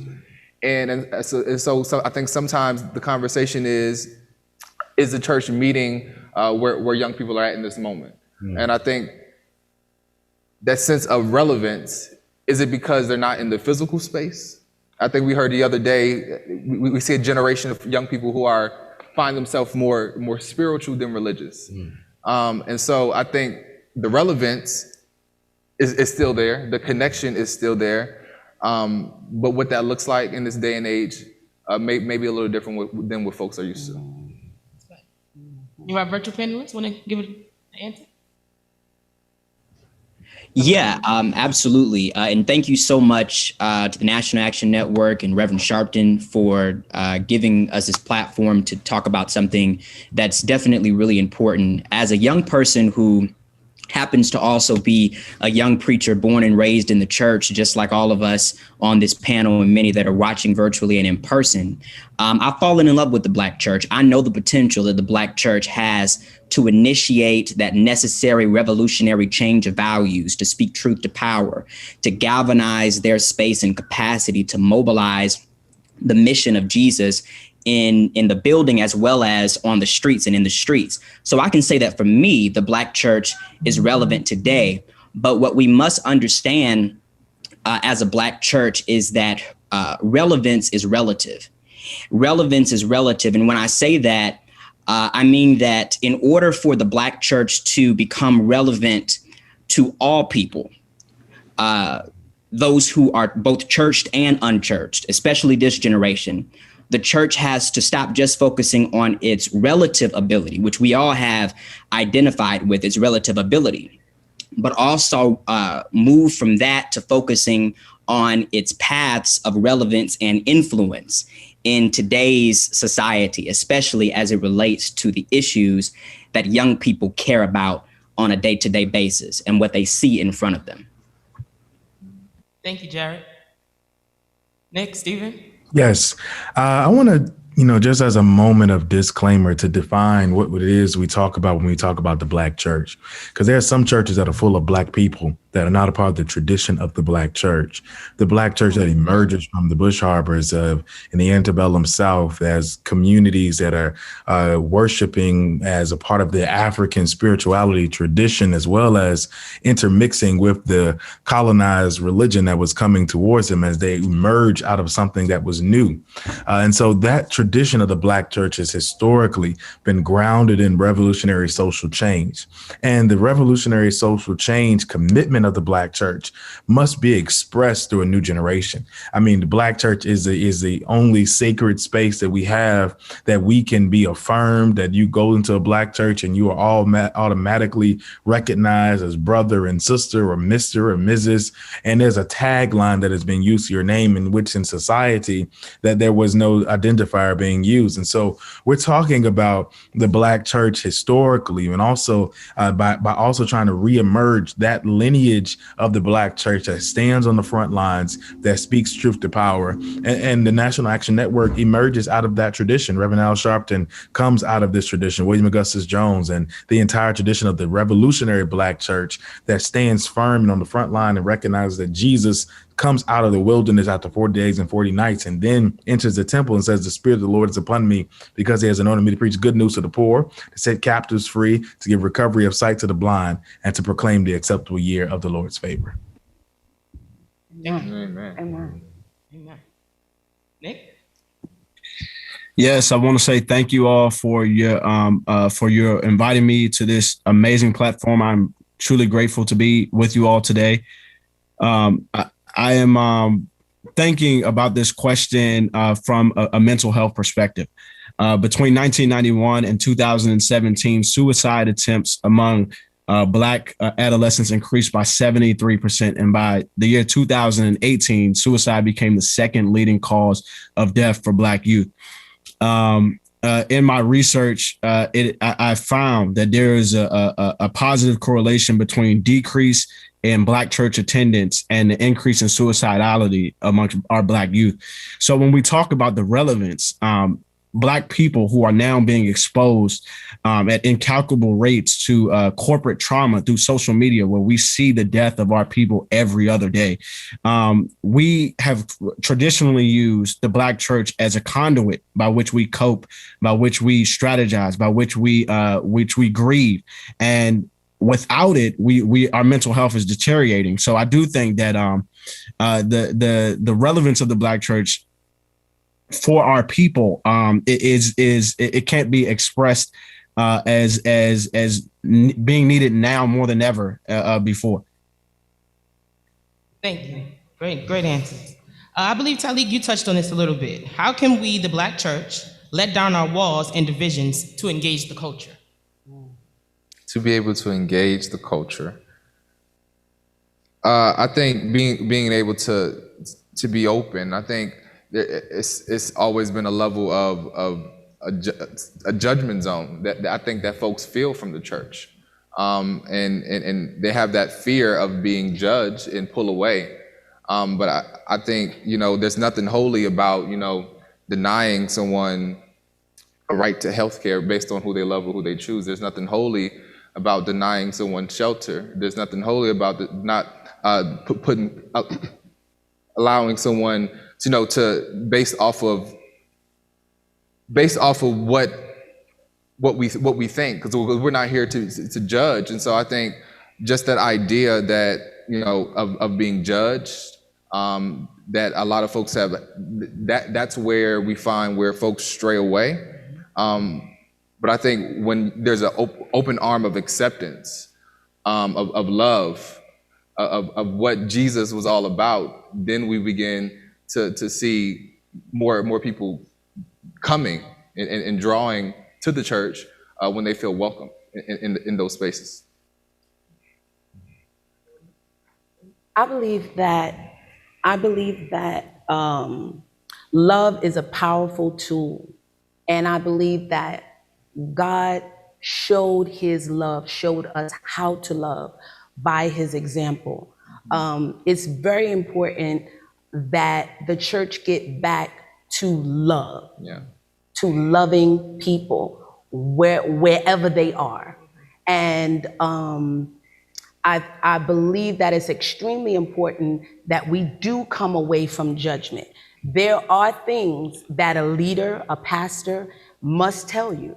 There are things that, and a lot of people get offended by what the Bible says is right. There are standards. There are things that we have to live by. There are things that we can do, and there are things that we cannot do if we claim to be Christians, if we claim to be believers. So there has to be rules. It's called the church militant. And the church militant has to be under some order. That order comes from the head. And if there is no order, then there's chaos. And so there has to be, if you a soldier in the army of the Lord, there's got to be some guidelines that we live by. At the same time, we've got to find the balance between those guidelines and the love that we show to other people in order to let down those walls.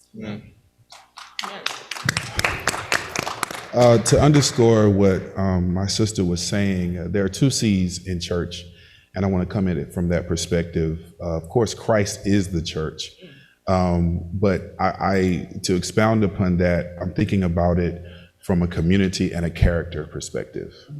I think that our churches, even segueing from the last conversation about relevance, have lost its touch with the communities that they're situated in. We might or may not be surprised at how many people in communities have no relationality or experience with the churches that are literally across the street from them or near the same block as them. When we do outreach, and we're not always doing outreach to get people to come to our services. We're doing outreach to meet the needs in the communities. And a lot of people will literally comment, especially the youth, and say, well, we don't ever hear from anybody in these churches around here. Where is your church? And I literally, I'm an advocate of the church. I'm not an advocate of the Citadel Church. I'm an advocate of, if Bishop Figueroa's church is right near you, I would rather tell the young people that hey, there's a church over there, and what happens is when I do that, they often say, yeah, but that church never comes out here and speaks to us. We see those pastors, we see the people, and they never come out here and reach us. And I think in one sense, we've become complacent in our communities. The second C that I'm thinking about is the character. Talking about the culture, people within our culture don't trust the character of our churches anymore. People within our culture are questioning the character of what the church represents today. People are very skeptical of joining churches, of associating with churches.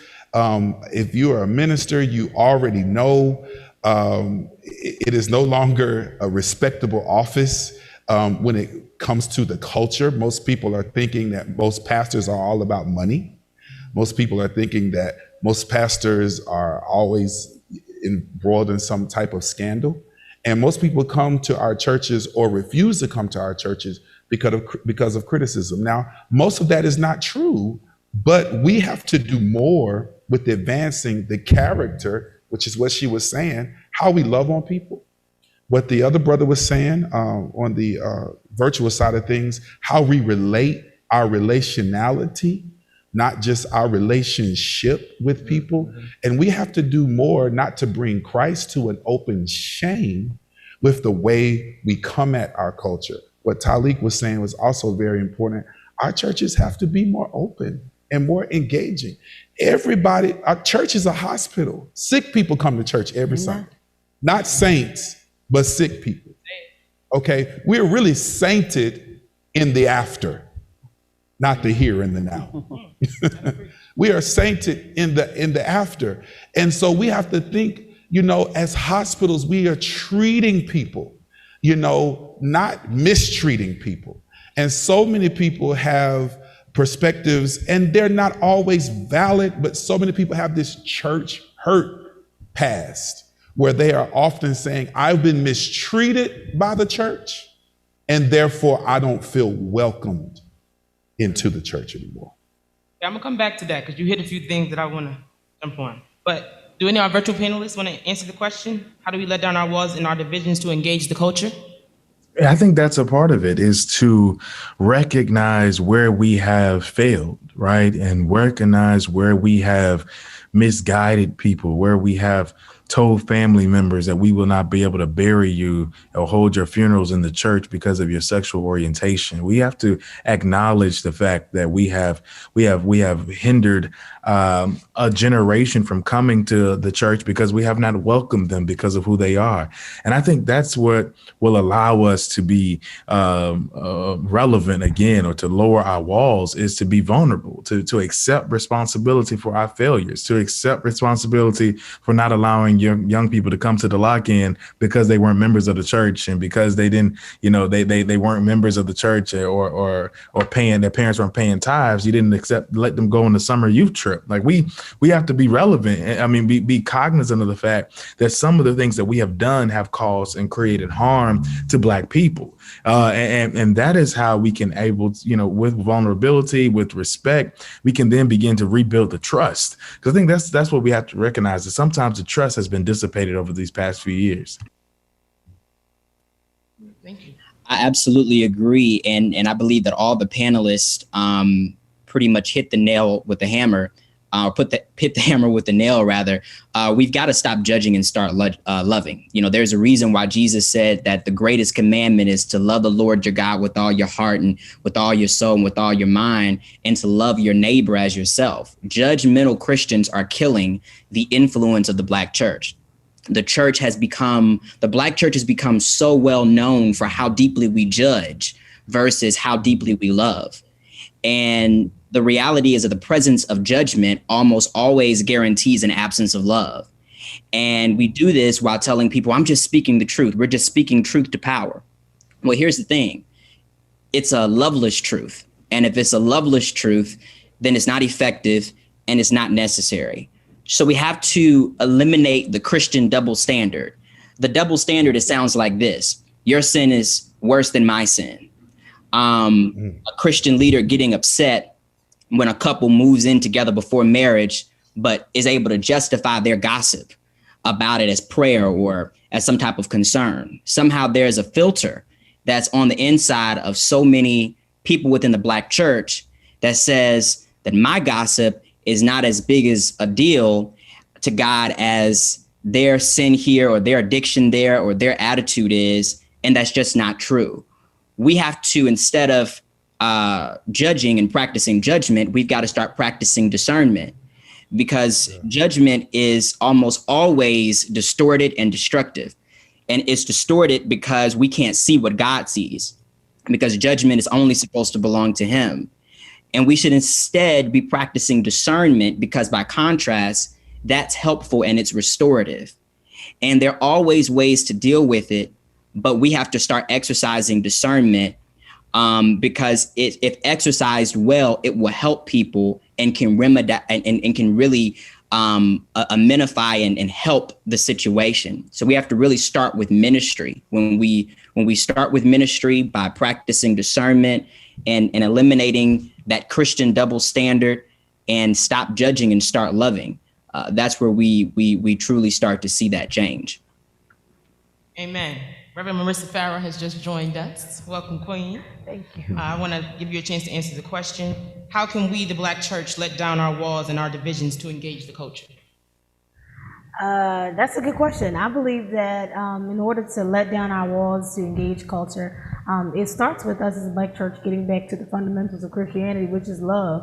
I think that is important. I think that it is something that unfortunately Black church culture has lacked in so many capacities, specifically in engaging our internal culture first, to be able to understand the structure of being able to engage culture outside of our four walls. And so I believe that when we find ourselves engaging in internal love, not just for ourselves, but one for another, for those who may very well identify as Christians and religious individuals who are not from the same background as us, we build a structure that allows us to be able to engage culture. So for a perfect example, if we are continuing to find division within our own facilities and establishments and organizations, we will never be able to find the need or that bridge to be able to engage community, whether it be in race relations, whether it be in criminal justice, whether it be in just civil issues that impact people who are not like us. And so I believe that to bring down that wall, we have to get back to beginning to dismantle systems of division in our own organization. Amen. Amen. Right. Welcome. So I want to, Timothy, you touched this a bit about knowing who you are as a Christian and what we can and cannot do. And I was raised on something, prayer changes things. I was raised knowing that and trusting in that, about the power of prayer. But in this social media age, there's something often that we see, and I understand the root of it. It's usually this, it says, save your thoughts and prayers, we want action. So I understand that basically it's a call to action, but with that, it's also throwing prayer to the side or making young people not value the power of prayer. So I don't understand why we can't put prayer with action. Prayer is an action. But that's my opinion. I'm not on the panel. So I want you to speak to the power of prayer or what you feel about that when we see that. Well, faith without works is dead. Amen. Talk. And so your faith begins in prayer. That's where your faith is going to begin. That's where it's increased. That's where it's activated when you pray. And then God gives us the power to act. Okay? And so it must go hand in hand. I believe in the power of prayer. I grew up on it. We don't pray like the mothers used to pray. We don't tarry like the mothers used to tarry. But prayer is prayer. And it still works. And it is powerful. I teach my children to pray. Wherever they are, because I know that at times in my life where my parents were nowhere around, prayer was already something that was instilled in me. It was something that was already down inside of me. And the truth of the matter is every young person will have to come to a place where they will encounter a situation on their own. I couldn't depend on my mother's prayers. I couldn't depend on my father's prayer. I couldn't depend on my grandmother's prayer. I had to learn God for myself. And it is in those times of struggle that you realize there's more in you than you thought was in you. And that is what prayer will birth in us. And so it's imperative that we couple prayer with action. Why do you all why do I have to follow her every time? So prayer is central in the Citadel.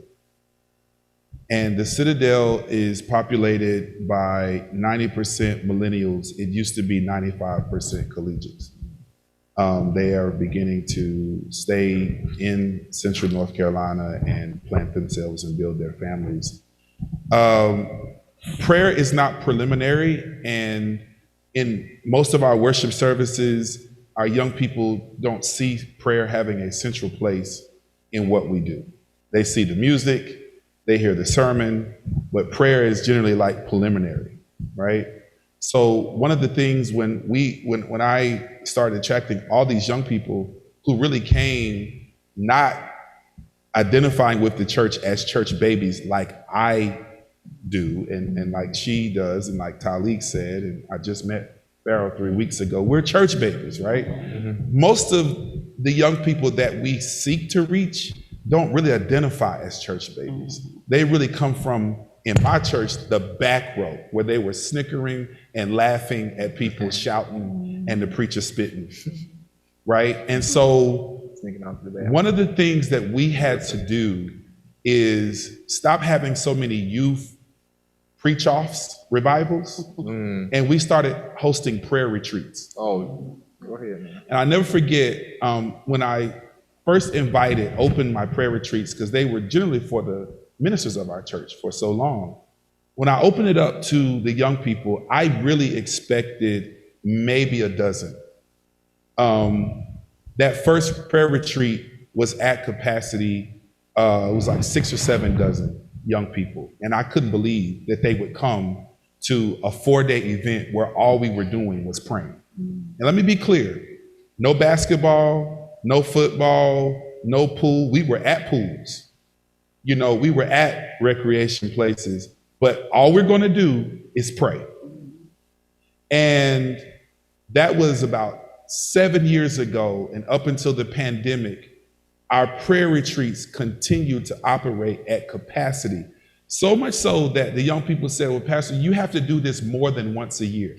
So 3 years ago, we onboarded a fall prayer retreat. And again, I thought, they're not going to come. You know, this is new. Once again, I find that if we raise our young folks in prayer, they will appreciate it and they will dedicate themselves to it and they will get the good out of it. But a lot of times we kind of reserve the more spiritual things for the spiritual segment of our congregation, not realizing that the young people that still come to our churches and that would come to our churches are seeking a spiritual experience out of our churches, not just some nuanced hip hop service. And so prayer is a central piece to what we do. I mean, I'll jump in just because anyone who is familiar with my ministry knows that I host an intercessors gathering. I used to do it monthly pre-COVID, and I find that much like your experience, that they want to be taught the lifestyle of prayer. And I think that for many of them, they find a closeness in relationship with God through prayer before anything else, you know? I think that in my personal experience as a young, church baby growing up, I learned relationship through communication first, before I was able to digest what my pastor might have been saying at a younger age. I understood more in regards to prayer, and I just think that prayer is very much so essential, and I do agree wholeheartedly that if we give opportunity for that, and we do not make it preliminary, right? When we give it place and preference and priority in our church experiences and worship experiences, that we now begin to reshape the understanding of the essential nature of prayer. I would like to chime in here. I think it was Frederick Douglass who said, "I prayed for 20 years and received no answer until I prayed with my feet." And I think it's the coupling of the two, of prayer and action, that necessitates the spiritual transformation. Is that we are constantly in a state of prayer, or should be praying without ceasing. And I think that when we recognize that Jesus also requires us to do work after we pray, right? And to do, to be constantly working and moving to advance the kingdom here on earth. I think that, young people, as that are largely a part of this religious nuns, the NONE, as a non-affiliated religion, but are deeply spiritual, have inculcated various new spiritual practices of communication with God. That is another word for prayer, just to draw closer to the divine, but also ways to couple that with, the action that is required, because as we said earlier, and as scripture says, faith without works is dead. Yeah, I'd like to.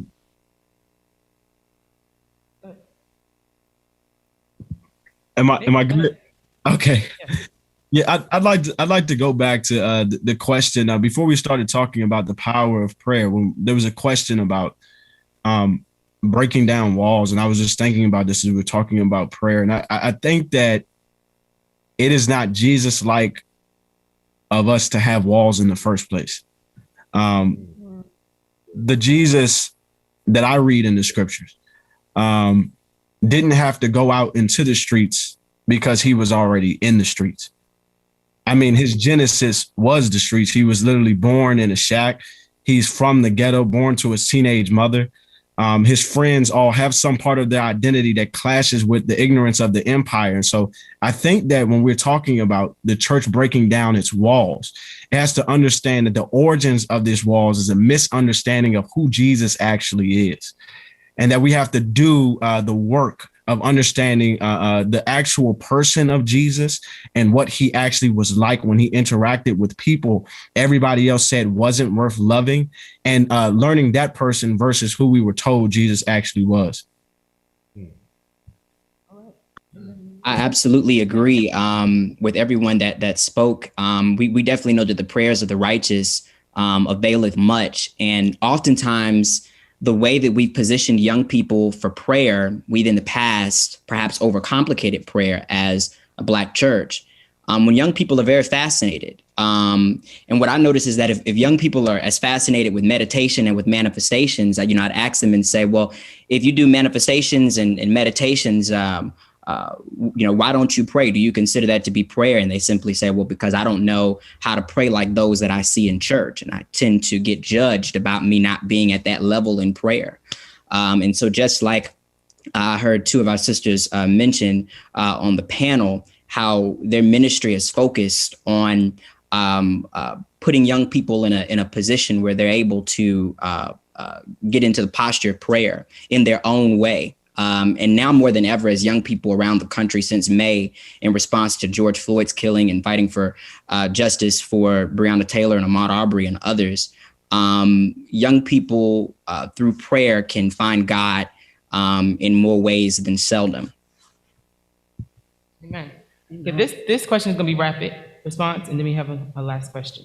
During these times, it's turbulent times, and most of us are advocates and activists on the front lines daily.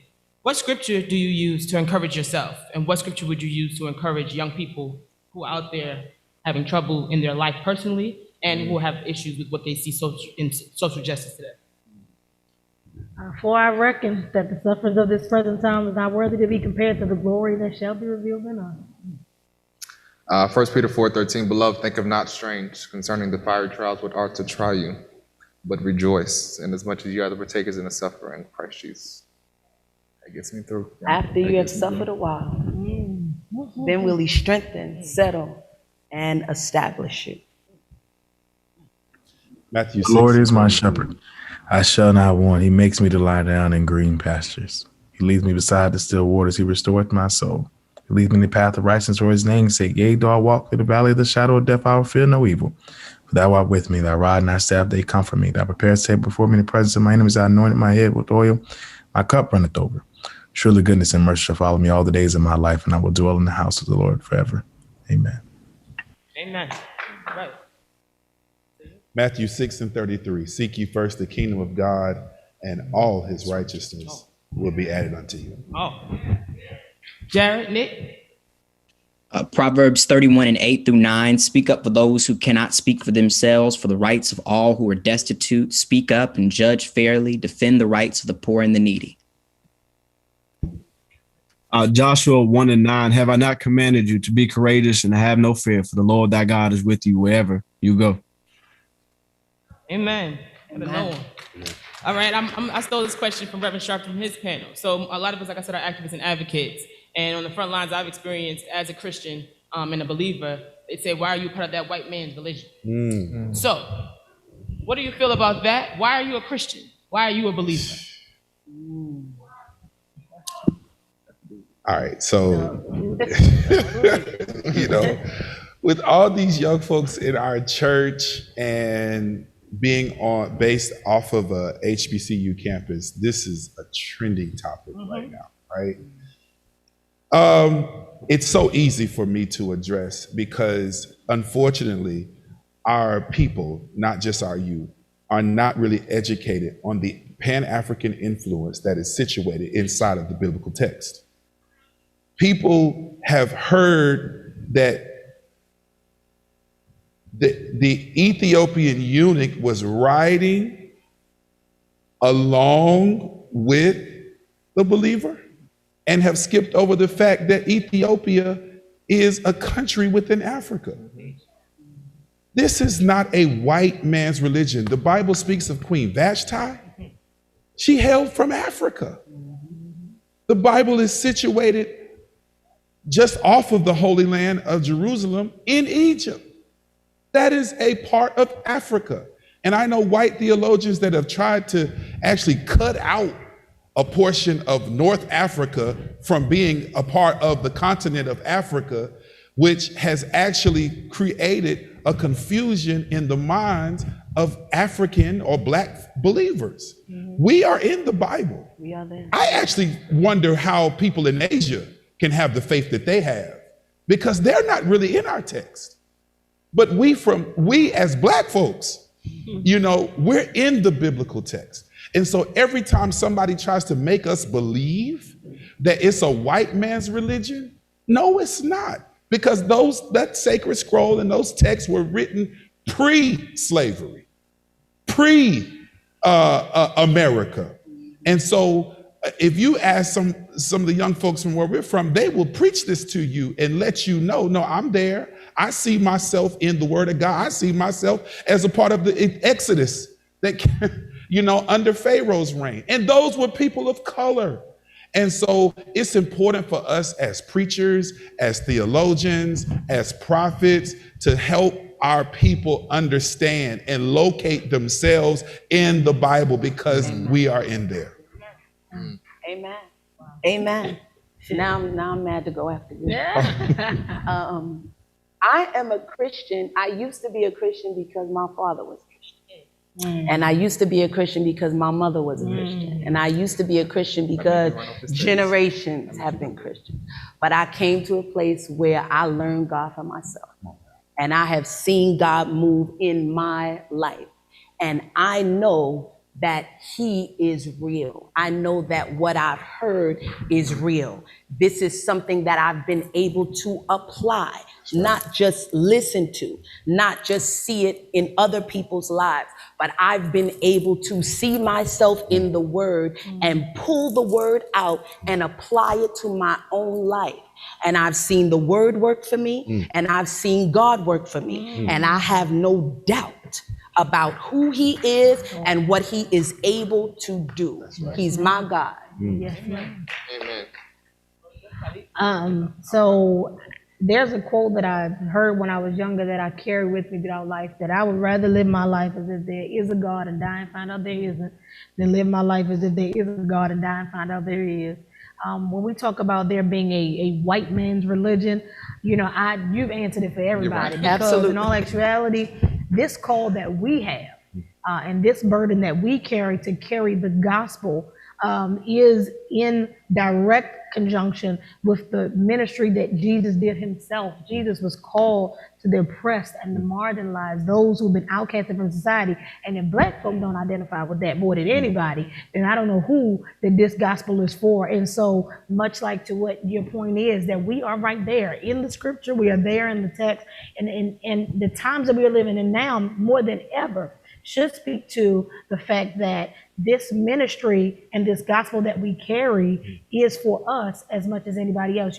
When we were given that commission to go ye therefore and teach all nations, go into Samaria, go into, these different places, into as the old folk would say, the uttermost and the guttermost, right? That was meaning you got to go through the parts that aren't just considered prestigious, but you got to go to the parts that are considered impoverished as well. And those are places that we identify with as those who have been considered, minorities. And so I do not, believe or subscribe to the fact that Christianity is a white man's religion. I believe that the Bible, so much so to Elder Figueroa's point, is just for us.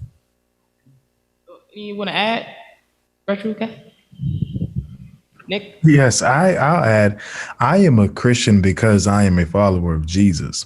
And I identify with the Jesus who was born to an unwed teenage mother, who was a Palestinian Jew, who was born in a manger because there was no room in the inn, just like a lot of Black women who are dealing with maternal the Black maternal rates of health and death in our community, that Jesus identifies with the condition of the oppressed and the dispossessed, and even one who was brutally murdered by the state, and hanging on a cross, but was able to triumph over that death and be able to resurrect himself on Sunday morning. I think is a message to liberation, is a message of liberation, is a message for liberation.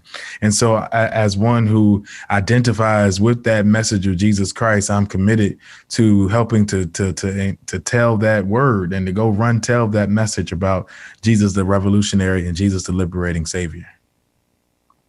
Yeah. And I agree. I've never had a hard time seeing myself as a Black man in the text, in the Bible, from Moses and the Israelites to the Gospels. And to answer your question, why am I a Christian? I'm a Christian because I don't believe that I chose to be a Christian, but I'm a Christian because I believe that Jesus Christ chose me. I don't feel like I'm trying to meet any man's requirement. I feel as though I'm living to become the most magnificent version of myself possible through the guidance of Jesus Christ. And I believe that this was God's choice, and that in the same way that the Bible says that before the creation of the world, he had already chosen me. The Bible says it is not we who choose God, but God who chose us. And so I just believe that his call and his election cannot be cast off. And that's why I'm a Christian. Amen. Nick? Yeah, in the text, Paul, I'm sorry about that. Paul says, the Lord placed me in the ministry. And I feel that way about me being placed in this faith, that the Lord is responsible for the fact that I wake up every morning wanting to reach for him. I count that grace. I count that favor. I count that to be a privilege of mine. And as has been stated by all of the panelists before, the text is just, Africa is completely throughout the text. The Ethiopian eunuch, if you just look at the history, the church in Ethiopia has not been colonized. And this is like, we can look back and just see that it's in the book of Acts. So, it's not a white man's religion. That's a total misunderstanding of history. Thank you. This is the last question. I wanted to speak to what you were talking about, basically about, you kind of brought up the hypocrisy sometimes in the church that some people judge about it, or why some young people feel that they don't even want to go to the church because of the things that they heard. But to speak to that, to be a part of a lot of things, if you've been a part of it for a long time, the humanity of everyone, there's light and darkness and all, and no one is perfect. So, but I also understand that the world is not supposed to be in the church. The church is not supposed to be. The church is supposed to be above that. And you're supposed to find purity there and a kind of haven there. But in reality, it's not. In reality, we are all human. Even the pastor is human. So why do you continue? Why do you choose to continue to serve as a spiritual leader, as a faith leader, but also as a social justice leader? Why do you continue to do both, regardless of all the criticism that we all face? Some of us face our own criticism daily, in the newspapers, front lines, in our own little circles. But why do you continue, regardless of the judgment and criticism that we all? Well, because when I was in the club and people was getting shot up, we went right back the next weekend. When I didn't care for a particular professor or policies that Tyleek and I would advocate to be changed upon our college campuses, we still enrolled again the very next semester. In every other aspect of society, we gave it chance after chance after chance after chance. We were in toxic relationships and we stayed in them. And we get to the church and we have one bad experience and we say, see, church hurt, I don't want to do that no more. And we throw the church under the bus. We get to the church and we have one argument with one of the quote unquote saints. And now it's like, see, that's why I don't like you church people altogether. I'm in it because it's a relationship that should be progressive, not regressive. I'm in it because I know that if Jesus was right here with us in 2021, he would be waiting for that verdict, just like we will be next week, proclaiming justice. The word of God teaches us that God loves when we do justice. And justice is a terror to the evildoers. And so I'm in it because I see the relevance of everything that we're doing right now and the righteousness in it as well. And I won't let people and bad experiences and church hurt. First of all, the chief most example of church hurt was Christ. He was crucified by the church, and he said on the cross, "Forgive them, for they know not what they do." And that's why I'm still a part of the church and will always be. I'm again a pastor's daughter. I've dealt with criticism. You know, people got all kind of things to say about PKs, and so not just outside of the church, but also in the church. And I choose to stay and I choose to continue to do what I do because I know that I've been called by God. And I know that there is an assignment on my life and that there are people that are attached to that assignment. The love that I have for people, for God's people, for all people, for ministry, does not allow me to walk away when I'm hurt. It won't allow me. Love will keep you in a whole lot of places that you really don't think you can handle. And so the love that I have, the love that Christ has put in me, the love that Christ has shown to me, does not allow me to walk away from my assignment and from who I'm assigned to. And that's not just for ministers. That's not just for pastors and preachers. That's for all of us. Because each one of us has an assignment. Each one of us has people that are assigned to us. Your testimony is imperative. Your struggle, everything that you've been through is imperative to the next person and to who God has for you to impact. And so you can't walk away from your family. You can't walk away from your church. You can't walk away from your community. You can't walk away from anything that God has assigned to you because you're hurt. It's not an excuse. It's not a reason.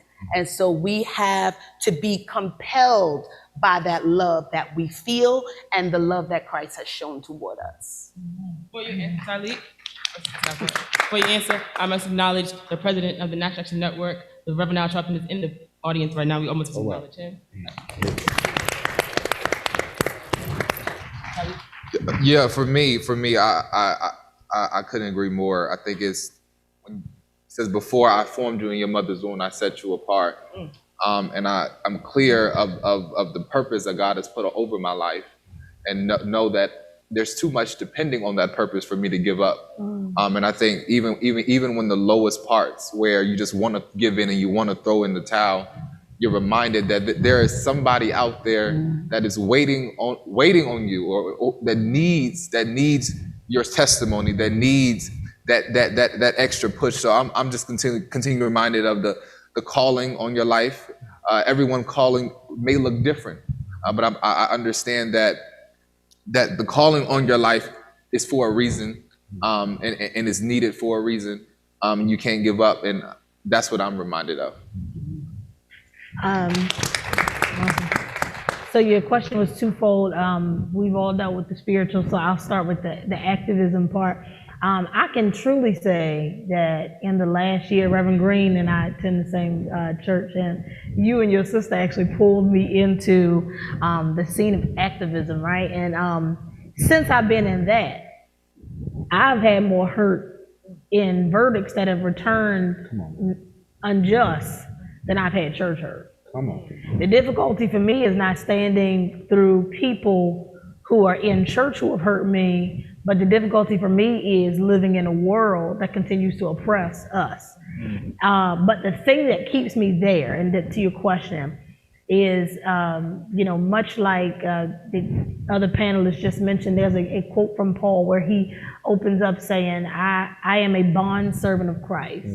And it is that bond servanthood, right? It's that bondage, essentially, that I feel, that weight of the assignment that is on our lives that call us to continue to do it, because that is the ministry of Jesus, right?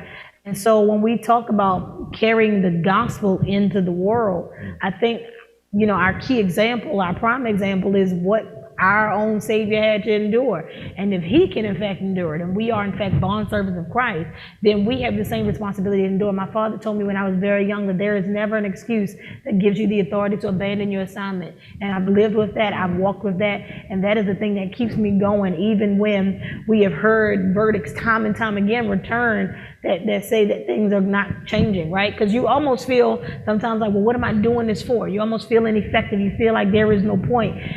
But I do believe that one day we shall see the manifestation of everything God promised us, and so that's what keeps us there. Amen. We have 1 minute left. I'm sorry to rush you guys. We have 1 minute left. About to be in. Stephen, I'll defer to my younger Morehouse brothers. Go ahead. Yeah, the criticism is indeed real, but here's the reason why I'm still a faith leader and an activist. One is just because the church is the only institution that Christ promised to build and to bless. He said, I'll build my church and the gates of hell will not prevail. And so Christ's purpose in the world is to really call people to himself, or redeem people who would live to the praise of his glory. So I believe that he's building the church, not just the church building, he's building the church. And as far as I'm concerned, that includes this movement. And so I believe that God is on our side. So I have confidence and comfort, and I'm just thankful in that I have that confidence, and thankful for having a small part in our Lord's great work, even out in the streets. Amen. Amen. Next, Stephen. I'm in this work because God has not ceased being in on me, and God has always seen about me, even when I felt like I wasn't worth being seen about. And this work is also not about me, despite the criticism I face. It's also about my grandmother, the woman who picked lint out of my hair when I was on the ground, picked cotton because of the institutional legacy of slavery. She was a sharecropper. So I continue doing what I'm doing for her. And I continue to do it because there's a generation that's going to come after us who needs to know that there are faith leaders who will continue the legacy and the tradition that has held us over, all the way from Nat Turner and Denmark Vesey to Reverend Al Sharpton and Reverend Jesse Jackson. We've got to continue the linkages and the legacy of freedom fighters and Harriet Tubman and Zora Neale Hurston and Ida B. Wells Barnett and all those, because we have to pass this forward. And I will not allow the faith tradition to stop with us, that will help our people continue to be on this journey towards freedom and liberation. Amen. Let's clap up this entire panel. The Black church is not dead. The Black church is very much alive, very much relevant, and there are young people ready to carry it forward.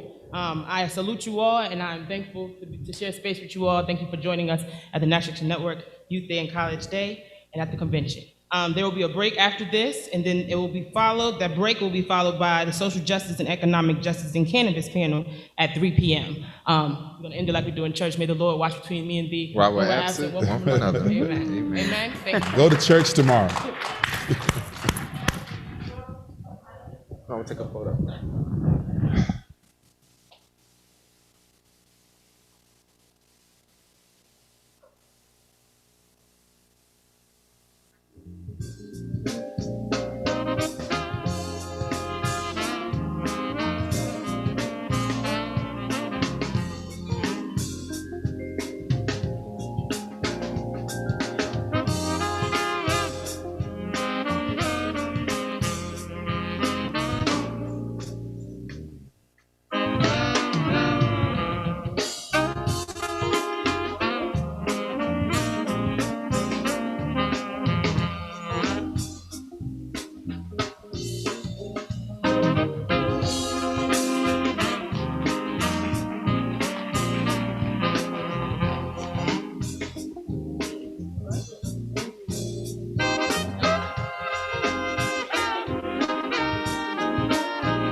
your personal guide to the world of K-pop.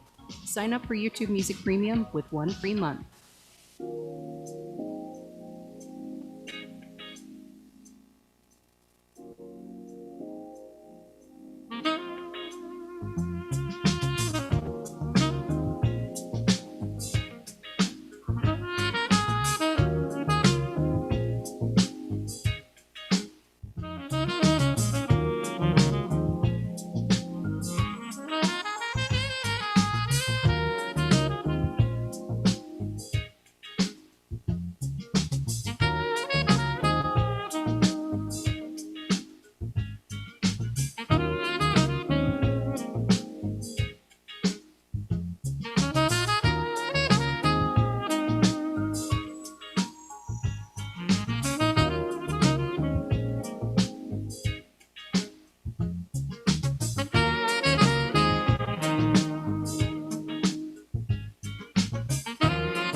they're heavy. So yeah.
Mute this, please.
your personal guide to the world of country music. Sign up for YouTube Music Premium and get 1 free month.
Good afternoon.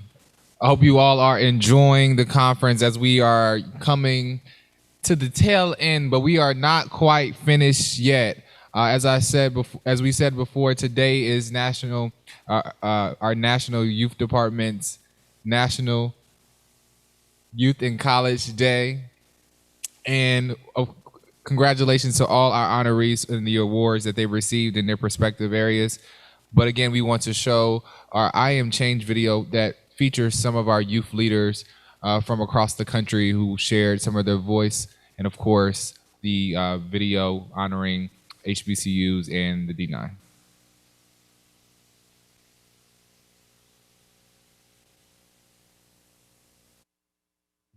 One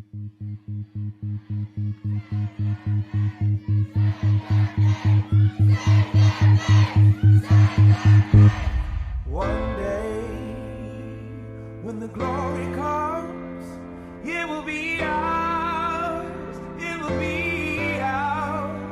Oh, one day, when the war is won, we will be sure, we will be sure.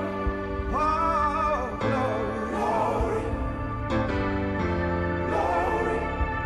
We're not here to ask for justice. We're not here to negotiate justice. But we are here to demand justice. Formed against, yes, glory is destined. Everyday women and men become legends. Sins that go against our skin become blessings. The movement is a rhythm to us. Freedom is like religion to us. Justice is juxtapositioning us. Justice for all just ain't specific enough. One son died, the spirit is revisiting us. True and living in us. Resistance is us. That's why Rosa sat on the bus. That's why we walk through Ferguson with our hands up. When it go down, we woman and man up. They say stay down, and we stand up. Shots be on the ground, the camera panned up. King pointed to the mountaintop, and we ran up. One day, when the glory comes, it will be ours, it will be ours. Oh. Hey, my name is Isaiah Dawson. I'm from Covington, Georgia, and I'm going to make a change by fighting against human trafficking. Hi, my name is Tyron Davis. I am from Los Angeles, California. The way that I will create change is by highlighting racism and being an agent of change when I see fit. Hi, my name is Sanaya Reese. I'm from Newton County, Georgia, and I will create change by fighting for equal rights for women. Hi, my name is Latrell Crawford, and I am from Chicago, Illinois.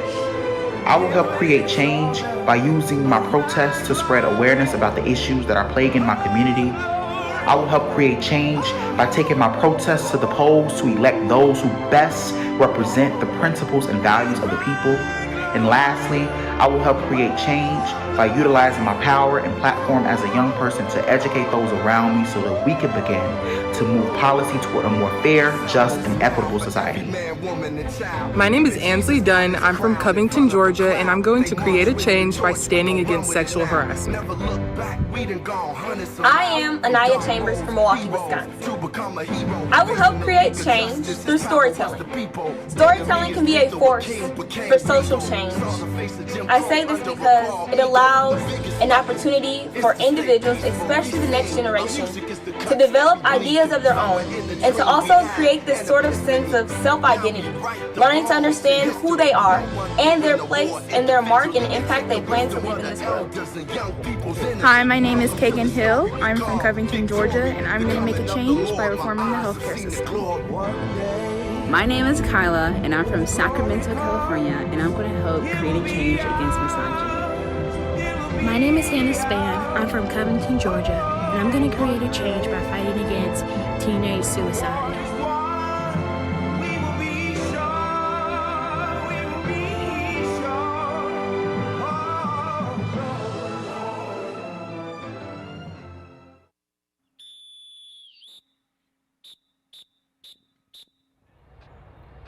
My name is Tyleek McMillan, and I serve as the National Director of Youth in College for the National Action Network.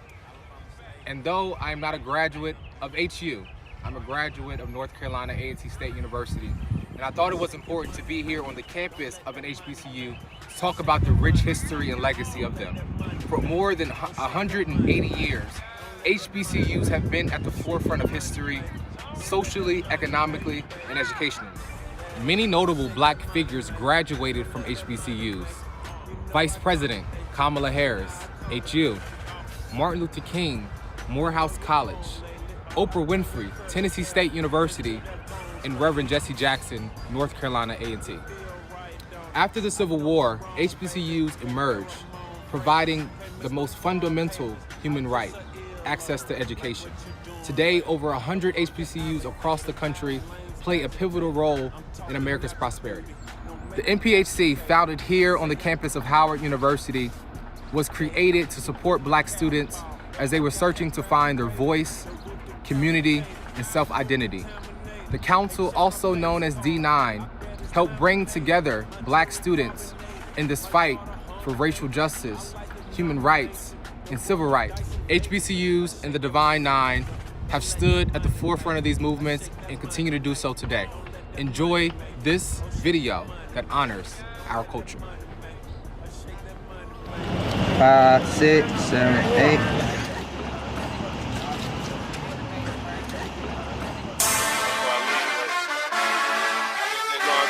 Southern University. What's up with y'all? Alabama State. I'm back. Damn you. Clark, Atlanta. It feel good. I shake your money maker. Don't let that money maker. I shake that money maker. Don't let that money make it. Oh, shake your money maker. Don't let that money make it. I shake that money maker. Don't let that money make it, baby. Yeah, I shake that money maker. Don't let that money make it. You know I accommodate you. Can I accommodate you? I know you're home lately. I turn your curly hair into that bone straightening. It feel right, don't it? I know I'm wrong, baby. That pheromone fragrance. Can't miss no car payments. I kiss her earlobe. Like what you doing later? The Birkin alligator. The lanes agitator. I'm talking out your beauty. No makeup applicator. She say David, she blew my cap off like I had graduated. The roof decapitated, the booth contaminated. Hey, check my face card, I bet it's laminated. My jewelry carbonated, my yard 100 acres. I like to nominate you, to roll my dice in Vegas. I shake your money maker, don't let that money maker. I shake that money maker, don't let that money make it. Oh, shake your money maker, don't let that money make it. I shake that money maker, don't let that money make it, baby.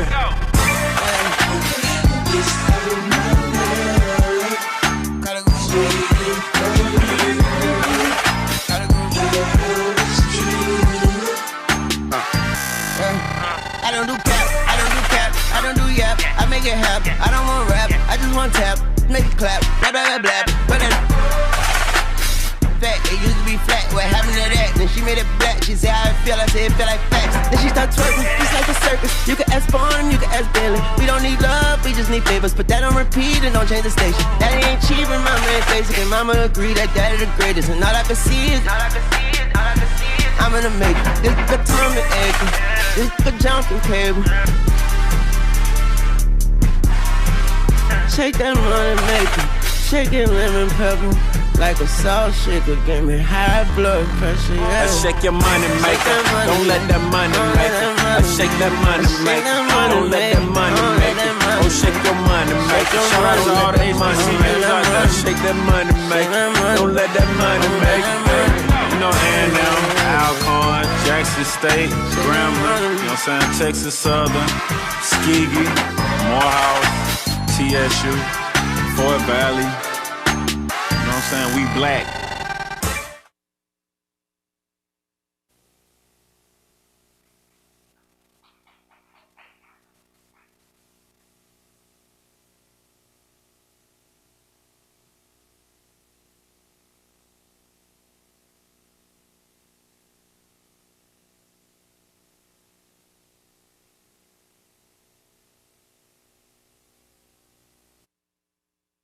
It's your boy Tahir Johnson, and I'm excited to be bringing you this dope panel today with some of the leading cannabis entrepreneurs in the cannabis industry to talk about social justice, social equity, and entrepreneurship in cannabis. So without further ado, I'm going to get into some brief introductions. First, I want to introduce Berner, the CEO of Cookies. Cookies, one of the largest cannabis brands in the world. This brother has come from not only being a hip hop artist, but from the traditional market to build an amazing company. So we're looking forward to hearing from you today. My big sister, Wanda James, the first Black dispensary owner in the country. Not only has she had a long political career, but she's been putting on the first dispensary owner there in Colorado. I'm so happy to have you and all of your experience. Hope Wiseman, if it wasn't for you, I wouldn't be here in the industry, reading about you. My Spelman sister, HBCU Black Excellence, the youngest Black woman dispensary owner in the country, doing big things for my home state here in Maryland. My brother, Shay, you in the data G, man. I got to say, one of my best friends in the world, youngest Black man to own a dispensary in the country, has come from a background not only being arrested for cannabis at 14, but now turned it into a multi-million-dollar business. I'm so glad to have you here. And my friend Melissa, with the New York State Director of DPA. New York just legalized cannabis and also passed one of the most progressive social equity bills that we've seen yet. So I'm sure that you have some great insight to share with us. So I'm really excited for everything that y'all are going to drop. And again, thank you to Reverend Sharpton, National Action Network, for letting us have this critical conversation here on your platform. So first things first, I just want to talk about, as we all know, the cannabis industry is a multi-billion-dollar industry, right? We're talking about one that brought in over $20 billion in US revenue last year. But people of color have very little ownership in the industry. I know the last report I saw said that it was about less than 2% Black ownership. All of you have been able to, from the entrepreneur side, been able to build amazing businesses. Really, we're one in an area that we've had challenges in as Black and brown people.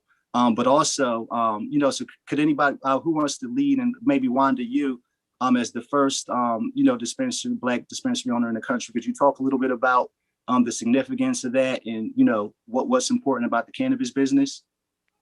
So, there's so much about the cannabis business, right? Because people ask all the time, like, why are we so focused on growing more and more Black and brown owners in this industry? And why should that be a focus, especially at a time when so many white-owned businesses are basically gobbling up the industry? The reason why is because this was built on our backs, right? Mass incarceration is because of cannabis arrest. And that has been an issue, for the last 88 years. But what we look at is 800,000 people a year before legalization arrested for simple possession. Then they had states like Colorado that turned around when we legalized that didn't allow anybody that had a felony conviction on their record to be an owner, or you couldn't even work in the industry if your felony was within less than 10 years. Thank God all of that has changed and we're starting to look at it very differently. But what we effectively did was cut out all of the visionaries from having first mover advantage, which means all of these large chains and hedge fund backed companies all were able to swoop in while the Black and brown visionaries were getting out of jail, trying to get their records expunged, and being slave labor for many of America's corporations. So this is why it's so important to fight for and to see more Black and brown ownership in this space. But unfortunately, we're losing this battle because, as you know, in Colorado, 717 dispensaries, very few are owned by Black and brown people. And as a matter of fact, the state of Colorado won't even tell us what that number is. And to touch on what Wanda is saying, the biggest component we're missing right now is capital and access to capital. It's not that we're not smart enough. It's not that we don't have creativity. It's just that we don't have the resource, nor do we have the network of high net worth people that are willing to give us capital. This is the biggest problem we're facing right now. We have hustler. Hope is a hustler.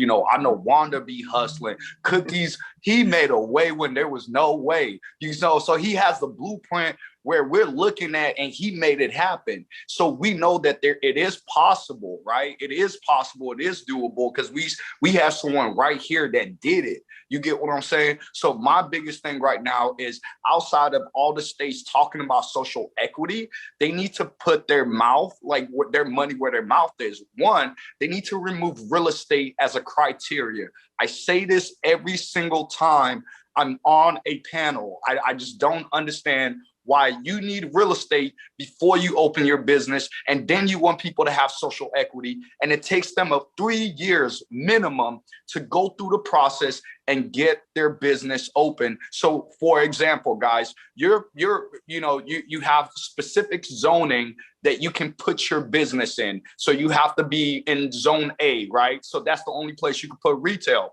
That's one obstacle. It limits your option for real estate. A second one is we have 280E. We're still federally illegal. And because we're still federally illegal, the real estate cannot be attached to a federally owned bank, essentially, or you have to pay a tremendous amount of capital to pay for the property. And like I said initially, we don't have money like that. So an average lease, because of that supply and demand, people are charging an arm and a leg to just lease out a property. For example, in Boston, people are charging about $100,000 a month just to lease out a property in the hopes of winning a license. So these licenses are not even guaranteed. So even when we have capital, we still have a disadvantage. Yeah, it's definitely trippy the way they do that. I mean, it leaves everyone out the mix except, real estate tycoons that can just grab up all that property, sit on it, wait till they get a license, then come bring something to us, right? And so I think the first step that made me kind of fired up and feeling like the social equity program is actually going to have some hope was what New York did. Seeing that they're allocating some of the taxes to actual equity applicants is huge, because I've always said we're getting charged 30% tax. There's 280E, which cripples us from reporting any of our earning, like deducting any of our costs and whatnot. So the fact that New York has taken some of that tax and giving it, and I would love to see the way it works, but that's what I've been preaching forever. There needs to be an allocated budget for people to start their business. It was tough what I had to do. It was really hard. And I'm glad that I stuck with my gut, because a lot of people tried to take advantage of me in the process. And I just stayed down. I kept working. I found some partners that trusted my vision. But, the Black and brown, businesses in the cannabis space is scarce. And that's why I've been pushing so hard with Cookies, because everywhere we go, we're trying to empower as much as we can. And if I can stay in the room with the big boys, and I can make it known that when we go somewhere, we actually really identify with the culture and with what people want. And we've been risking our freedom. I've been risking my freedom for about 21 years now with cannabis, 19, 20 years legally. It's tough, obstacles. So salute to New York. And I encourage any other markets that open up to take some of that high tax revenue that we're paying and give it to people that deserve to get in business. Yeah, I just want to build on what you were just saying right now about what New York just passed through, because we did try to learn from exactly what you were saying, Wanda, about the fact that people who had the most expertise with the plant within the legacy market had been blocked out in so many other places. So not only making sure that there would be those avenues for folks to be able to transition in, but that there would actually be resources behind it, much to your point, Bernard, making sure that there's actually funding from the jump for the incubator program. So having the goal of 50% of the licenses going to social equity participants, but not stopping there, because we've seen in other states that because of the lack of access to small business loans that are problematic across all sorts of other sectors, let alone because of federal prohibition and making it virtually impossible for folks to be able to get that capital, being able to have that built in from the very beginning in New York, to be able to have low and zero interest loans that'll be part of that incubator program. And then separately, having the community grants reinvestment fund. So once the tax revenue is coming in, that there would be direct restitution going back to communities that paid the price for so many years, and making sure that it's a both and, like not trying to split that difference, but being clear, in New York, that was the marijuana arrest capital of the world, certainly of the country, for so long, when we had 800,000 arrests when it was supposedly decriminalized, the vast majority of whom are Black and Latinx New Yorkers, and then all of the other impacts in people's lives. We have to be comprehensive about both acknowledging that harm, atoning for it, and then actually having restitution across all of these different aspects of people's lives. Well, let's be really clear, though, too. The thing that we need to absolutely fight for right now, though, that we're all talking about, is we can do this state by state by state by state, but that's still going to benefit those large hedge fund backed companies, because they're already working in Texas and, in all the states that are not legal. And, a company like Simply Pure, we don't have the resources to have my lobbyist in Texas right now and in Florida right now and in all those different places. So what needs to have happened is we need to legalize. And it's ridiculous at this point, after after we've been in it 11 years legally, that we are still having the discussion as to why can't I have a line of credit? Why can't I go to a bank instead of having to go to a private equity person and I need $100,000 to put new lights in my dispensary and they want 20% of my company. I mean, it's obscene what we have to go through. So what needs to have happened now to ensure that Black and brown ownership continues is that we have access to the SBA, to banking, and the only way that that happens is legalization. Agreed. 100%. Agreed. I want 100%. to also congratulate New York for thinking about equity outside of just licensing. You know, I think that a lot of times when we talk about social equity, we're like, oh, Black and brown people deserve a place in this industry, which they do. But at the same time, not every person that was affected or impacted by the war on drugs wants to own a dispensary or a grow. However, their lives have still been flipped and turned upside down and their community is still disenfranchised. So I think it's really important. And I hope that New York leads the front on being transparent about how funds are distributed, and as well as they hold people accountable, hold the government accountable to do what they say. It's been seen in other places that has not happened, and we've exposed them. And like in Portland, we saw much of the tax revenue going to the police departments, which is crazy because the tax revenue from cannabis was going back to the police departments that were still arresting people. So it's just really insane. And I really hope that New York leads the front on that, because I want to say that I think that that's more important than actual equity in the business. I think that that restitution, or even we could call it reparations for what has happened, needs to happen first and foremost. And the automatic expungement of people's records. We need to free all the people in prison right now for doing what we do every day. I think that that's also really crazy. Sometimes when I really think about that, I'm like, wow, there's really somebody sitting in jail right now that maybe got arrested over a pound of weed. And I'm getting, you know, hundreds of pounds shipped to me every month. You know, so I think that that's really, really crazy too. And I applaud New York for what they've done.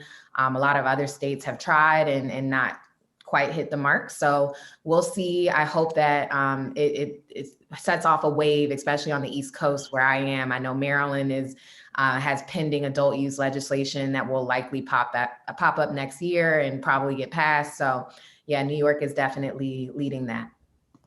Yeah, and just a quick note. Oh, go ahead. Yeah, I said New York is a domino effect. You know, I just want to just emphasize on what everybody else was saying. Like, kudos to New York. I love it. I can't wait to see what New York look like once the license are ready to be, applied for. So yeah. Absolutely. Yeah, and just to clarify for folks, the automatic expungement piece is already in the bill. That's already been enacted as soon as the governor signed the law. So the Office of Court Administration has to take care of that. That isn't an additional cost that anybody has to deal with. It's not an additional hoop that anybody has to deal with at the court level. That's all happening. So don't let anybody come and try to tell you, oh, you got to pay me to go do this thing to clear out your record. Don't. And for people who have immigration considerations, that is a conversation you should have, but there is a track within the bill that addresses that very specifically too. And for people who had like a child welfare case over marijuana, there's also a track to be able to seal that out for people too. So just being really comprehensive, but all of that is moving just as of the enactment date last week. It's already going. Absolutely. And shout out to all the advocates in New York that made that happen. It definitely was something legendary. Including Reverend Sharpton and NAN. I know the New York NAN chapter was active in that movement. But one thing I really want to talk to you guys about, because you guys have definitely dropped a lot of gems and really set the stage, right? Talking about this industry and what's going on with it. And one thing that I always would love to get is advice for, people that look like us and kind of your personal stories to kind of shed some light on how people can get in the game. Shayun, for you, for example, right? I think when we talk a lot about this industry, people being victims of the war on drugs, we often see where having a cannabis charge could be something that throws somebody off for life, right? But you were able to kind of take that and pivot. So, for young brothers out there, especially, could you maybe share a little bit about your story, and talk a little bit about Elevate and where you are today? Yeah, absolutely. Hey, what's up, guys? So I'm originally from Lagos, Nigeria. I migrated to the United States when I was 5 years old. And when I lived in, I was just a hustler. You know, we didn't have a wholesome home, but we didn't have much. So we had to hustle. So I was a kid shoveling snow, raking leaves, doing whatever I had to do to make money. I was just a hustler. I was a kid selling candy in a duffel bag. And, you know, it's like, hey, you know, you want some gum, you know, so things like that. So, you know, at a really early age, I got arrested for marijuana possession at 13. And that forever changed my life. I sat there and I was just, you know, it was the toughest thing I had to go through. I got my butt whooping, like a whooping I've never received in my life.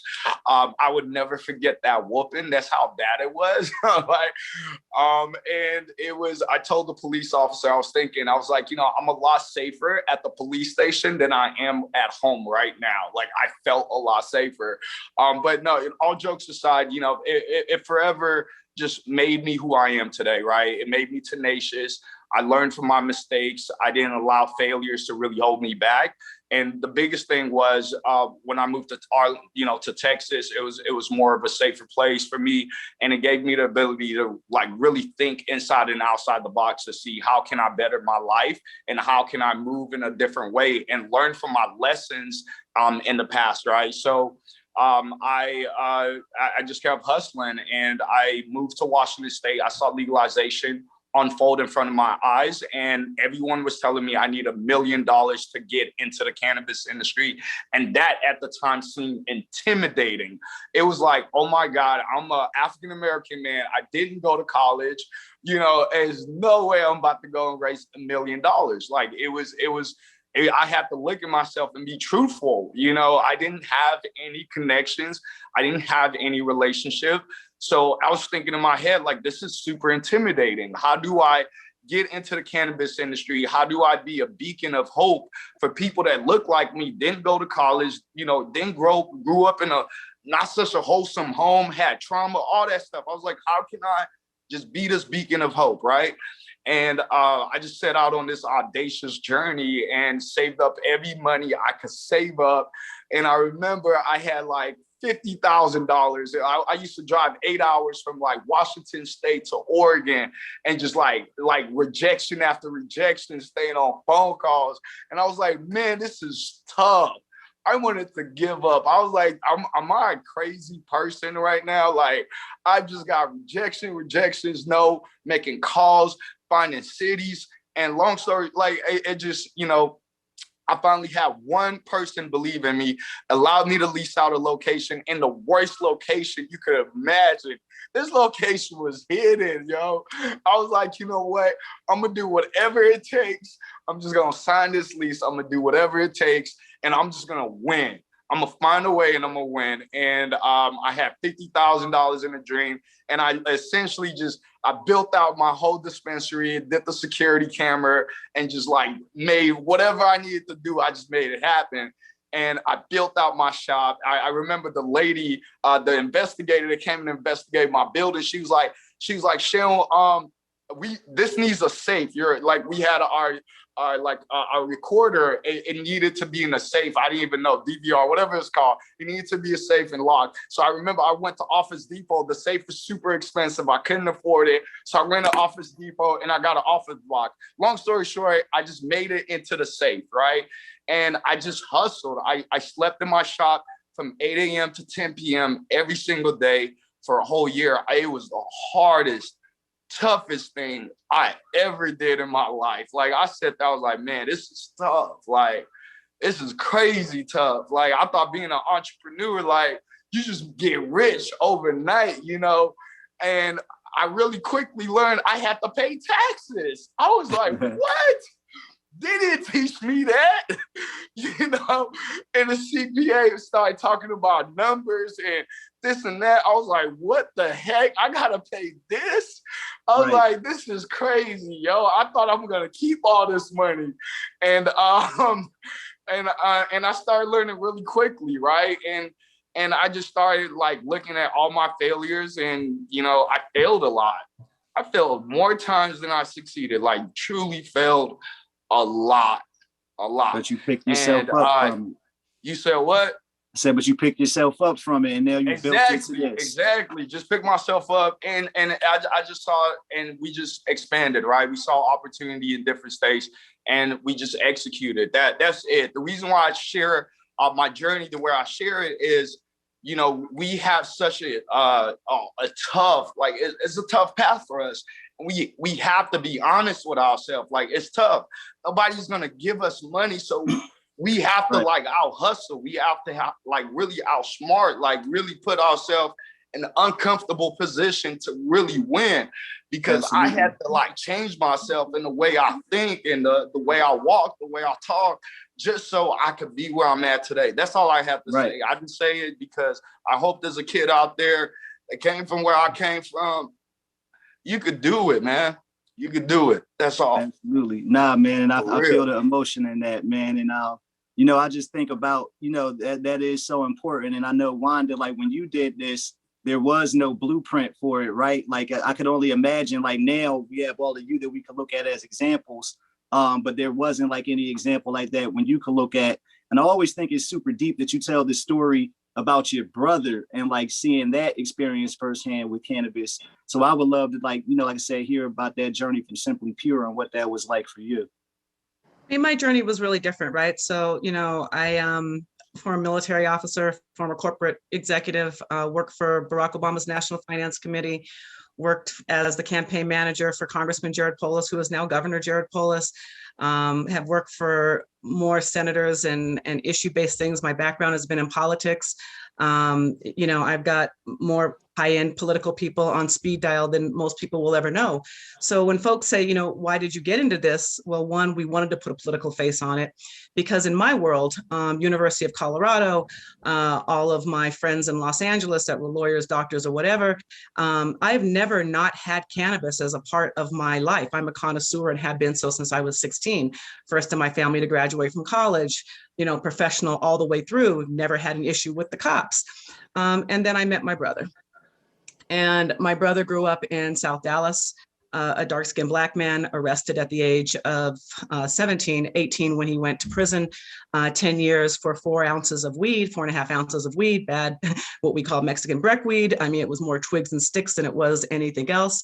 And that 4 ounces cost him 10 years of his life in the legal system. And 4 years of that, my Black brother picked cotton in Texas to purchase his freedom. When he told me this story, it was outrageous to me because, yeah, I've had friends that were ticketed, paid a ticket, but nobody went to jail, even at the university level, CUPD. One of the guys in CUPD used to bring us the KGB, the Killer Green Bud. I mean, so, I mean, in my life, weed was never an issue. So to find out that 800,000 people a year were arrested, we decided to open up this dispensary in 2009 as a political statement, something that gave us, you know, charge to be able to talk about the fact that, yeah, I sold 25 pounds of weed yesterday. Now what? So why are you arresting a kid in Alabama, like Hope said, for a dime bag last night? It makes no sense whatsoever. So we have been talking about this since day one, unapologetically. And because I've got, you know, X amount of senators on speed dial and governors that know me well, you know, we've been ferocious about talking about it because what are they going to do? Arrest me? Really? Bring it. You know, so I mean, it's been that way for us for 11 years now. But I still get back to now, you know, the battle is different now, right? So we are getting ready to end criminalization behind this. But like Rosa Parks wanted to ride the bus, right now, our challenge is how do we own the bus, right? And that's where we need to get right now because we don't have that ability without legalization. And if we don't stop the mass conglomerates from happening, you know, and I talk about it a lot here in Colorado, that we have a conglomerate in Colorado that owns 80 to 120 dispensaries, right? What does that mean to you? Well, Hope, that 80 to 120 dispensaries is fueling what they're doing in Maryland. It's fueling what they're doing in Massachusetts. We just saw a big company come out and sue Massachusetts for social equity after talking all this stuff that it's about social equity. And now they're in Colorado buying up dispensaries. So, you know, I mean, it's crazy when we get down to this. And that's why we as Black entrepreneurs and Black business owners need to stand up and say enough's enough. And just real quick on Sayun, what we need is not going to white cannabis companies to fund Black businesses, because that's stupid. Is Coca-Cola going to ask Pepsi to fund its expansion? No, they're not. What we need is the BE 100, the Black Enterprise 100, the largest 100 Black companies in America to stand up and fund Cookies and fund Simply Pure and fund Elevate and fund Mary & Main. That's what we need to have happen. And that's what we don't see, because Black investors are conservative. And while they don't have a problem with Hennessy, they haven't wrapped their arms around cannabis, and they need to jump on this, because you won't be able to own 25% of Hennessy, but we got 25% of Simply Pure ready to go. So this is where I'm saying the view that we have as Black people needs to change. Absolutely, that's so important. And Berner, you know, I would love to have you talk a little bit about your journey, because you know, like you said, you came from that traditional market, you've been doing this. But one of the things that's so dope about Cookies, even you being a rapper, like before getting into the legal cannabis market, definitely don't look at Cookies like a celebrity brand. It's real and authentic to the culture. But also what you've been able to grow it to being an international presence is important, as well as the fact that you still continue to give back and support social equity. Like Wanda said, when we get on, we look out for our own. And so even building the companies, like, you know, it's been a different approach. So I would love for you to just, you know, give your perspective on your journey. Sure. You know, my journey started with falling in love with bud. When I was young, I smoked. I loved it.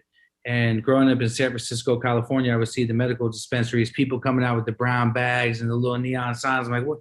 You can get it out the store? I was infatuated with it. I was so obsessed with it. I used to pay someone that was hanging out in front of the stores to go get me a banana bread and a couple ace of Blue Dot at the time. It was Blue Dot and Max 49. I'd be so happy to be able to get it from the store. And when I turned 18, I started filming a documentary on the store. First thing I did when I turned 18 was got my card, started going to stores, filming a documentary. And the lady there said, well, I heard you're selling weed out of the Tully's coffee shop. And I kind of looked at her and I'm like, yeah. And she's like, well, you come sell weed here. And that outfit looks silly on you. So why don't you come work here? I'll give you benefits and teach you the game. I'm like, cool. So I started working at the dispensary when I was 18. When I started working there, I fell in love with the fact that it unified people so much. Like, seeing how many people came together over cannabis was incredible to me. Working at the dispensary and actually being on the ground there, I noticed how much this unified people, how much this brought people together. And I love that. Like, I was working with AIDS patients. I was working with off-duty, you know, cops coming in that had PTSD issues, ex-military, like people from the VA would come and see my first dispensary.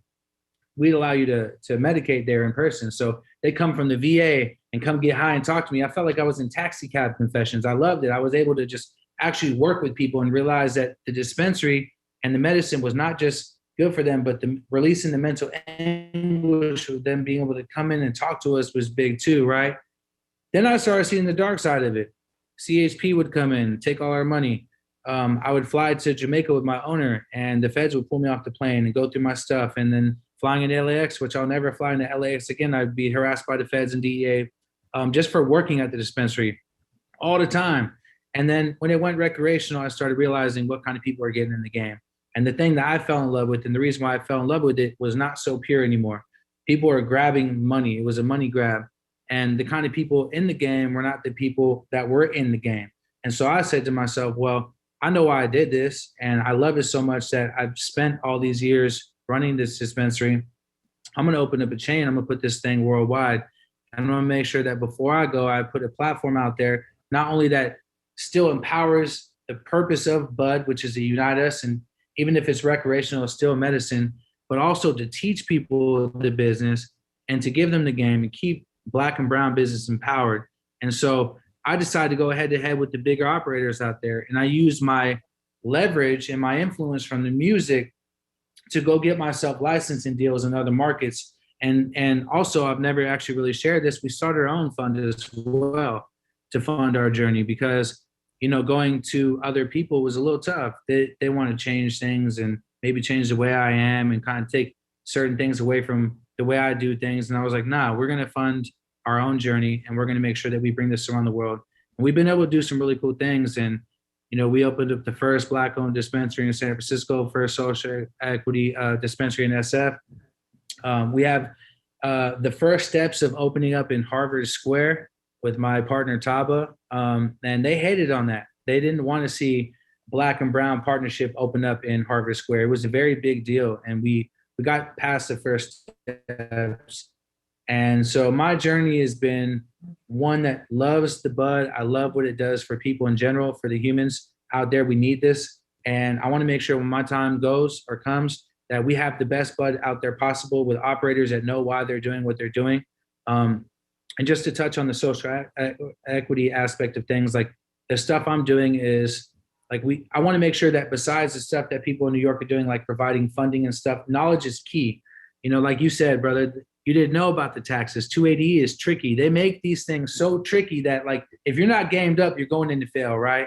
And so we have, I'm talking about this for the first time as well, what we're calling Cookies University, where in Humboldt County, we have a dispensary, a cultivation, manufacturing, distribution, consumption lounge, breeding facility, nursery, everything you need to know from A to Z in one spot. I'm building little mini houses. I want to empower all minorities, Black, Latin, Asian, whoever wants to learn the game to come up and learn it from us hands-on and give them the knowledge they need to go either land a position with us at Cookies or come work for one of y'all and get in the game. So just providing knowledge and passion and love, that's what my journey is, and making sure that everywhere we go, we keep genuine operators in business. It's tough to see people that get in that have like this Pottery Barn style mentality where it's like, this ain't no weed store. What is this? Like, I didn't come to buy a cookbook. This ain't what it is. Like, talk to me about the weed. What do you got? What does it taste like? Like, why do you like it? Why is it better than this? So, you know, my journey is simple. I'm a pothead that loves weed, and I want to keep people like ourselves in the business. And I'm going to do everything I can to do it. Thanks, man. Definitely. I'm definitely going to pull up on that Humboldt campus, man. And it's like you said, like Wanda said, man, it's, you know, it takes us to lead and uplift our own. So it's super dope to hear that you're doing that. We're looking forward to the success of that. And hope, man, you know, my homegirl, I think you could talk about a lot of the things that everybody's spoken about. Because I think one of the things with you, of course, you having that background coming from finance, you were able to look at the cannabis industry very early on and realize the opportunity to create generational wealth. But you know, being a family business, you and your mom really building this. I'm sure you've had your share of, it hasn't been easy, right? So, you know, I love to hear you talk about, you know, your background. Also, you know, you have my HBCU sister, I'm sure, yes. Being a Spelman woman has prepared you, you know, for this journey. So I just love to hear you share, you know, a little bit about your story. Yeah. So I was born and raised in Prince George's County, Maryland, which is, we're known as one of the most affluent Black counties in the United States. So I grew up around Black excellence. I saw a lot of doctors, lawyers, just business professionals that look just like me. I was raised by one. My mother is a dentist by trade, and she actually started her dental practice the year I was born. 2 years after she graduated from dental school. My mom has literally never worked for anyone other than herself her whole life. She's also in real estate, and she's like literally bred me to be a mini her. Has taken me everywhere with her, taught me everything I know, and she raised me to be free thinking, to be open-minded, and to look at things with an alternative view and to not put myself in a box. I always challenged myself, even from a young age, to go above and beyond and to help others. And I think for me, the cannabis industry was a way for me to culminate all of that into one thing. So I attended Spelman College. I've done a lot of different things.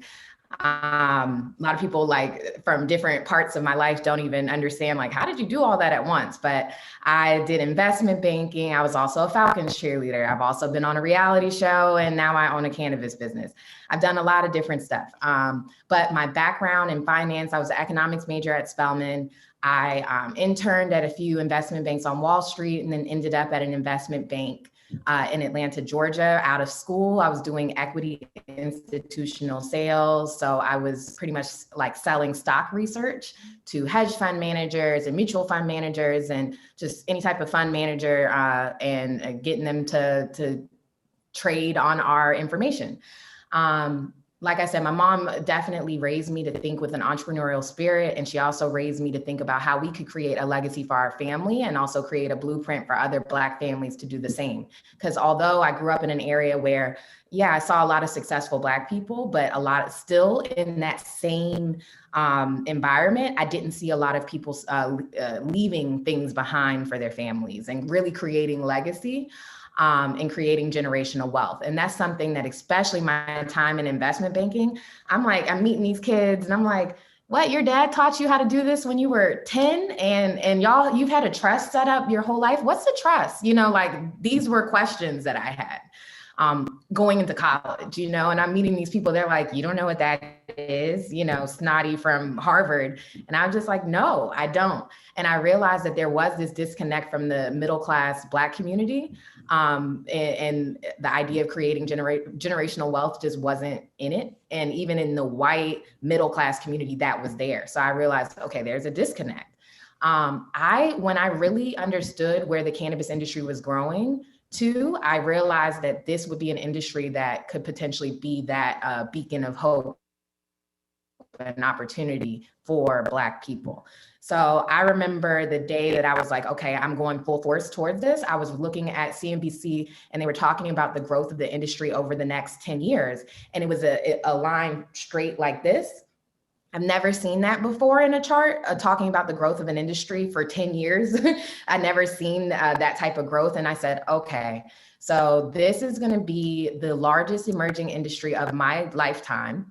And it was built on the backs of Black and brown people. And I'm seeing the people that were getting in. This is 2014 that I'm talking about. I'm seeing ex-senators, investment bankers, people that I knew that I used to work at JP Morgan with and Goldman that were getting into the industry. I was like, wait a minute, this don't look right.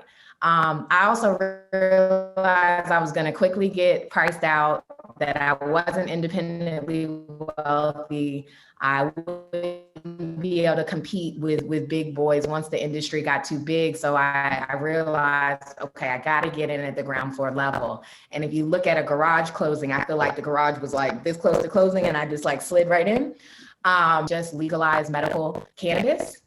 And I began to go through the laws, go through the 600-page bill that had just been approved. And I realized that they would be licensing companies within the next few months.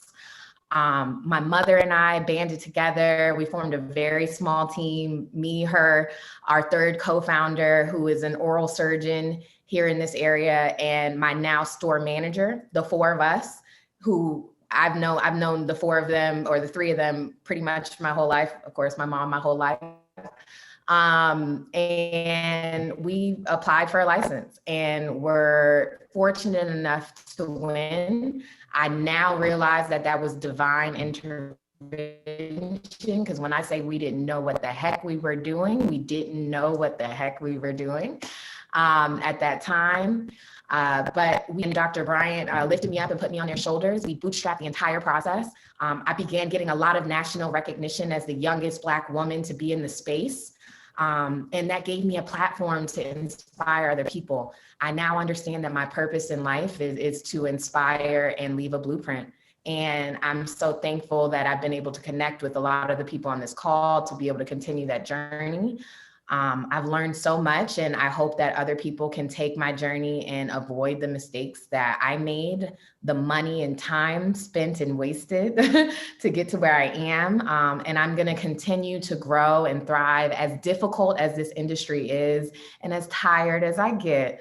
I'm going to continue to push forward because I love this industry from every aspect. I love the economic opportunity of the industry. I love the plant. I've been a consumer since I was a little girl too. And a lot of people don't believe, or, well, people who know me well believe it. But, a lot of people don't think that when they first meet me. I'm like, no, I was the girl who was 14 who tried weed and was like, oh, I like this.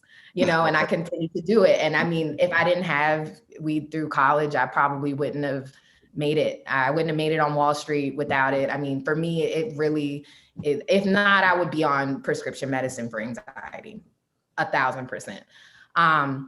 But yeah, I was always a consumer, so I loved it from that aspect. That's probably what made it so easy for me to jump right in and not be stigmatized, about the industry when I did go after it. But the other part that really fuels me that I didn't understand at the time, but that now I'm really passionate about, is the emphasis on social equity and the opportunity to have this industry be an example of how we can be truly equitable from every aspect.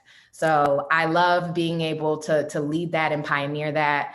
I'm on the board of Supernova Women, which is an amazing organization, nonprofit that was started in Oakland that has done a lot of work around social equity legislation.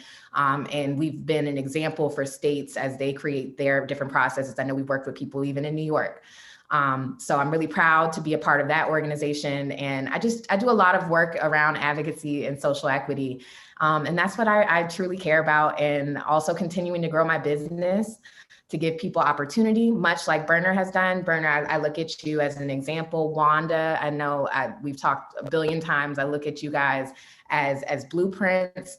As Shaun and I really grow our businesses, we look at each other as, partners in this, and we help each other all the time. I'm just really thankful to be able to push this message.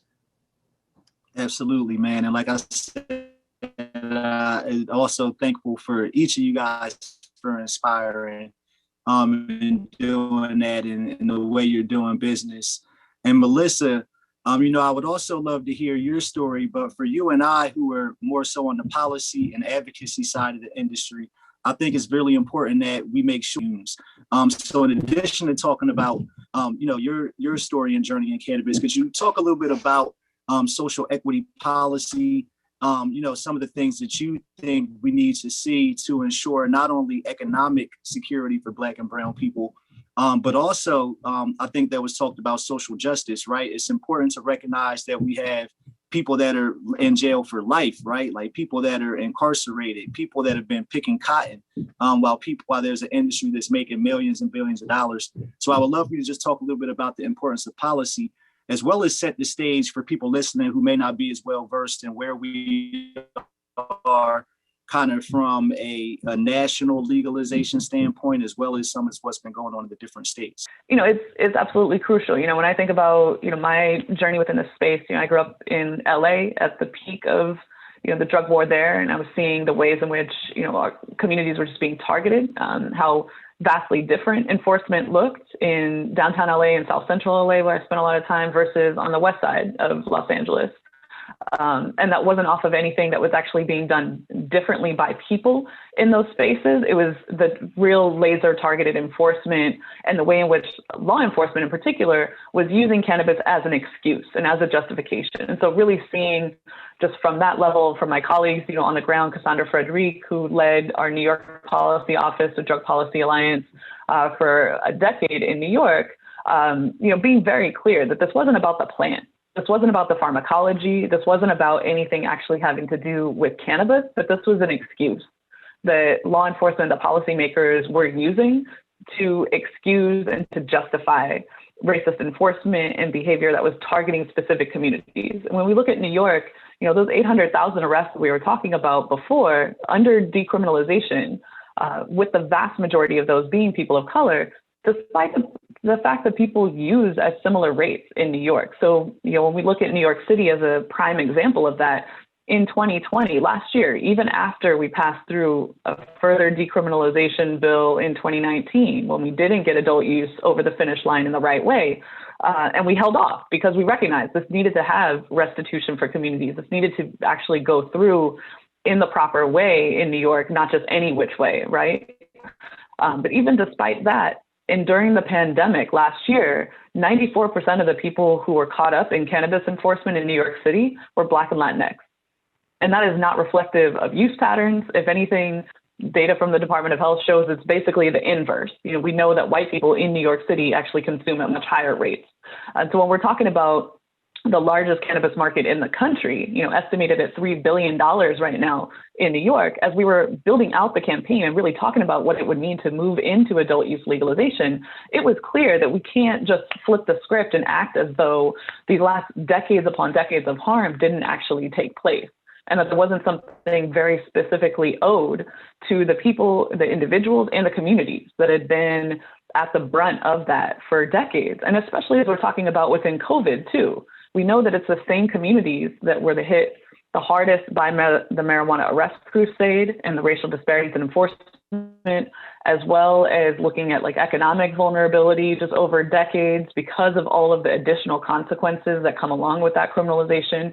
And then looking at the COVID impacts as well, it's just time and time again, because of the same structural factors, it's the same neighborhoods, the same zip codes, when you actually drill down to that level, that are having the impacts time and time again. So as we're talking about rebuilding and coming out of this, it was very clear, you know, from the campaign level, from the sponsors level, that this has to be just as comprehensive as the harm that was done in New York. So if we're going to talk about the fact that people had their babies ripped away from their arms just because of a positive tox on a urine sample at the hospital that was given, or that was taken rather, without that person's consent even, and when it's only Black and Latinx women and parenting people being charged with those types of things and having their families torn apart, we know something's wrong, right? You can't have ACS going and taking children away from their parents in some neighborhoods.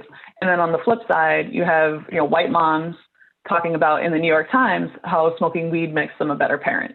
Like, those things are fundamentally unacceptable to have coexisting in the exact same place in the exact same time. And so building out the campaign in such a way that was going to address all of this universe of harm that had happened, and do so in a way that, like you were saying, Hope, not every single person of those 800,000 instances of arrest and criminalization is going to translate into somebody owning a business. So there has to be that community restitution, the community reinvestment piece from the tax revenue that's going to go back. And then also, we have to build up the industry and put resources in place and anticipate what the barriers and challenges are going to be based on what we've seen in other states. You know, New York is now number 15. Unfortunately, you know, we could be the leader in trying to address a lot of these issues and get things right, but we're not the leader in terms of going out front. So we can look at what happened in Colorado, in Massachusetts, in California, and be able to make adjustments and build out the program in a different way based on that. And so that's where you see like the cooperatives licenses, on-site consumption licenses coming in, the incubator program that'll actually have low and zero interest loans and those resources out of the gate. All of that is an attempt, at least, to address the landscape that we've seen take place in other states that have legalized, and to not fall into the same traps, to not make the same mistakes in New York.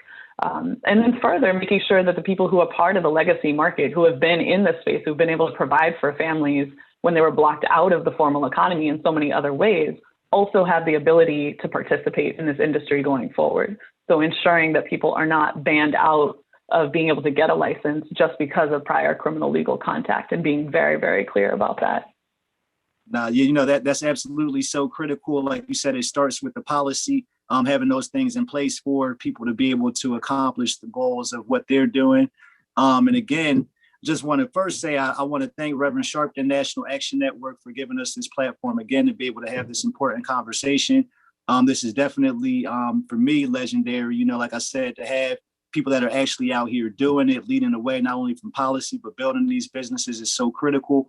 And something that touching on something Wanda said again, it really is important for us because we are on the NAN platform. It's important that we get the support from Black business, Black money, Black finance, Black community, Black and brown businesses. Without having your support and really, you know, understanding what's going on in the industry, I think it's really a really critical piece to us getting to where we are. So again, I think that we have some great people for you to all listen and get some experience from. And I really hope that you all will reach out to them. I know they're all very active and visible. Probably read about them in any magazine, anytime you Google cannabis. But I would love for you know, each person to give some closing thoughts, let people know where they can find you and find your business, and anything that you might want to share that you think would help to empower, you know, and help shed some light on where we are in the conversation. So got to go ladies first. So I'll start with Wanda. Thank you. You know, thank Al Sharpton for bringing us all together. I always enjoy talking about, my favorite subject.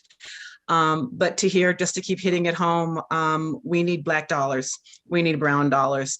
Asking white organizations to prop up our businesses, it makes zero sense. And we need us to start thinking about what this is. And this is no longer an industry that is based in chance or funny money or whatever else. This is real industry, real business. And the amount of white-owned companies and hedge funds that are investing in it, I am pleading with big Black business to jump in because we need you. Hands down, we need you. I can be found on Twitter, Instagram, LinkedIn, Wanda L. James, all the way around, and my company, Simply Pure Brands. You can see us doing what we do and growing, hopefully, bigger, better, stronger. Thank you. And thanks to you for doing this. Always a pleasure. And then Hope, how about you, Miss? Yes. So again, thank you, NAN, for having us. I want to shout out Tyleek McMillan, works for NAN, and Reverend, good friend of mine. Thank you for having me on this platform. Every young Black girl that feels like they have to stay in a box and just be this one specific type of person. You can be everything you want to be, and you can be anyone you want to be, and you can do anything you want to do. I've done that, and I'm going to continue to do that. So I just want to give you that hope and inspiration that you can be everything that you want. You can dream as big as you want. If you want to own an airplane one day, you can. That's what I just want to let you know. So if you want to follow my journey, I'm not even 30 yet. I got a lot more left in me. So if you want to follow everything I'm going to be doing in my life, I'm most active on Instagram right now. You can follow me at I am Hope So Dope. That's my handle on Twitter too. And funny story, people have been calling me that since. And you can also find me at hopewiseman.com. You can follow my dispensary at Mary and Main on every major platform. And just be on the lookout for us. We're doing some great things. We're going to introduce our parent company, WiseCo, at the end of this year. So I'm super excited about that. We're getting into other areas of the industry besides just retail. So continue to follow us, watch us, and continue to reach for the stars. They're there for us. Thank you, Hope. Appreciate you. And Melissa, how about you? Yeah, I just want to offer so much gratitude again to Reverend Al Sharpton, to National Action Network for hosting this conversation. And for really being part of the entire discussion in New York around how we actually legalize the right way, how we get marijuana justice, leave people behind that's going to block people out, being intentional about getting community reinvestment and restitution, repairing the harms. And I just want to invite people to be part of this process. You know, it obviously, as Wanda was saying, as folks were saying before, needs to happen on the federal level now. It's not enough. You know, we've now gone, it's 16 states. Like this whole piecemeal approach, like we have to actually move to end federal prohibition once and for all, to do so in a way that is comprehensive, that is rooted in justice, in racial and economic equity, and making sure that we are building out ownership opportunities for the people that have been the most impacted, and putting resources back into communities as well. So, you know, we're calling on Congress to pass the MORE Act through the House again. It passed through at the end of last year. The new Congress, they can move that through in the House of Representatives right now. We know that Senator Schumer is talking with Senator Booker and Senator Wyden about building out what the Senate legalization bill is going to look like, really building off of the MORE Act, and I think going even further in terms of the restitution that's required. So really pushing people, you know, be part of this moment, raise your voices, tap into this conversation, be part of talking to your elected officials, whether it's at the local level, the state level, and at the federal level, to say that we are demanding change. No longer are we going to accept this, and we have to move forward into a different era, both at the state level and at the federal level, that is actually no longer going to criminalize, but is actually going to be focused on repairing that harm and doing right. And then pulling the drug war out of so many other aspects of people's lives too. We just launched with Drug Policy Alliance recently this project called Uprooting the Drug War that talks about, the child welfare implications, the education, the housing, employment, public benefits, all of these other systems that have been impacted as well by the sort of domino effect of the drug war. And how do we pull that out? And how do we get to a place where people are able to live their lives live their lives with dignity and not be further criminalized by these policies that we know have been wielded against folks for way too long. So just encourage folks to follow us. We're on Twitter and Instagram at drugpolicy.org and Drug Policy Alliance. Just really appreciate all of the support. Thank you. And my guy, Shayoon, what up? I got so emotional while she was talking. I was just sitting there nodding my head the whole time, just because I was like, I hope everyone listening to her understand what she's saying, because a lot of times I think we're just not educated on what our rights are, and we miss out on so many things, and we see so many injustice just because of the lack of education. So I just got so emotional, like I was shaking my leg. I was like, oh my God, yes, and yes. Like it's really important that people really hear what she's saying. Like it's just lack of miseducation, lack of not knowing what we have the ability to do and what our rights are. I think it's so important that we know. It's really important because once I knew what my rights were, I became empowered, right? So that's all I have to say. And in regards to business advice, I would say, when you get into business, while you negotiate your honeymoon, negotiate your divorce. I think a lot of people get emotional and they put their feelings into business. My biggest advice is please take your feelings out of it. If you want to win, don't take it personal. Try to find win-win situations. You're not gonna get everything you want, but understand what are you willing to give up to get to where you want to go. A lot of people don't even get started. They just look at just get started. You're gonna fall. You're gonna make mistakes.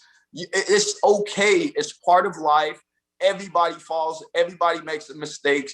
Get back up. Don't beat yourself up. I think that was one of my biggest lessons. I was like, what about if I failed? That was what, and my friends were gonna laugh at me and look at me. It was like, I knew he was gonna fail. That was a possibility in my head that I thought about, and I was nervous about it. So all I'm saying is everybody's scared. Everybody's nervous. The only thing you have to do is just take a step. Just take a leap of faith.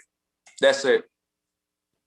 All right, you got to tell us where they can follow you on social, bro. Follow Elevate. You can follow me at Elevate Cannabis and at CannaBAC. And I'm Nigerian, so it means the Cannabis King. I appreciate elevated. You, bro. And absolutely last but not least, Burn, tell people where they can find you and Cookies, man. Yeah, you can find me on Instagram, Burner415 or Cookies Enterprises. I want to thank Reverend Al Sharpton, everyone involved, for making this happen. I would like to encourage that we use his platform to get us in the room with some of these people discussing federal legalization. We're the ones dealing with 280E and all these crazy things. We're the ones having to act like criminal. I've been kicked out of every bank you can imagine for my music, for my clothing, for cotton. I sell clothing to huge stores all around the world, not one cash deposit. And because I'm Cookies, I can't bank. And so there's a lot of obstacles, and I would love to see this group come together and network every way possible. And I would love to see this group have bigger discussions with those discussing legalization, as we've been dealing with a lot of problems on the ground. It's good for them that they're discussing it now, but, Chuck Schumer has to have people like us in the room with him to, discuss all these years of business that we put in. So I would love to encourage Reverend Al Sharpton to use some of his platform and his power to put us in the room with the people making the decisions, because we could do a lot of justice to those out there. And I want to thank all of you guys for your time today. And I love conversations like this. And if any of y'all need to reach out, I'll make my number available. Knowledge is key. Networking is key. And I would love to work with every one of y'all. So thank you. Absolutely. And we'll definitely make sure we all connect offline after the call. Again, thank you again, Reverend Sharpton and NAN, and Burn, absolutely everything you said. That really is my biggest goal. So I was, super happy to have all of y'all together, especially for this. And I'll say it's certainly my new intention in my new role, starting out as the head of social justice, social equity at the U.S. Cannabis Council and Marijuana Policy Project, to bring traditional social justice organizations like NAN, who are so critical just to the empowerment and this movement around us as people of color. It's time we change the conversation. We don't have time to wait anymore. Legalization is right around the corner, and it's important that we have the real insight of people that are really running these businesses, right? Like, this is what me and Wanda talk about. Like, we need the insight of Black folks that are actually running these cannabis businesses. We need the insight of our people. We can't have anybody else tell us what's good for us anymore. We're here. So I'm looking forward to working together with all of y'all. National Action Network, again, thanks for having us and thanks for tuning in. I hope y'all enjoyed and learned a little something along the way. Peace. Good afternoon, everyone. On behalf of our president and founder, the Reverend Dr. Al Sharpton, on behalf of the National Board and our chairman of Reverend Dr. W. Franklin Richardson, our executive vice president and general counsel, attorney Michael Hardy, who is still here in the room with us standing strong, the national staff and local staff here in New York City, every volunteer, every vendor, every supporter, every member, every cabinet member that took the time out of their schedule to give remarks or pre-record remarks, to every panelist, to every participant this week. We thank you, we honor you, we salute you for being a part of this virtual experience. This was a first time for us as the National Action Network, and certainly we were glad to be able to engage in dialogue with you throughout the course of this week. We trust that you enjoyed yourselves, that this will not be the last time that you are here with us. Our theme this year was perfecting the 21st century civil rights. And for many of us, or for many of you, that may look very different. But I charge you to do the work this week, to look within yourself if you're not involved, and look at how you can become a part, or what is it that you have that you can contribute to this fight for justice. You can go to www.nationalactionnetwork.net to find more about who we are, what we do in the communities that we serve. You can engage with the local chapters. You can call us at 877-626-4651. You can donate by going to that website as well. But whatever you do something. Don't send by and do nothing. This is the National Action Network. This is not the sit by and do nothing network. We believe in being in action each and every day. And as we are a faith-based movement founded on the principles of Dr. King, may the Lord watch between me and thee while we are absent from one another. We look forward to having you with us again. Stay tuned and stay in the fight. God bless.